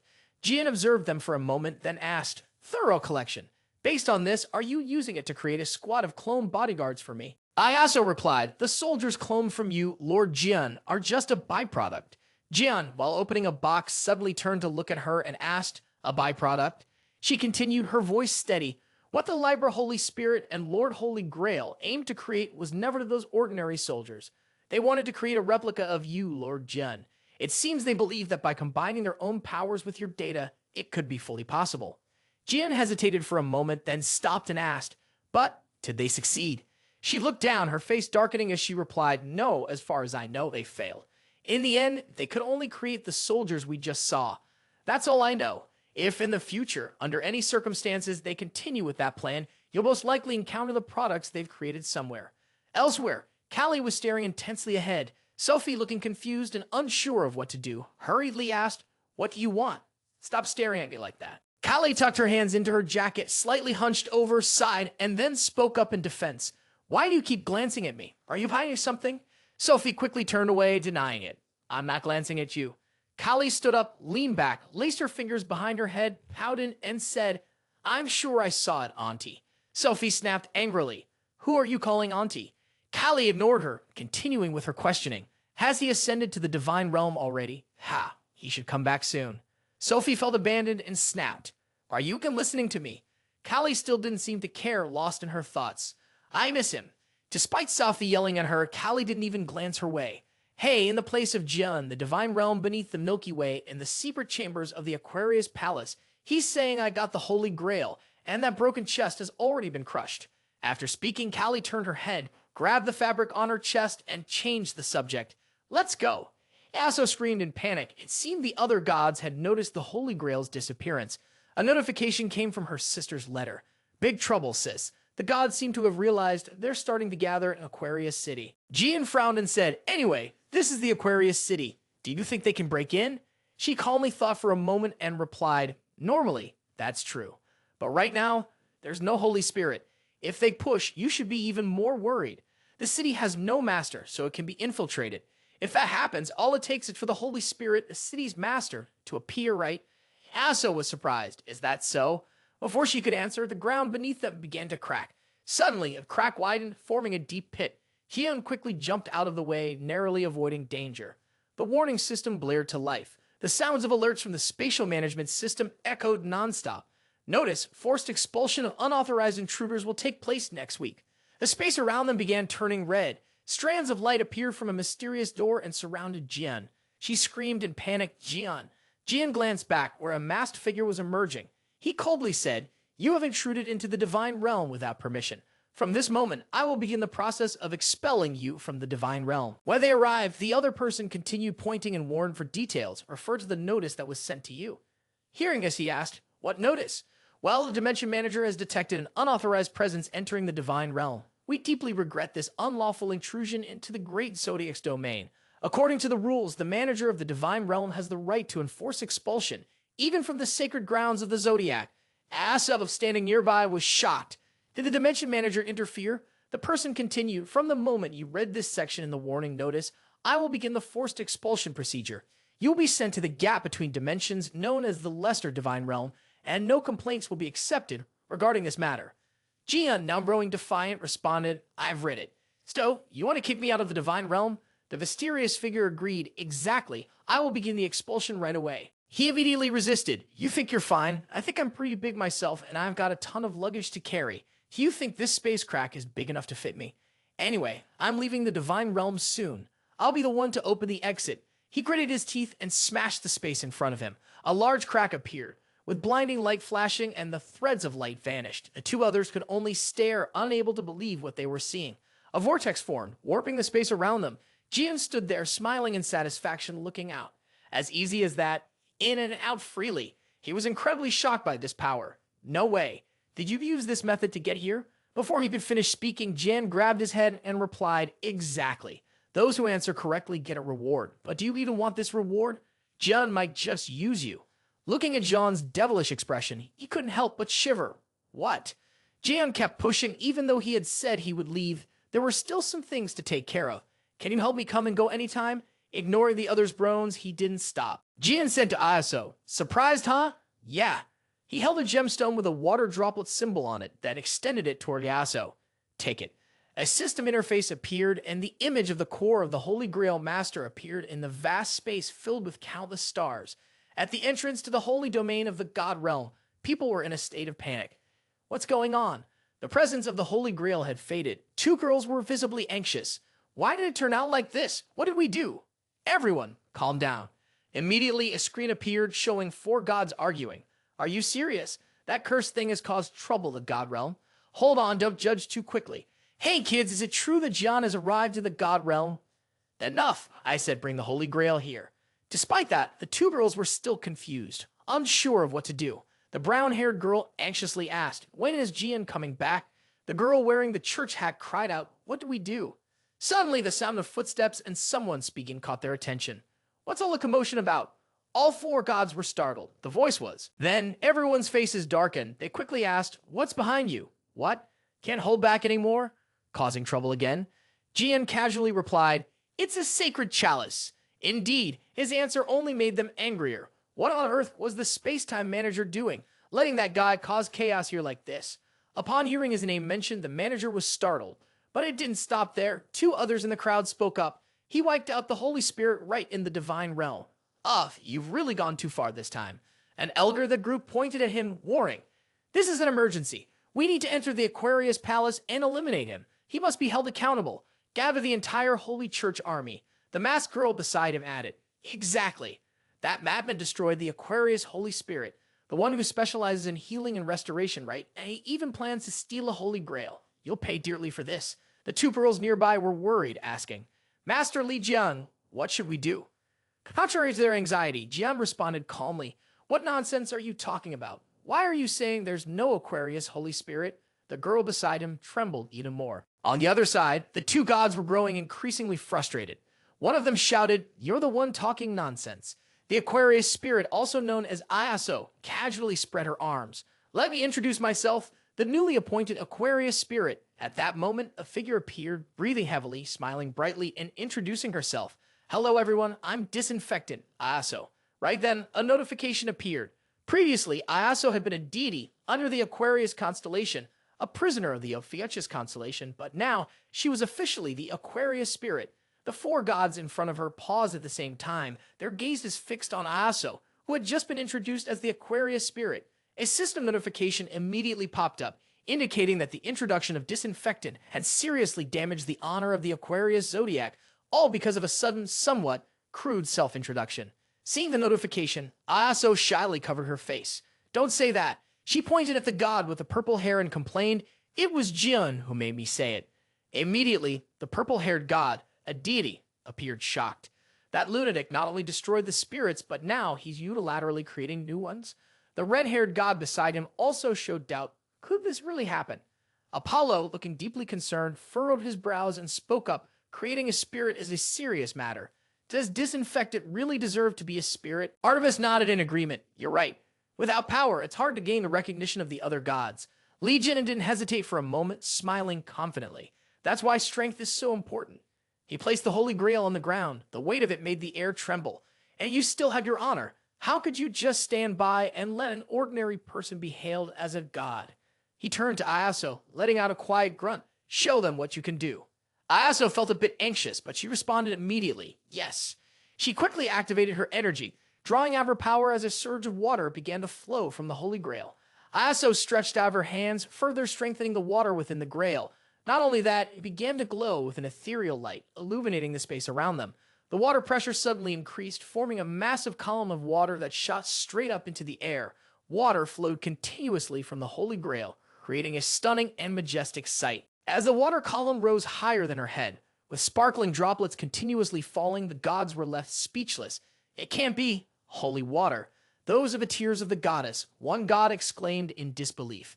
The old god, his face flushed, stared at the scene before him with growing unease. This wasn't just the power of the Holy Grail. Another force had triggered its abilities. On the opposite side, Apollo and Artemis stood stunned, gazing at the goddess's tears created by Iaso. Suddenly, they both noticed something else. Apollo grinned, his mouth wide open. "It really works."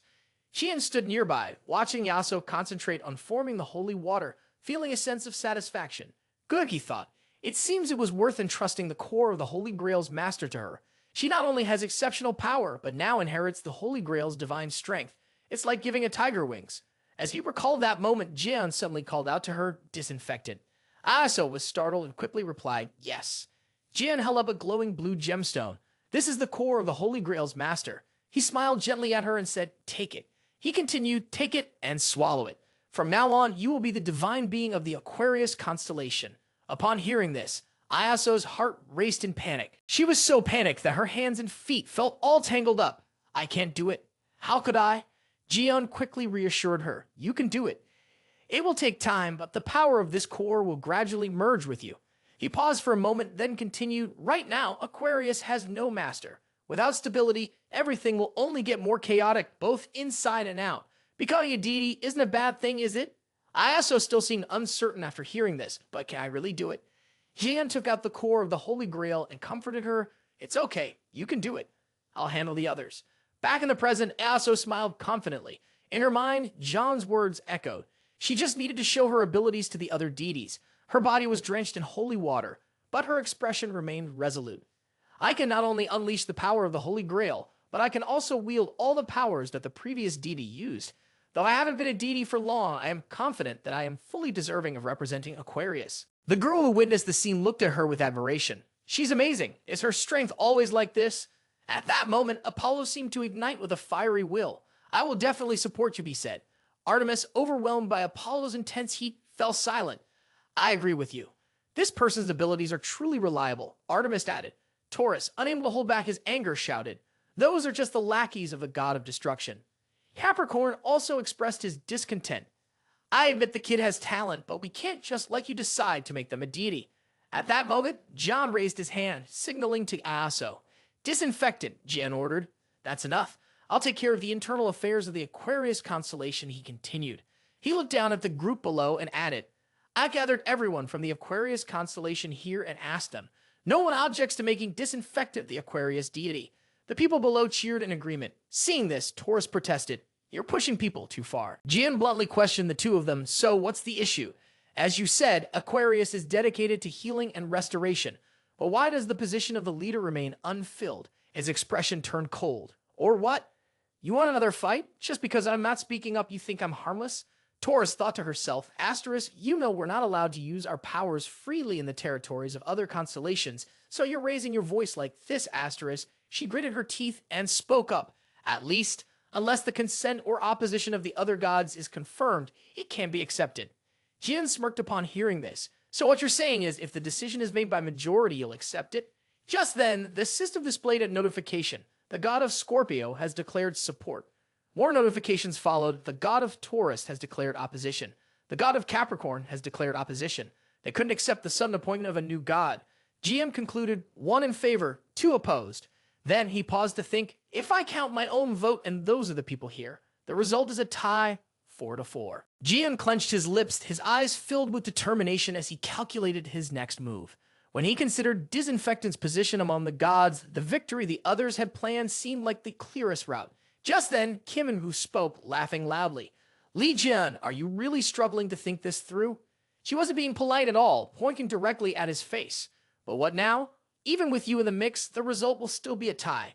Kim-in-hu kept mocking him. Do the other gods even support you? Jin gritted his teeth, silently enduring it. Humph, I want to overthrow them so badly, but I'll have to wait patiently until that fool shows up. At that moment, a voice came from behind, accompanied by an overwhelming surge of power. You dare come directly to the divine realm? You got some nerve. Everyone was stunned. Apollo was shocked. This voice. Jian smirked darkly. Did you fall asleep again? He felt a sense of relief inside. My protector god. Jian called out loudly. Narasimha! Narasimha, serious and commanding, urged. We don't have time to waste. Let's start the rematch immediately. Taurus spoke up in protest. This is not the time for that. Narasimha, enraged, shot back. What did you say?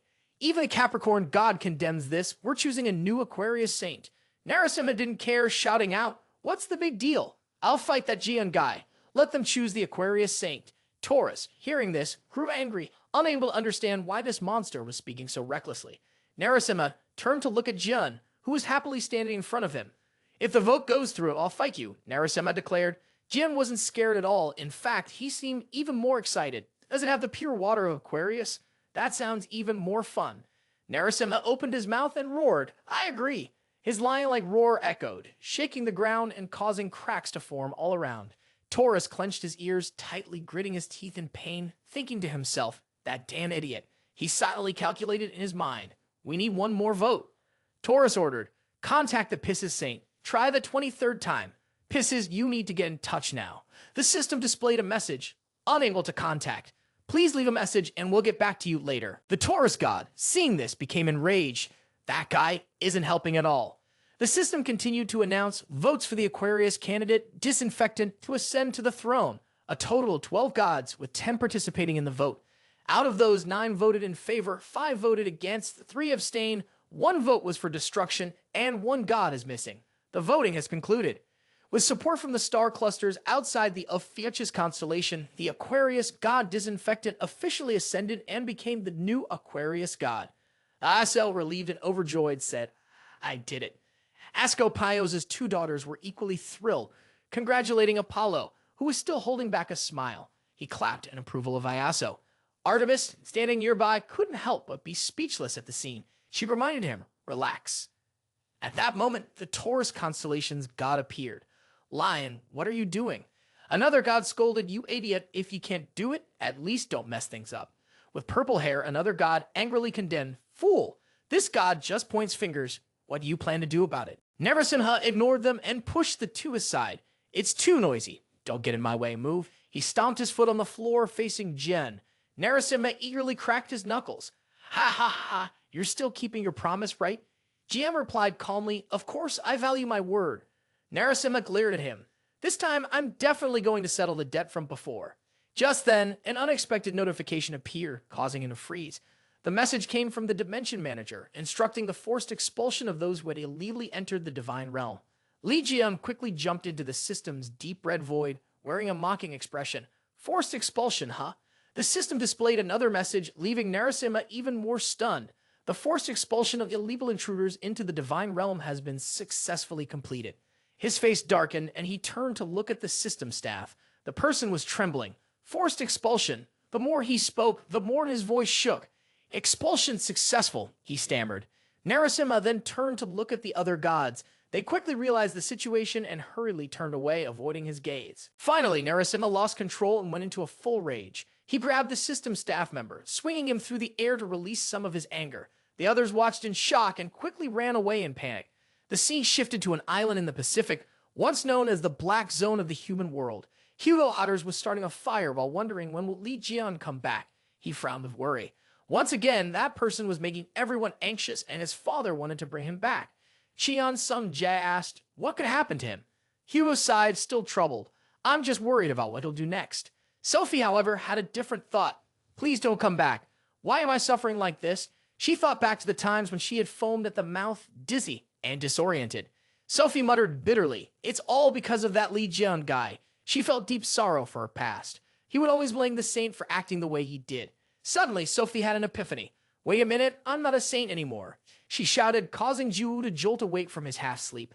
"I have made my decision." Sophie jumped up, full of energy, and shouted loudly, "Since my powers are gone, I won't be a saint anymore. From now on, I'm going to live a normal life, and he won't bother me again." She continued shouting, "I won't carry this burden anymore. I'll let it all go and finally feel free." Sung Jia, speechless, asked, "Do you want me to wake her up?" Hugo, equally exhausted, replied, "No need." Sophie, even more excited, kept on yelling, "Goodbye, John. Goodbye, disaster."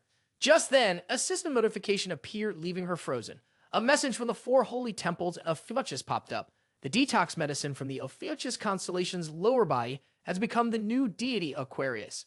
Aquarius deity disinfectant has appointed Sophie Marty as a saint. Aquarius deity disinfectant has sworn loyalty to Li Jian. The Aquarius temple is now a subordinate of Ophiuchus.